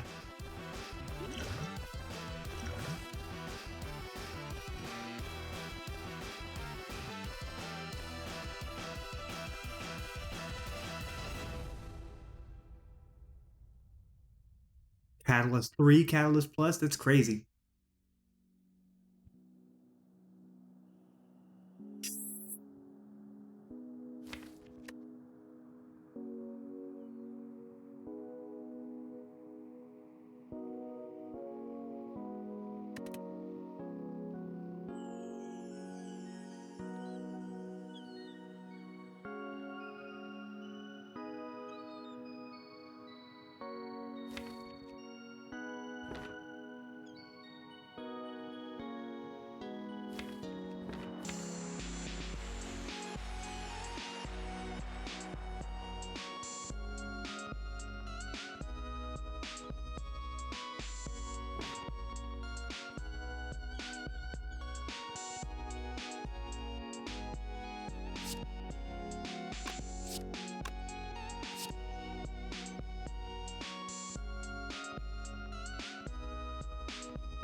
Deck is not ready for this fight at all.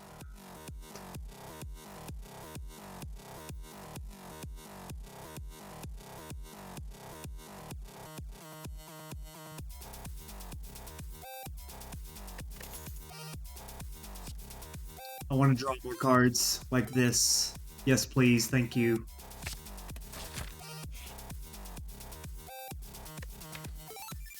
If Snicko treats us like that again, we die here. We just used all of our potions to not take... I think we saved probably like 90 HP in the fight.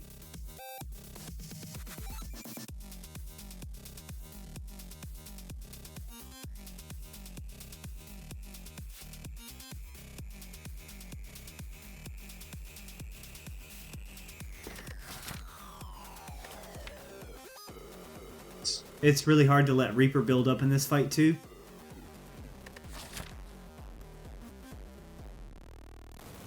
Do we have a campfire next? Really want to upgrade Demon Form though. If we don't get the Demon Form upgrade next fight, we don't get it at all. Or next campfire, we don't get it at all because we have to recall.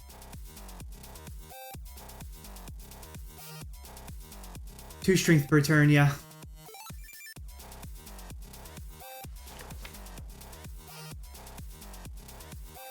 We don't get the Demon Form upgrade, we don't get it at all.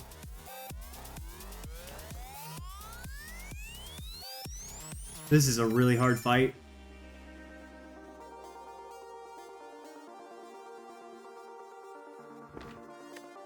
Just believe in Snicko here, or what, guys?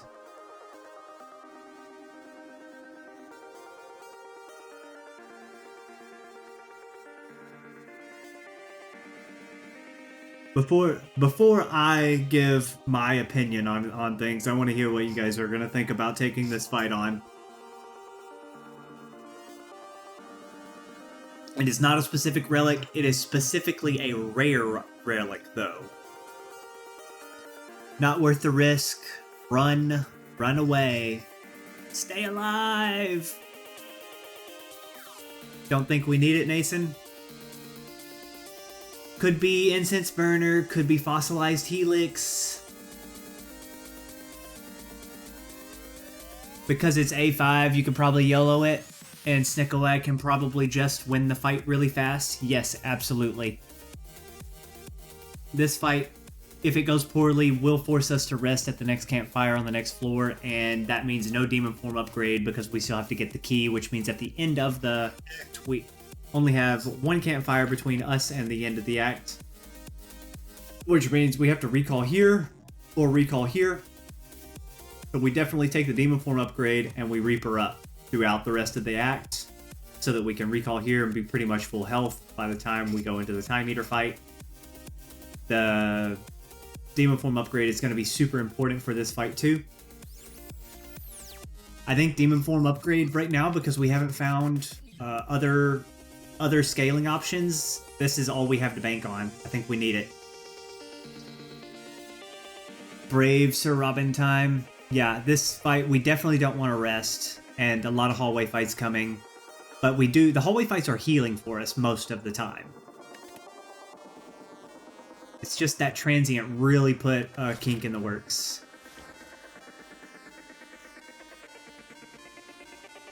I think the demon form upgrade is strictly required.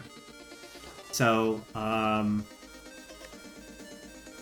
think we win this fight with a good draw on Snecko. I think we take too much damage if the first shuffle of the deck is poor with Snecko. And we could lose the run. But we could win this fight on low-ish HP and end up getting a Fossilized Helix or a Incense Burner. Problem is, a rare relic could also be like Unceasing Top, and that's gonna be sad boy times. Unceasing Top with Fiendfire is like okay-ish, I guess. But not really. Not really. Don't risk it. Alright, I have to agree. I think that taking this fight is probably just too risky right now. I think it's important that we save our HP. And there are relics in the rare pool that would do us a lot of good right now. Could be Ice Cream, could be Incense Burner, could be Fossilized Helix, but it could be Unceasing Top. That would be sad. It could be... I can't remember all the rare relics. There are some good ones. There's some really good ones that can be run-defining and run-winning right now, but probably just have to not risk it because the demon form upgrade also may already be winning.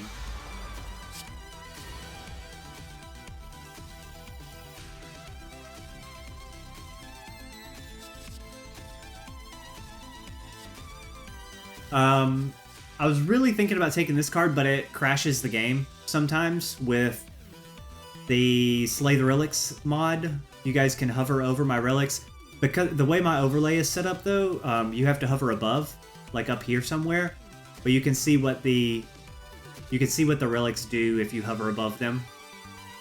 Thanks to the Slay the Relics extension on Twitch and the mod that I have in place here.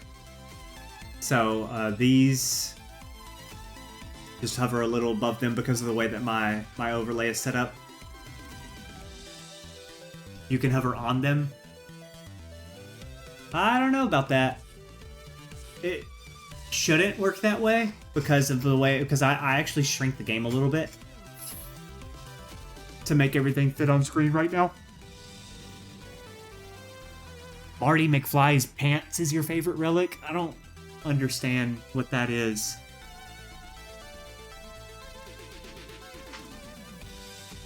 But yeah, this card crashes the game sometimes.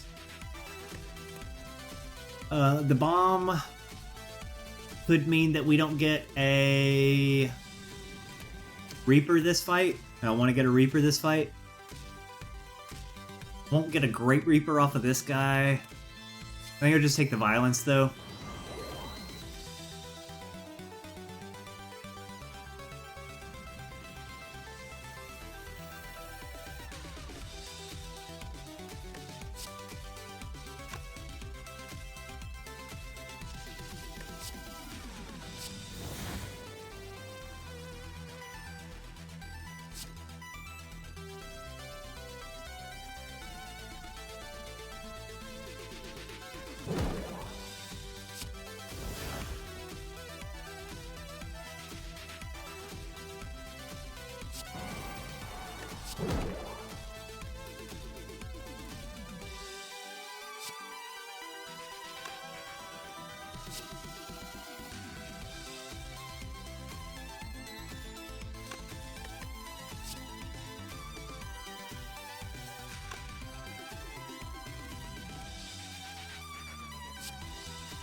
Okay.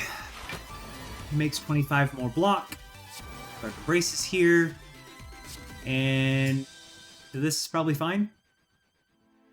I got Dark Embrace in play. I don't really want these cards. Demon Form is here. And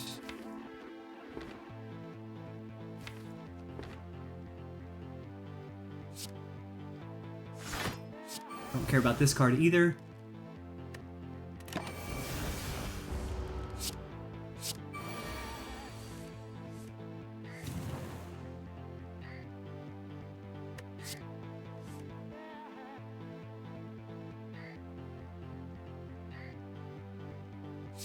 Try to redraw this for a different cost. Nice.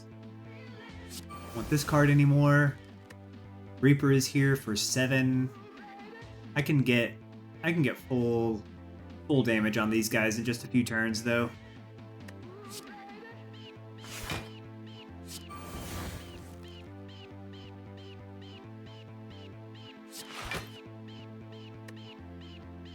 This is only 14 heal. I want way better than that, please. Dark Embrace with these dazes just means I draw like my whole deck all the time. Can pass this turn safely. Pretty happy to just pass turn here. Dark Embrace does all kinds of cool stuff with these dazes. Can do it again. Get all of this strength up.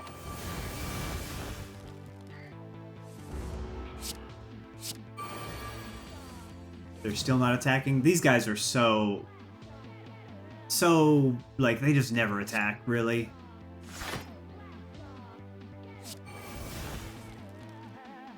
Start removing cards out of the deck like this. I don't need any other attacks almost. Do need the block cards a little bit though. 12 strength now. 16 times 2, still not attacking.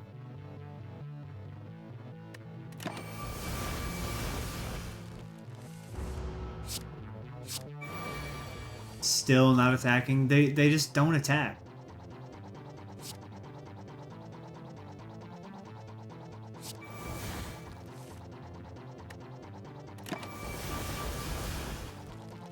Now we just draw Reaper and get 38 health.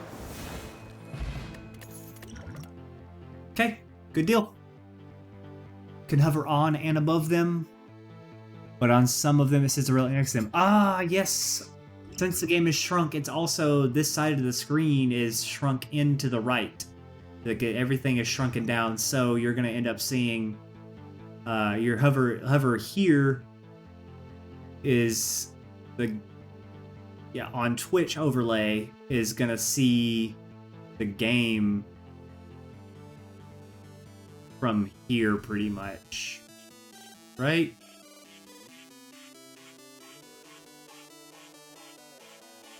This is a bad card with Snecko, but it's a good card with Dark Embrace. These are skips. We'll just move on with our lives. Go here, try to win this fight quickly. Mind Blast is almost cool. The other cards definitely are not cool. We'll take the Mind Blast because you cannot skip.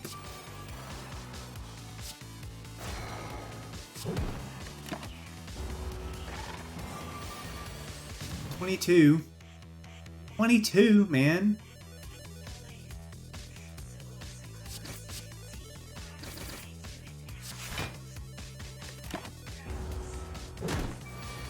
Should still get a good Reaper in this fight.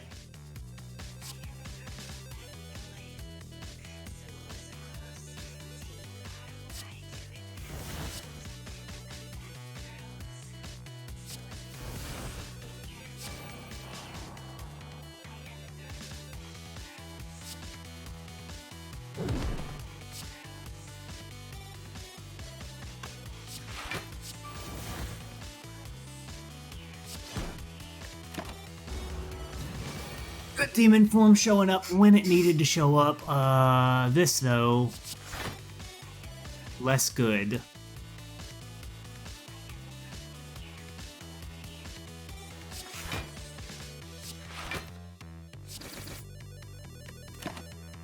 Less good. Yeah, there you go. Nice cigarette. Thanks for the answer there. My chat crashed. That's why I'm not seeing these questions fast enough. Sorry about that, guys. Normally I answer these questions like immediately. I wasn't able to see them on my screen though.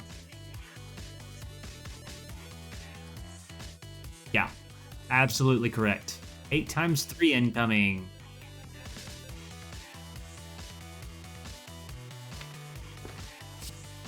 Dark Embrace, Blue Candle, does cool stuff here.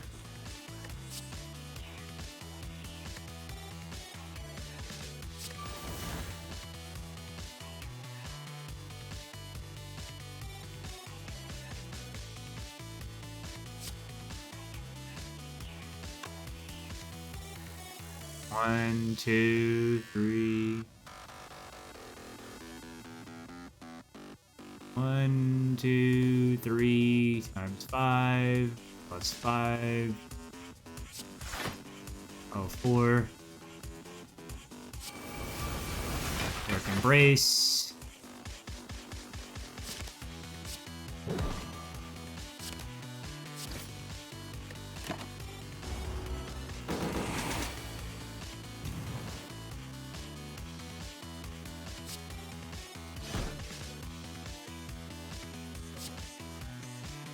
Should be able to just win the fight next turn.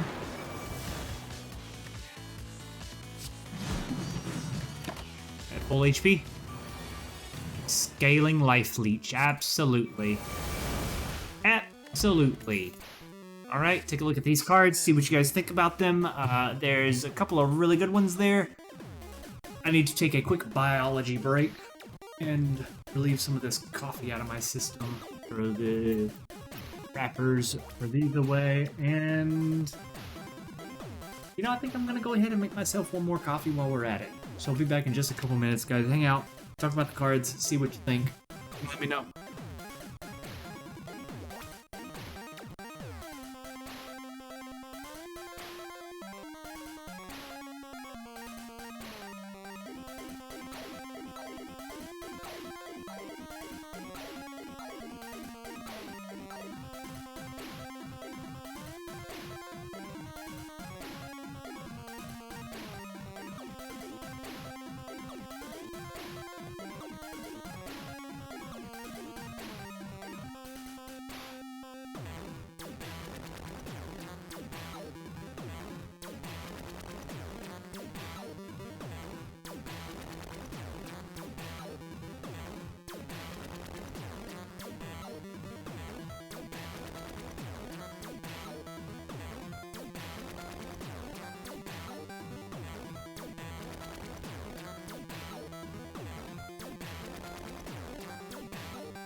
Love some disarm. I love some disarm. You're on disarm 2. He does have a few multi-attacks. Also, regardless of the multi-attacks, Time Eater has the strength buffing when you turn his clock.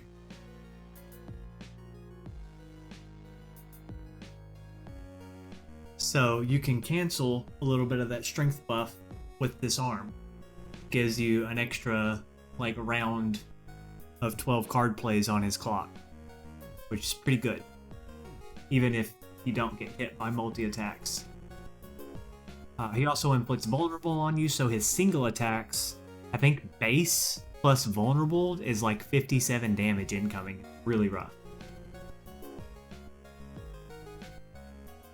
Pain can be okay, adds 2 dead cards to your deck, and that is pretty sad. Snecko Eye does mitigate that a little bit. So does Evolve and Medkit. Problem with those is the issue of running into the fact that you have to draw the cards. Even with Medkit, even with Evolve, even with Dark Embrace, even with Snecko, like, you still draw wounds. And drawing wounds is pretty bad. That's why Marker Pain is not a high tier relic. Having to manage and mitigate wounds in your draw pile makes them very tough, because sometimes you don't draw the Evolve fast enough, sometimes you don't draw the Dark Embrace for your Medkit fast enough, sometimes they're in your hand, and you end up with no other good playable cards or ways to manage them. And they can cost you a lot of HP. Cost you a lot of damage.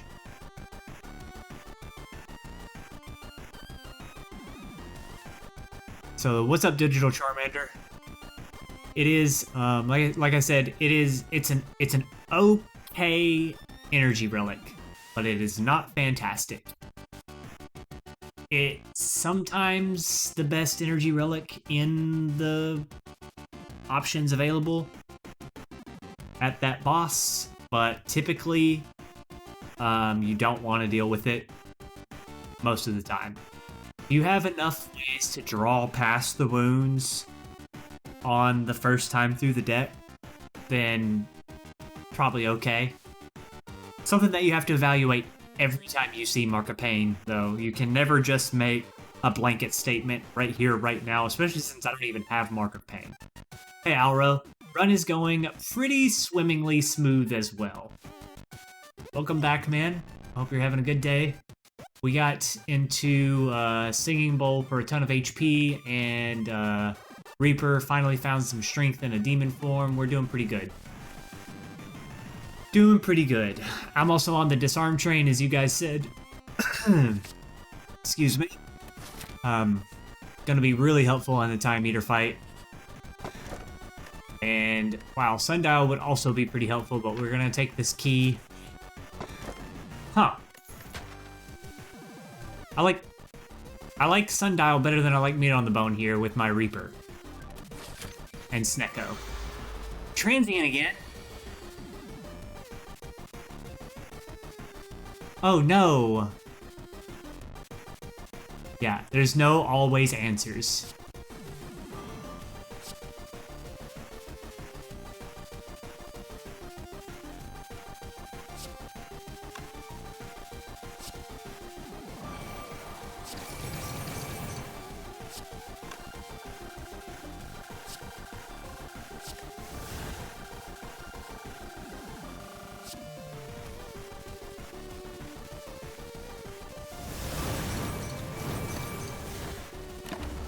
Okay, we made it through that turn. Now make it through this turn. Thank you. Huh.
Getting Demon Form in play is a really nice Yellow Enlightenment, I guess, to play 2 cards.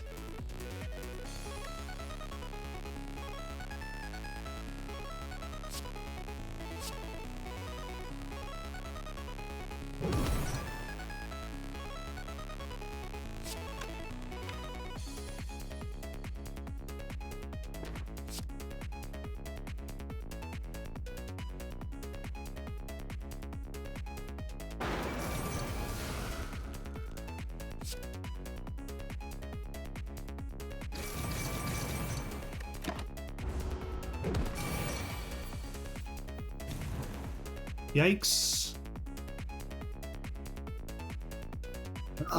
Yikes. 17 times 4. It's pretty good. This happens too. We're good, right? Okay.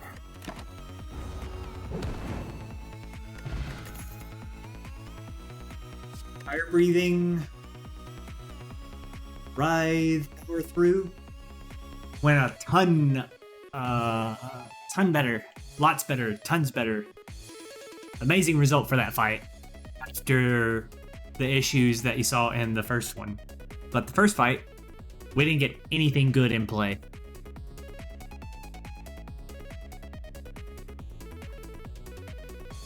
Like, none of our good stuff got in play for the first fight.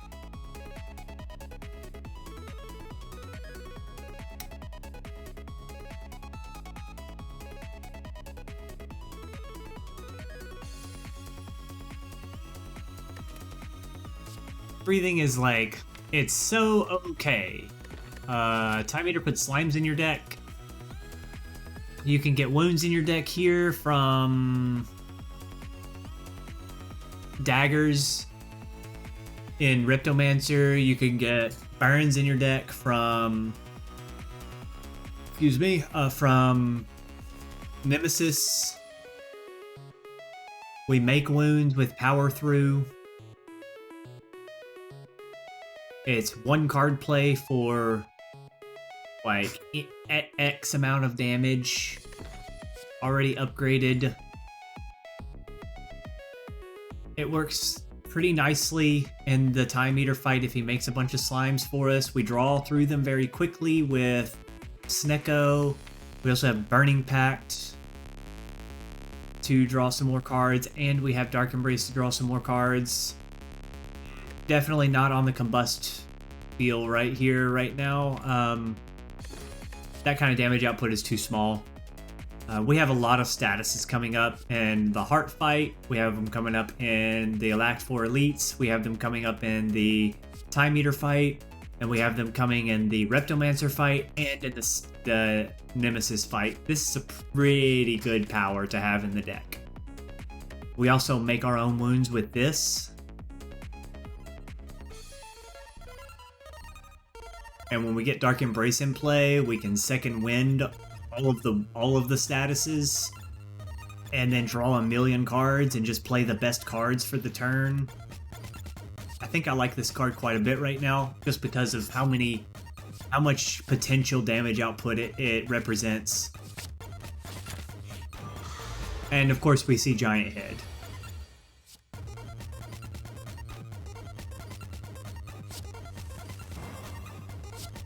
Good Demon Form turn 1, good Dark Embrace turn 1. Draw some more stuff. Draw some more stuff.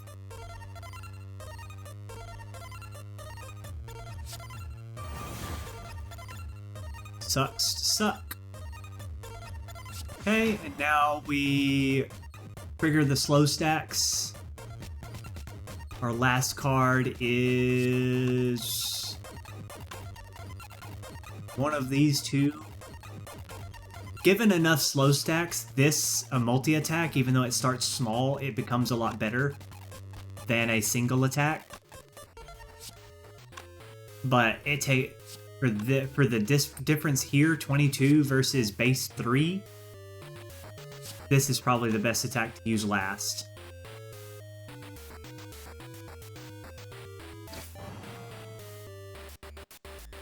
Also on top of the 75% vulnerable with Paper Frog. That's a way bigger multiplier on 22 base than it is on 3 base. This is 39 versus 24. But does it get better? Probably not. Probably correct to do this. Then this. Take 4 damage for the turn. A Reaper, but we can probably get to Reaper. Can also play this out of the deck, which I don't care for right now. I do have 1 energy to spare. But I would rather actually hold this for... Do I want to hold it? For Fire Breathing.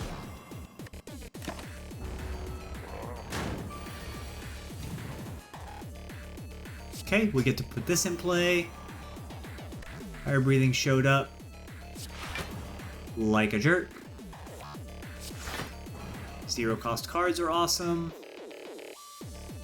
Don't want to Fiend Fire away my Heavy Blade.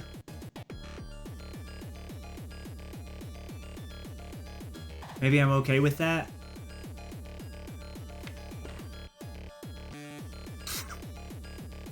I think I'm okay with that. How much do we get out of this? 16.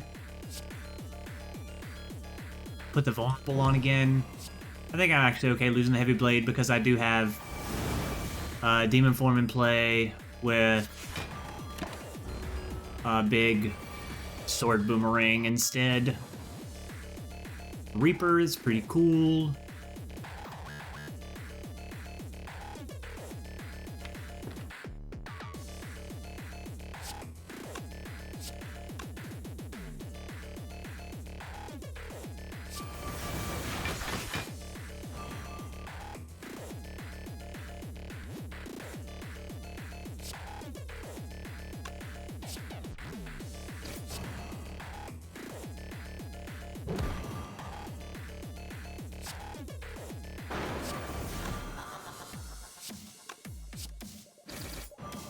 Should be able to win this fight and stay full HP here.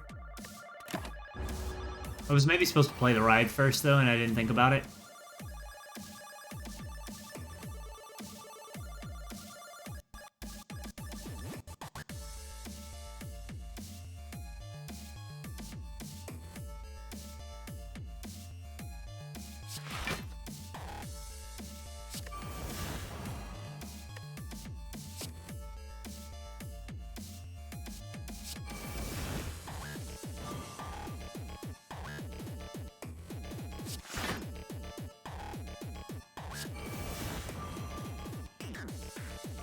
Okay, good slow stacks.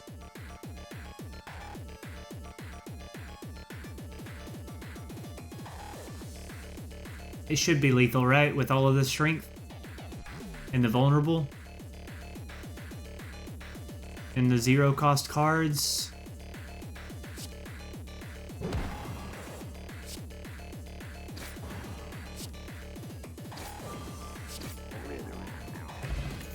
Magic Flower with Reaper. Oh man. Oh man. This is the relic that we would have seen from the Orb Walkers, by the way. The double Orb Walkers fight. That's the relic that would have shown up if I won that fight. Right? Rare relic.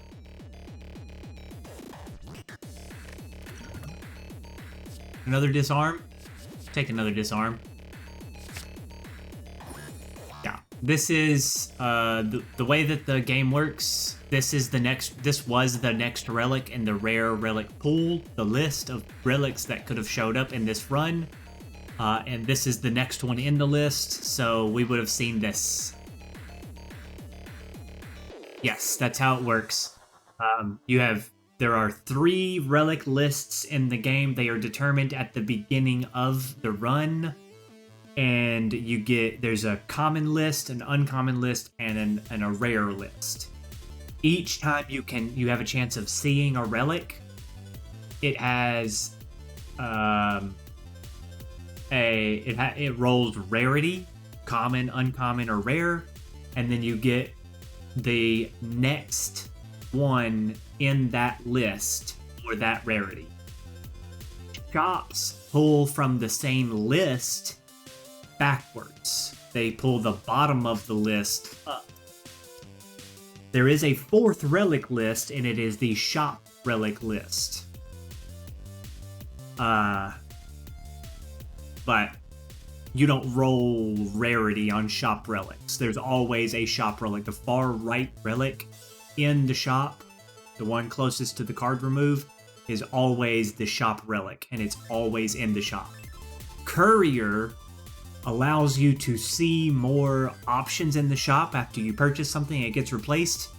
Courier never replaces a relic with a shop relic. You only get one shot at a shop relic in per shop, ever. Courier can replace any relic with a common, uncommon, or rare, but it cannot put the shop relic back. Don't know why the shop works that way, but if you buy the shop relic or any other relic in the shop with Courier, you never see another shop relic in that shop.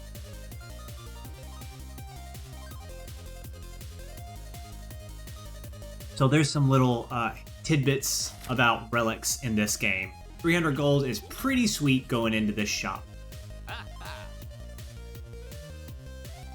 But I just explained, Nathan, that relics come from 4 lists technically because of the shop list. There are 3, the common, uncommon, and rare. You roll for rarity. Yeah, it rerolls the rarity. Just because you buy a rare relic in the shop doesn't mean that the next relic is also going to be a rare. Same with the cards in the shop. When you have Courier, it rerolls for rarity at the same time there too. Not sure how that applies to the colorless cards, by the way. Colorless cards with Courier are weird that I don't know the interaction of. It's always an uncommon colorless and a rare colorless. Those are the 2 slots for colorless cards in the shop. Courier always replaces the card that you buy with another card from the same pool, which is 2 attacks, 2 skills, and a power. And then the bottom 2 cards is a uncommon colorless and a rare colorless. I don't know if those rarities get re-rolled. I know that the other rarities do get re-rolled across the top row. But rarity on relics are also re-rolled in the shop. Okay, so this is the shop relic here. If I had Courier, it would not be another shop relic. I don't really need to look at a bunch of cards with question card. I really think probably Happy Flower is what we're looking for here, and Shockwave.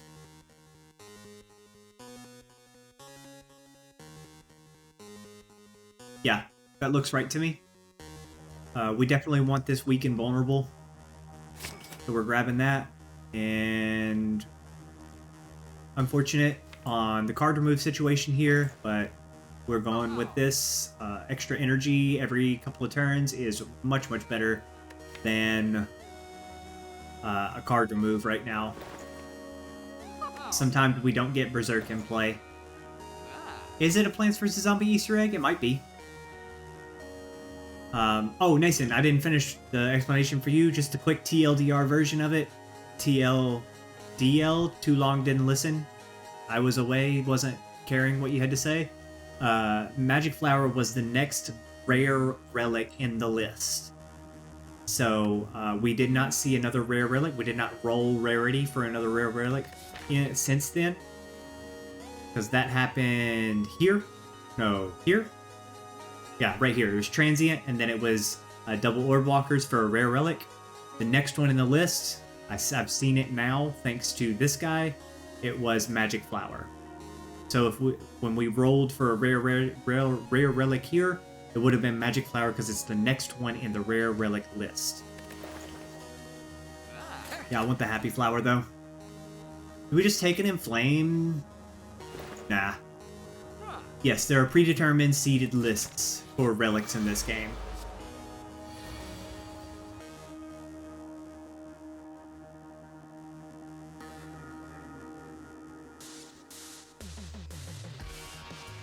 I can go grab a skill right now with Secret Technique. That could let me go get Disarm. Disarm is probably pretty good in this fight. think I would be pretty comfortable playing it on turn 1. What about Impatience? I always have attacks in my hand, right? Like, it's so hard to not draw an attack. And Sadistic Nature represents about 15 damage. Bash, Shockwave, Disarm, Disarm. It's not worth it. Think we might just go grab a Disarm on turn 1 here.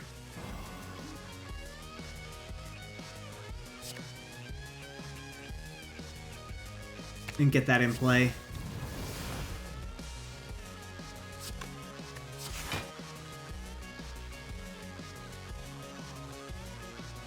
Don't get this in play, so I'm actually not going to leave the Writhe in the deck. So we get the card draw off of it here.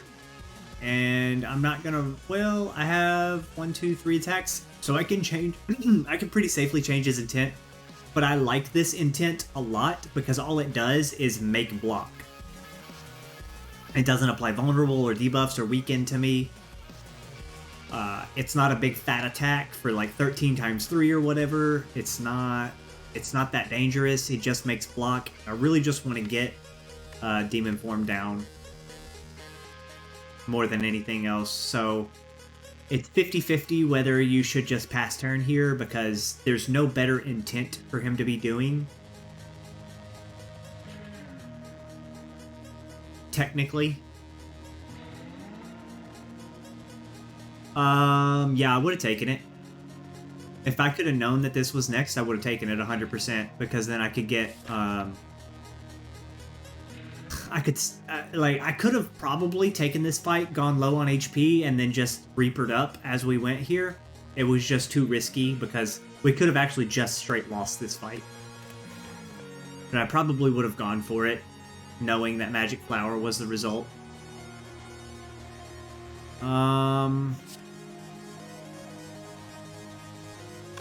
Do I need to get started on winning this fight right now and getting damage out? He's vulnerable this turn, so it's pretty good. I think I do like the idea of it, but I have a lot of stuff to get in play, and this could be a much, much bigger attack. I could have 1, 2, 3 chances to change his intent. Every damage, if he blocks the damage, then it does not roll his new intent. And it can never be the same intent twice in a row. You can see the same intent twice per turn. Like, I can do Bash and then Blood for Blood, and he can come back to this one. But he can never be... I can never do Bash and see this intent immediately. You can also roll multiple times per attack if you do damage to him with a multi-hit. I think we just go ahead and do this because he's already vulnerable. We can restack vulnerable. We might be able to just zap out of this fight pretty quick. 9. This one applies vulnerable to me, and I don't like that very much.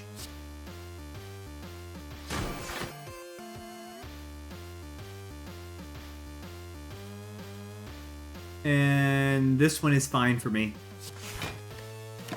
Leave him at that. Okay, scared about that. Got Heavy Blade in play here. I'm not too scared of the Parasite, but I don't want to deal with it. Do we put Berserk down, or do we put Shockwave down? Given that he's already vulnerable, we play the Heavy Blade first. Let's see what we come up with here. 9 again. Okay. He's applying vulnerable to me right now.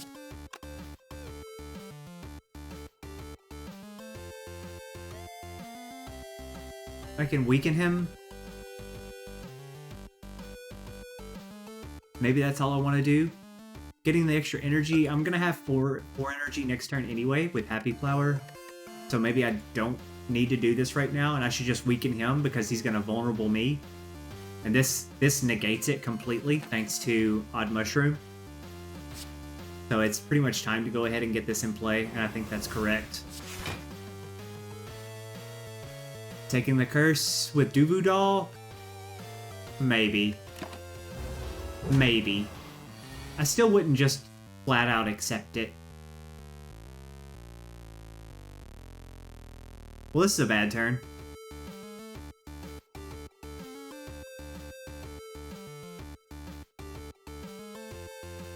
I think you never skip demon form here, though.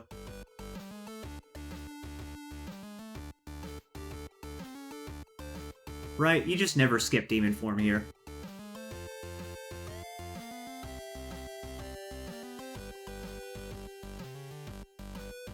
Not when this fight can actually drag on quite a bit. And we can get just Reapered up. Roll his intent here or take 32 damage. Or prevent damage right there. And save 20. Take 12. I think I prefer to save 20 HP here than roll his intent and get smacked. Even bigger and harder next turn. Now, there we go. That's pretty good. There's a Dark Embrace down. I'm okay getting out of this fight on 91 HP plus Burning Blood. How much damage do we have here? 17 times X. Or 1, 2, 3, 4, 5, 6, 7. We play this and then have the 2 wounds. 17 times 7. Well, 20 times 5 is 100. So we're doing way bigger than that. So we probably just go ahead and get out of the fight right now. It should be lethal, absolutely, Own Blood. I don't think there's any reason to stay in the fight. We're so close to full HP that it's just okay. And we have Magic Flower. This heals 9 now.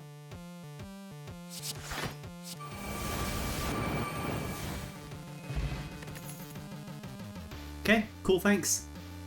And how about a Headbutt? Do we want to Headbutt some stuff back now? Headbutt back the Heavy Blade, Headbutt back. Sometimes we miss Demon Form and Headbutt it back. Sometimes we miss Dark Embrace and Headbutt it back. But let's just kind of more quickly re-roll the cost of a card that Snecko treats poorly. Let's just bring back the Power Through. Let's just bring back the, maybe perhaps Entrench.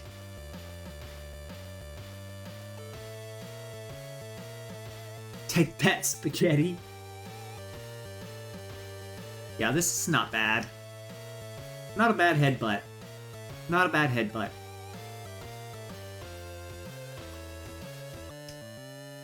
Let's just re-roll the cost on a card, pretty much. Sometimes we can Headbutt Burning Pact. Sometimes we can Headbutt Dark Embrace draw to get it right away and check it out. I think I like this Headbutt here just for the options it provides. We'll recall our key. Our block situation for the heart is still dismal and low gold. Also poor. This card doesn't work.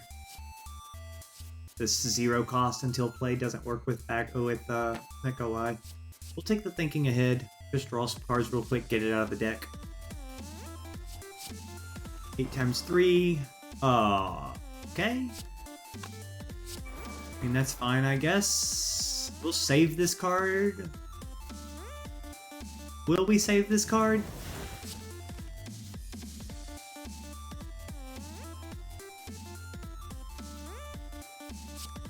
Reroll that cost.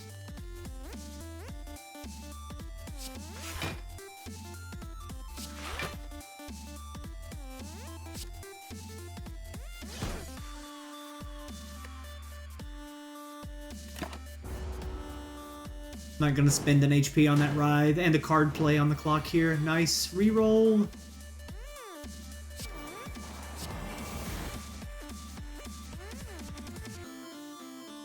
Do we need to Headbutt something back now? I mean, not really, huh?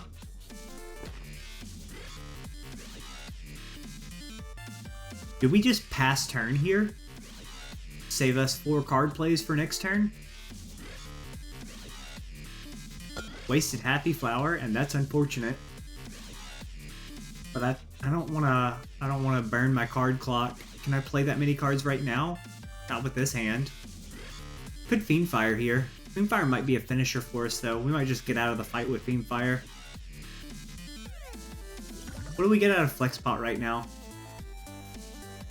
Does that just kill? We are not weak.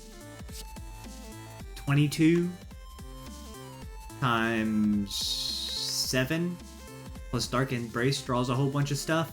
The 228. This is the split point. This is when he goes to 50%. This is 50% of his HP. That's the split point. It's provided by Minty Spire, Quality of Life compilation mod.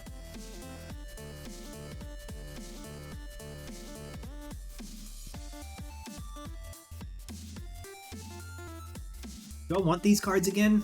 Not really. The Heavy Blade and the Sword Boom are both in my hand right now, and those are my killer cards. After you get him below half HP, he heals to he full heals to half HP again and cleanses all of his debuffs. BE's got you covered there. So this strength down here, the vulnerable, the weakened, that all drops off of him after he heals back up. He heals to 50% HP though.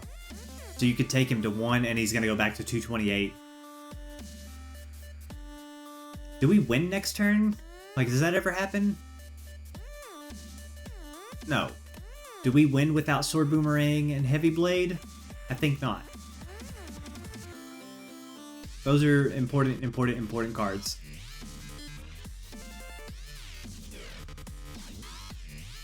I need to save card plays. I don't want to spend cards. I need probably to keep 4 cards available to me for next turn.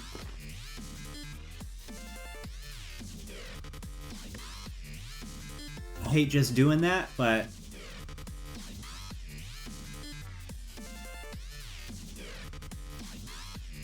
what about 3 cards? Do I even care about 50 damage right now? Not really. Just go. Sucks just wasting Happy Flower like that, but yikes.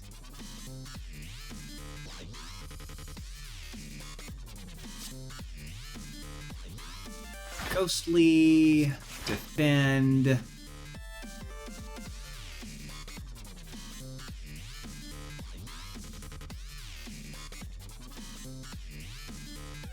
Huh.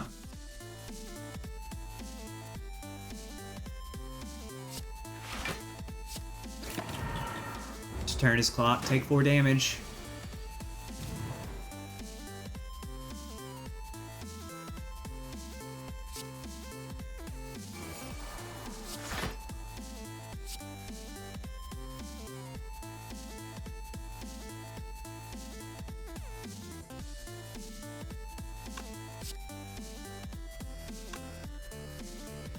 We just not entrenching in this fight? Probably not.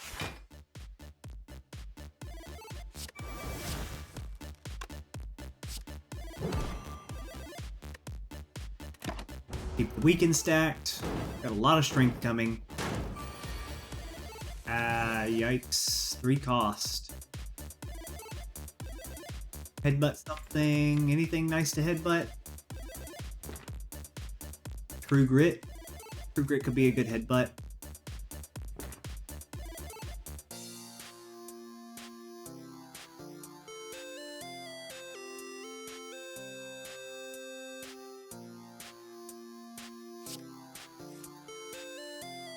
Okay, perfect. That Berserk, I like it. I like that showing up here.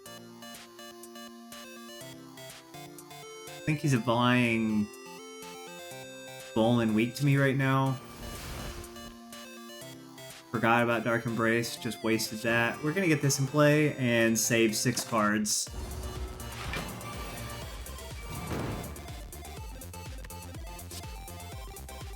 Get the Disarm in play. Okay, thank you, I guess. Get some block, and 3 cards. 1, 2. Pop that.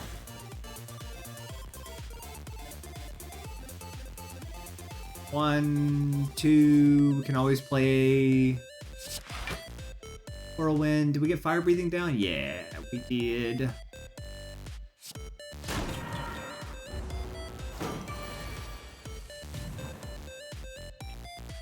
Fiendfire. Could probably Reaper to full in this fight.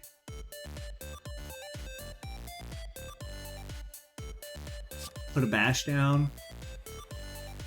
And I'm not gonna spend an energy on it is 47 damage. But spending a card play on a strike seems bad. What's coming here? Weaken. I want to save this Reaper. I don't want to Fiendfire it away.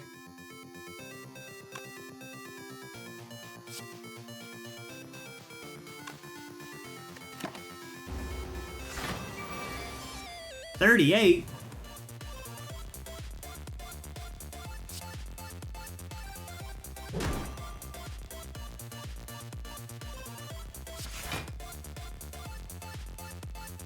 Okay, we get to draw the card back, whatever card right now with Dark Embrace. I want Power Through. 9 block.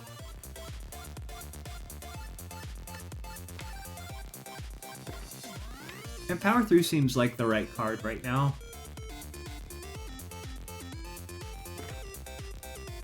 So we'll headbutt it on top and then pray. Nice.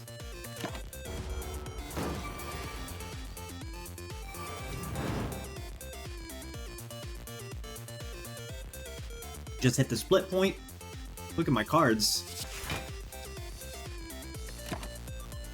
5 cards still remaining on the clock.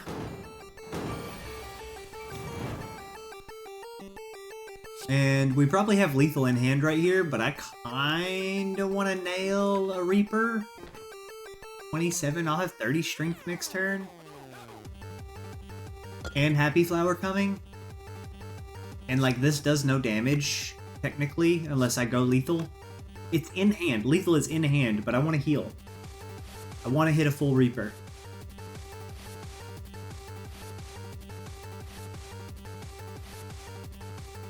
It does not get you to full. At Ascension 5, my heal is not full HP. It's a percentage of HP.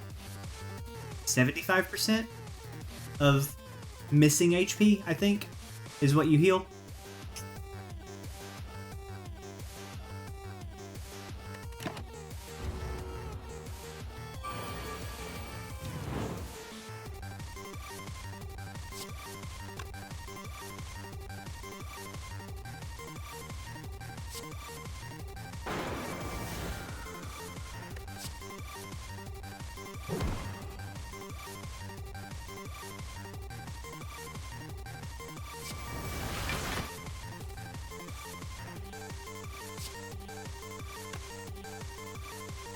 Bye! Didn't set up Happy Flower, but like, I don't know, that was just too exciting.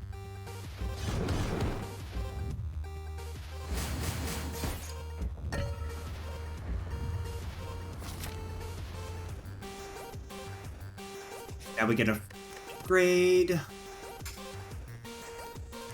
Shockwave is probably good.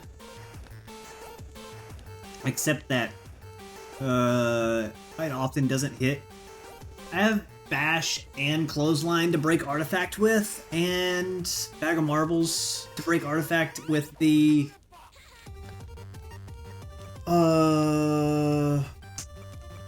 Act 4 Elites. So Shockwave is probably alright here. What is my other upgrade? Second Wind, maybe?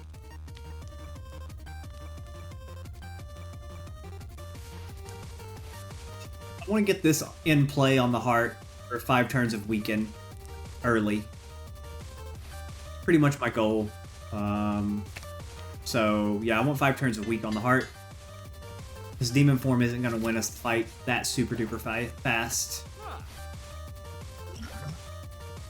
Okay, there's a chance at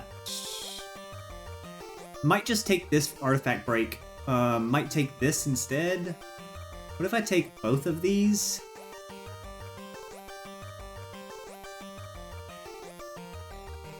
Probably keep the regen pot. Maybe I don't need the flex pot. This is a good. This is kind of weird idea, but it lets me break. Oh, we can't take both of them. We're 1 gold short. This helps break an artifact though, which helps us get disarm in play against the heart. It helps us get shockwave down for weak and vulnerable instead of just vulnerable.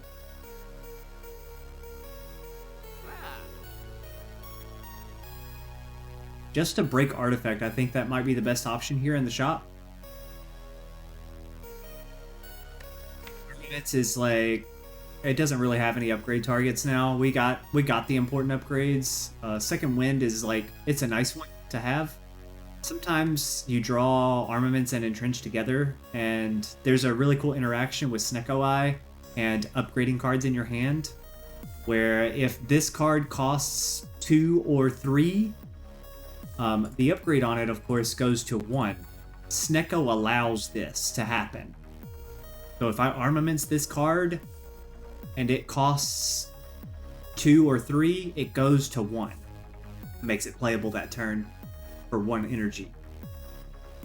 It only lasts for that turn, and it doesn't have the inverse effect where if this card costs 0 and then I do armaments on it, it doesn't make it cost 1. It remains 0. Pretty cool interaction that you get out of Snecko there. So the disarm upgrade is kind of useful to have, but hitting it with armaments is like not that easy.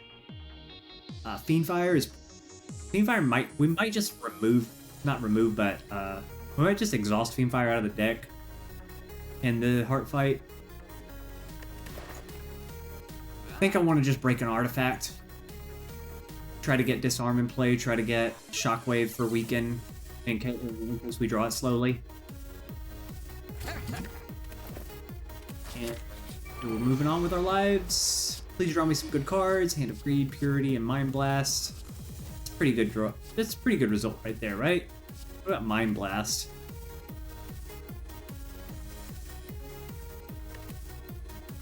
Are both hitting me right now? Rude.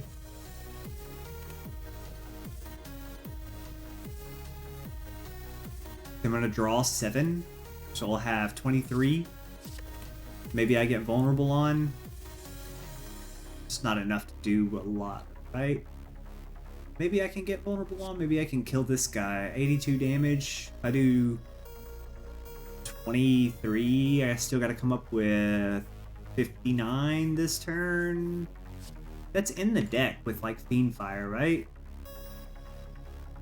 And that's about it though? Just Fiendfire?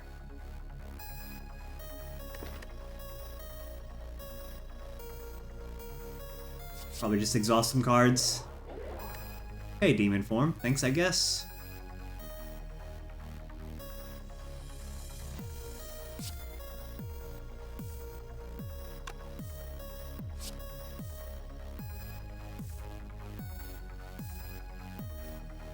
Huh. 1, 2, 3, 4, 5, 6, 7. Rude. What if we just do this right now?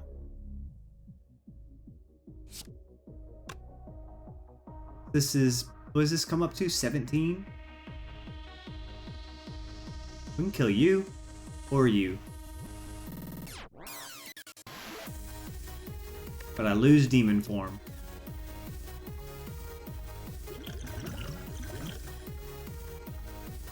Regen pot.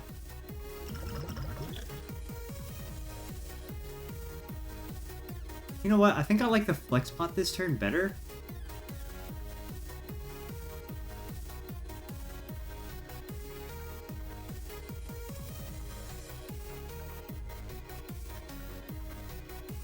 We could draw a card.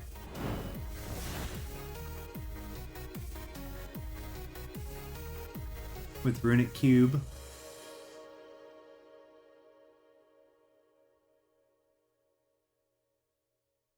Sword Boom for 0. Can I play Sword Boom, Flex Pot? 15. 15 times 6. No. Not enough. 15 times 7. Just enough to get this kill. Times 6 is enough for you. What if we do... Can we disarm you? Kill you? Flex Pot?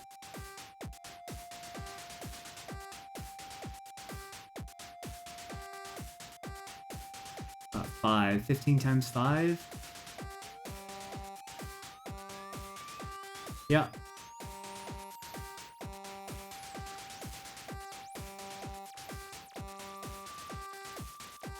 I can disarm you. And Sword Boom to save it. Do I need to save it? I'm losing Demon Form here. Kill you, take 12 damage. Reaper is going to get me a couple damage back. Or a couple HP back. And then Burning Blood, Magic Flower. Reaper, Magic Flower, Burning Blood, Magic Flower.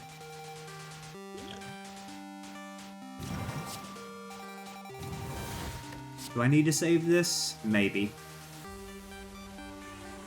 I'll turn back around because I'm going to get the kill here. 15 times 5 should be enough to kill him.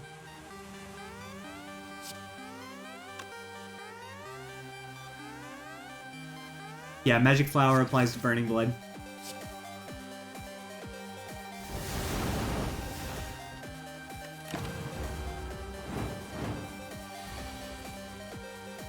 Ouch.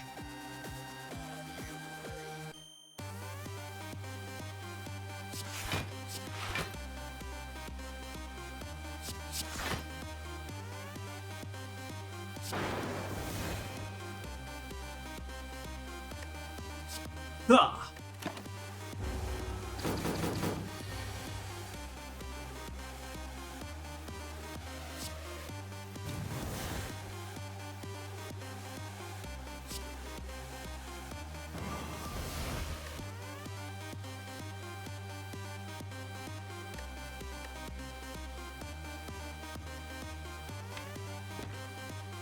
Putting burns in my deck right now. I'm about to draw burns with this stuff.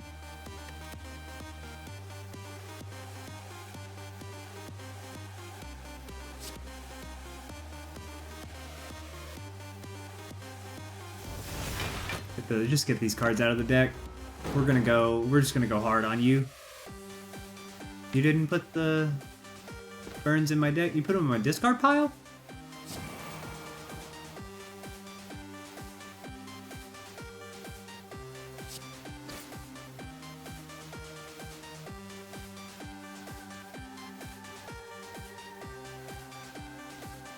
Bad second wind draw. Now we have burns upcoming.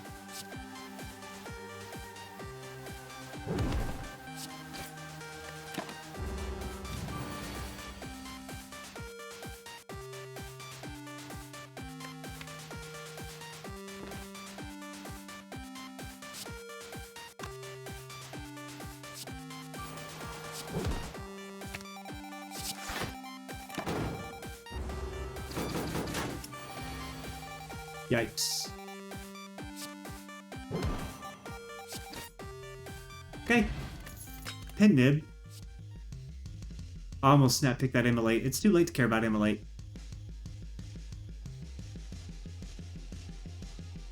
Oh, max HP? Is 2 HP gonna be the difference? We have 105. Like, that's enough, right? And a Reaper that we can wait on. What about a Pommel Strike just for some card draw stuff? I don't mind a little card draw here.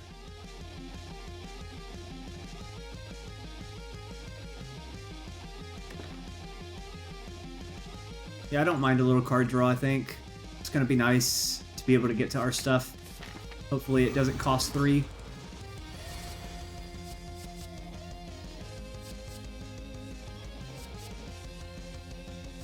I wish this worked. They don't cost 0 this combat with Snecko. Pick this just in case we have energy left over. We don't have energy left over because we always play this card, right?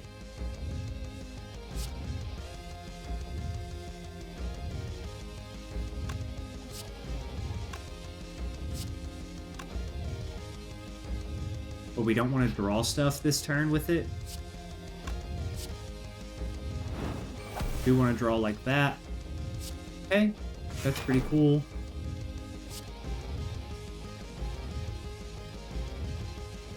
I want this on the second phase, not the first phase, but it's okay.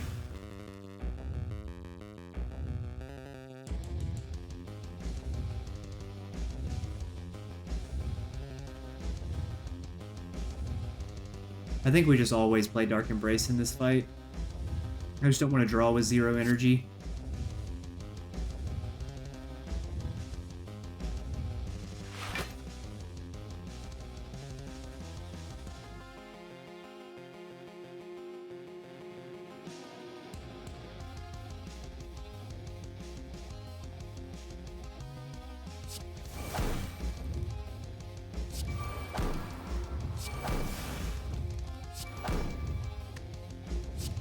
And then I drew with 0 energy.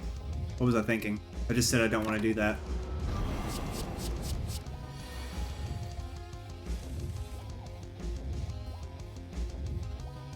I can do this. I can do this. I can do that. That. 3 vulnerable sucks, but it is what it is. Don't want to make the wounds yet. Don't want to draw on 0 energy. We're just gonna Reaper up though. Like this next turn is what it is. Snicko Eye change cards. It's just that's the way that the relic works. It's confusion is the debuff thing, and it's randomizes the cost between 0 and 3. It doesn't say that for some reason anywhere. It's always between 0 and 3. Why doesn't it say that in the tooltips and stuff? Don't play Disarm here, because he's going to cleanse negative strength. That's part of what the heart does.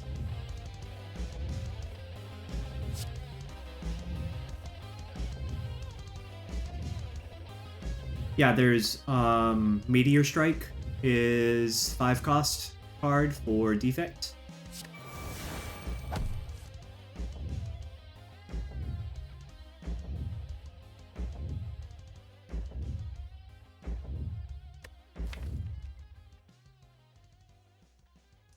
But, or, I don't know, Burning Pack? Finally draw Demon Form?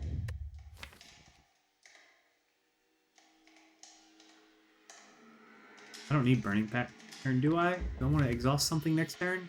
Strike? Kind of. Yep, we'll headbutt for that. We're just face tanking this damage here. Probably use Clothesline to reduce it a little bit.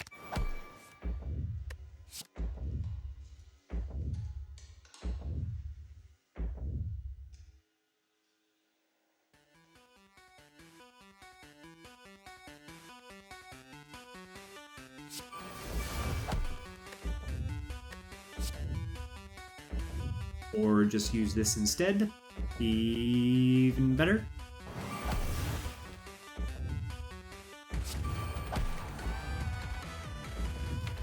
Wow. Alright, I'm on 0 energy. I don't want to play more cards now.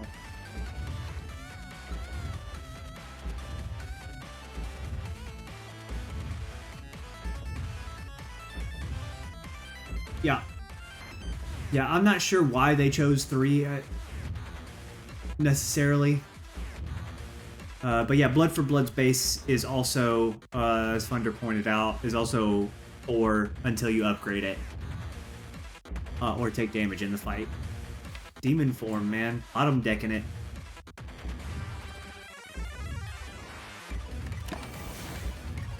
Face tank this.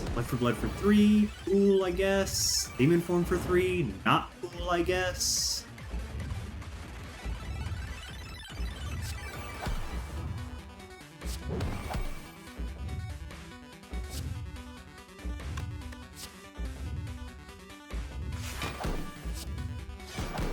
Okay.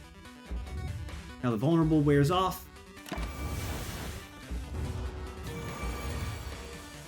Disarm showed up.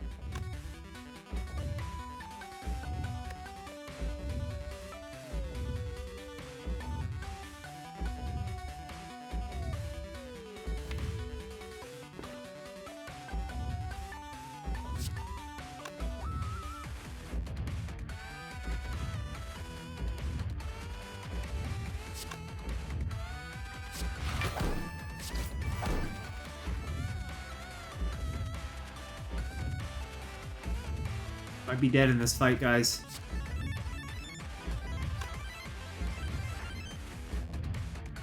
Heavy blade and sword boomer in this hand.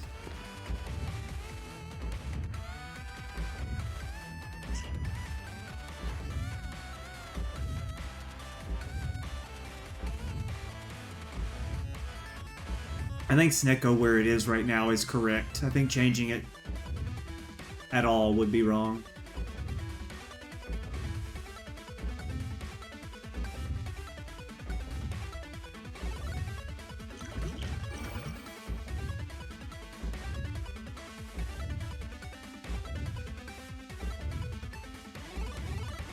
Played this turn wrong. It's supposed to be this right here. Played this turn wrong. Supposed to do my, this is my artifact break, disarm, save all this HP.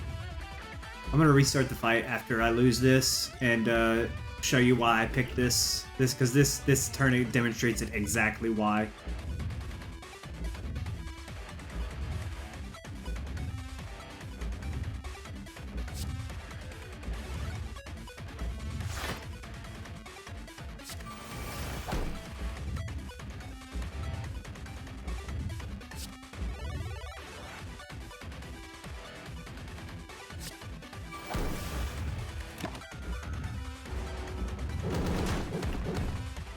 Yeah, damage cap is, he only has 750 HP, and damage cap is 300 instead of 200.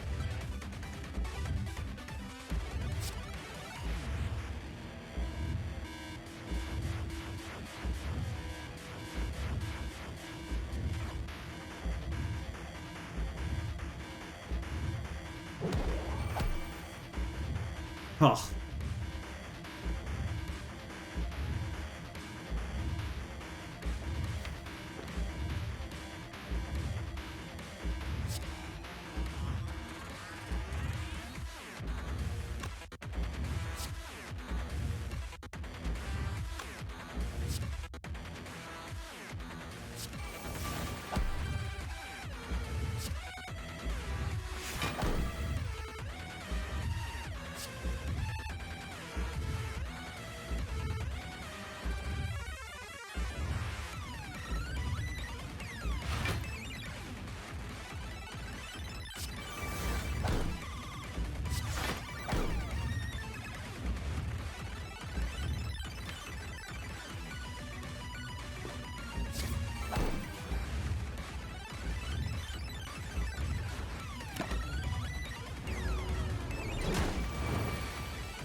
Because it costs too much, and sometimes I draw it for 0. I have fire breathing in play, so it's doing 10 damage. Sometimes I get it for 0 and get just a free card draw out of it with Dark Embrace. The other cards that I'm exhausting instead are just essentially just as bad. But this card's doing 10 damage just to draw it. Sometimes it comes out for 3 or 0 cost, and then it does 10 damage that turn. Dark Embrace then draws a card with it. And, you know, it works out pretty okay.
I might have lethal in my hand already, but I have 5 energy to mess with here. Should be able to just find it.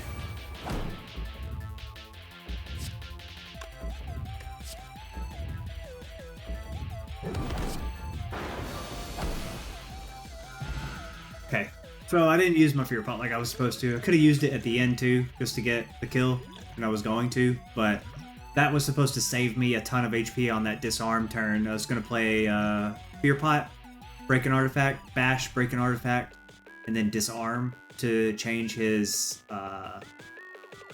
damage from 3 times 15 to 1 times 15, save me a ton of HP, and make that fight a lot less scary. But it worked out okay. But there's the run. We're done with it. Sorry for not demonstrating that correctly at the end with the reason that I bought the fear pot. Just keep that in mind. Like it was just I misplayed and forgot to do this. I'm gonna blame 5 hours of one run for the reason there. And if this was on Ascension 19, where he's much stronger, is it Ascension 19 where that happens? He goes to...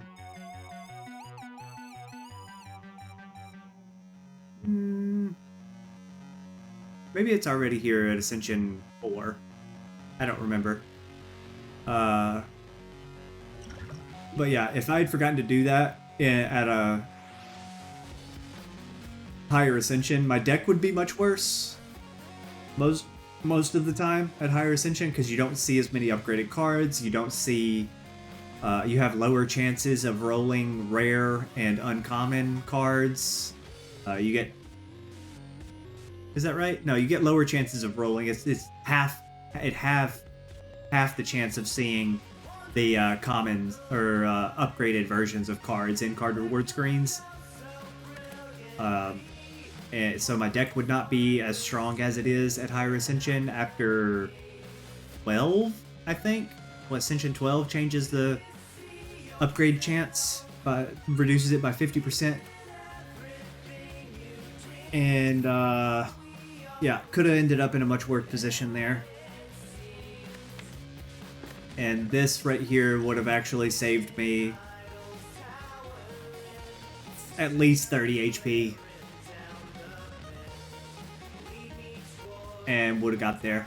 But that's the end of the run. I tried to demo quite a few things here. Tried to talk about a lot of things as well to keep things interesting and help you understand what was going on through my head and what I was thinking about as I went through the run. The relic bar is pretty good. Thanks for coming and hanging out, Ziggurat. Thanks for being here. Appreciate you, man. Enjoy your dash to hopefully like lunch or something, man. But this relic bar is pretty good with the magic flower and the reaper and the burning blood. The blue candle made the writhe okay to have in my hand. Also the dark embrace with blue candle and writhe. Like, that's just a lot of card draw. This was not amazing to have, but it works really well in the heart fight. You can just draw some extra cards with Snecko Eye for 0 cost cards. And instead of blocking on the turn to start with, you could just take 1 damage, draw a card. That was pretty helpful a couple of times, but I'm not sure that it actually affected anything in the heart fight. It seemed to never draw me cards that were useful, and I misplayed it on turn 1. The Happy Flower was a great pickup. Really helped mitigate the problems with Snecko Eye. The Berserk got in play a lot of fights, and then this Happy Flower at the end gave me that extra energy boost that I needed. Bag of Marbles for turn 1 isn't great on the heart. Doesn't really matter on the heart. You're not trying to do a million damage to the heart on turn 1. You're just trying to get your stuff in play. Preserved Insect is one of the highest damage output relics in the entire game. When you see it, probably correct to take it whenever possible. If you can afford it, it's probably correct to take. Reducing vulnerable is what made, or the amount of damage from vulnerable from Odd Mushroom here is what made the Berserk a takeable pick. Normally you won't take a Berserk, but with this in play in the relic bar, it's pretty good. Singing Bowl gave us a ton of HP over the run. We had got well over, I don't know, probably almost 30 HP over the run. Really close to that at least, right? And the Orrery was an Act 1 thing to just help make our deck a lot better going into the Hexaghost boss fight. Got us all the way to the second wind here. These cards are great to find for Act 1. They were very important to us. Second wind didn't do as much as I wanted it to. But that was mostly a result of more Snecko Eye stuff than it was second wind stuff. There's just turns that I drew it didn't have a lot to do because something would cost too much and I had to get other things in play. But it was a good backup to have in hand when necessary. The T-set had some impact, but not a lot of great impact. It was nice, but not perfect. It's a 50-50 relic. If you see it, probably correct to go ahead and take it over a key. If you're going for heart, probably just go ahead and take this, just because there are a lot of times when you go into this is super effective going up against bosses in Act 1, 2, and 3 because there's always a campfire before them. Paper Frog was a huge pickup to find, making our vulnerable 25% stronger. Toolbox is a very cool shop relic. Sometimes you get really good cards out of it. Didn't have the impact this run that I was hoping to show off, but it's still nice. Meat on the Bone had no impact in this run. It never got a chance to proc because it got it so late and then immediately found Magic Flower to go with our Burning Blood and our Reaper. So it didn't really do anything. And then the Pin Nib pickup, it made us do a ton of damage with the Fiend Fire in the Heart fight. But normally Pin Nib is a much better relic than you got to see here because it was only effective. It only got to play in one fight. We got it at the very last end of the game. Then that Fiend Fire that it did extra damage on didn't even matter because we ended up with 0 cost like Heavy Blade and Blood for Blood and stuff in our hand. So it didn't really matter. But the relic bar up here is still pretty solid.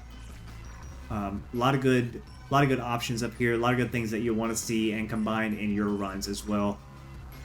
The deck is so-so. It's not great, but we weren't finding a bunch of good combos. We weren't being offered really strong combos. The best thing that happened here was finally seeing a Demon Form to make this Reaper really good and keep us full HP. Taking advantage of that is what mostly got us through the Act 3 without feeling bad because we were limited on campfires. We really needed a Demon Form upgrade, and we also had to get the key. So this worked out for us. So we were lucky to find this Demon Form and get it upgraded. Normally you don't take a Sword Boom and a Heavy Blade in the same deck on the same run, but sometimes it is correct to do so, especially with Snecko Eye, and after having found this Demon Form. 2 options, especially with Fiend Fire in the deck. Maybe we would lose one of our options for Strength Multiplier cards. Just to do a bunch of damage one turn. So thankfully we were able to find both of these, and with Snecko Eye, the cost of this card, the inefficiency of it versus, Sword Boomerang for 1 cost is pretty bad, but with Snecko Eye it doesn't matter. The Entrench did not get to shine in this deck, but I'm glad that it was available to us in case we came across a barricade to really make the block in the deck pop off. It was really important to just have that option available because we were not finding things that made our strength scaling cards good that we already had. That was good to diversify the deck this way and make that an option that we could keep in the back of our heads in case we ran across something that makes, if we'd found Barricade or if we'd found Calipers, this Entrench could have been a huge bonus. So it was good to have that in the deck even though it did not do a lot this time. Burning Pact is just a good card most of the time. You want to get one of these in the deck most of the time as Ironclad. Shockwave, also just a good card. Get it in the deck. Disarm, same thing. Get it in the deck. Pommel Strike was a late take from the last fight. We just wanted a little bit of card draw just to help try and find everything. And the Headbutt is the same thing. You really just want these cards early in the run. They're good early damage commons to pick up and replace your strikes with, because they have a pretty cool extra effect. They didn't get to do as much as I wanted coming up late here, but there was sometimes that Headbutt was able to bring us a useful card back. Power Through that we Dark Embrace drew into on the same turn. That was pretty effective. Bring back Burning Pack once or twice to just exhaust a card and draw more stuff. And the Heart Fight worked out despite my misplay, thanks to being able to finally get Demon Form in play, and the Reaper would have kept us alive just long enough to go ahead and finish the fight.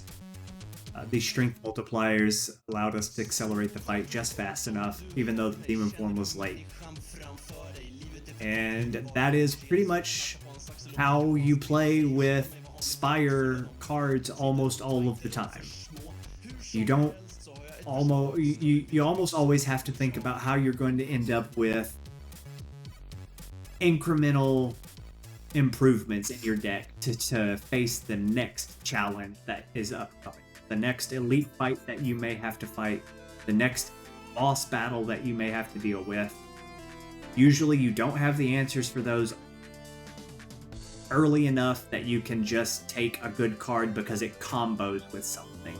Usually you have to take the card, and sometimes the card is no card, sometimes it's skip, the one that answers the upcoming challenge, not always finding a big combo. I think Reaper is just a good enough card that you simply take it almost every time with Ironclad. Because strength is not that hard to come by. There's several sources. There's Spot Weakness, there's Inflame, there's Demon Form, and there's Limit Break, and it's not too hard to come across some strength scaling. There's also Red Skull and Shuriken for strength scaling. You can get Vajra as your starter strength. Combine that with an Inflame and a Limit Break, and you're off to the races. So Reaper is just a good card to typically have, even if you don't get any strength. It's like plus 12 HP in a lot of fights. A lot of fights do have at least 3 enemies to combat, so mostly just a good card to take no matter what, but sometimes you just can't afford it. But overall, the deck is not combo heavy. It is very reliant on Demon Form getting into play because that's the only thing that we really found that helps us output the damage that we needed. Brimstone with Reaper is seriously good. Brimstone is very hard to play when you're going against the Heart, but with Reaper, it probably works out just fine, especially if you see a Limit Break or a Demon Form.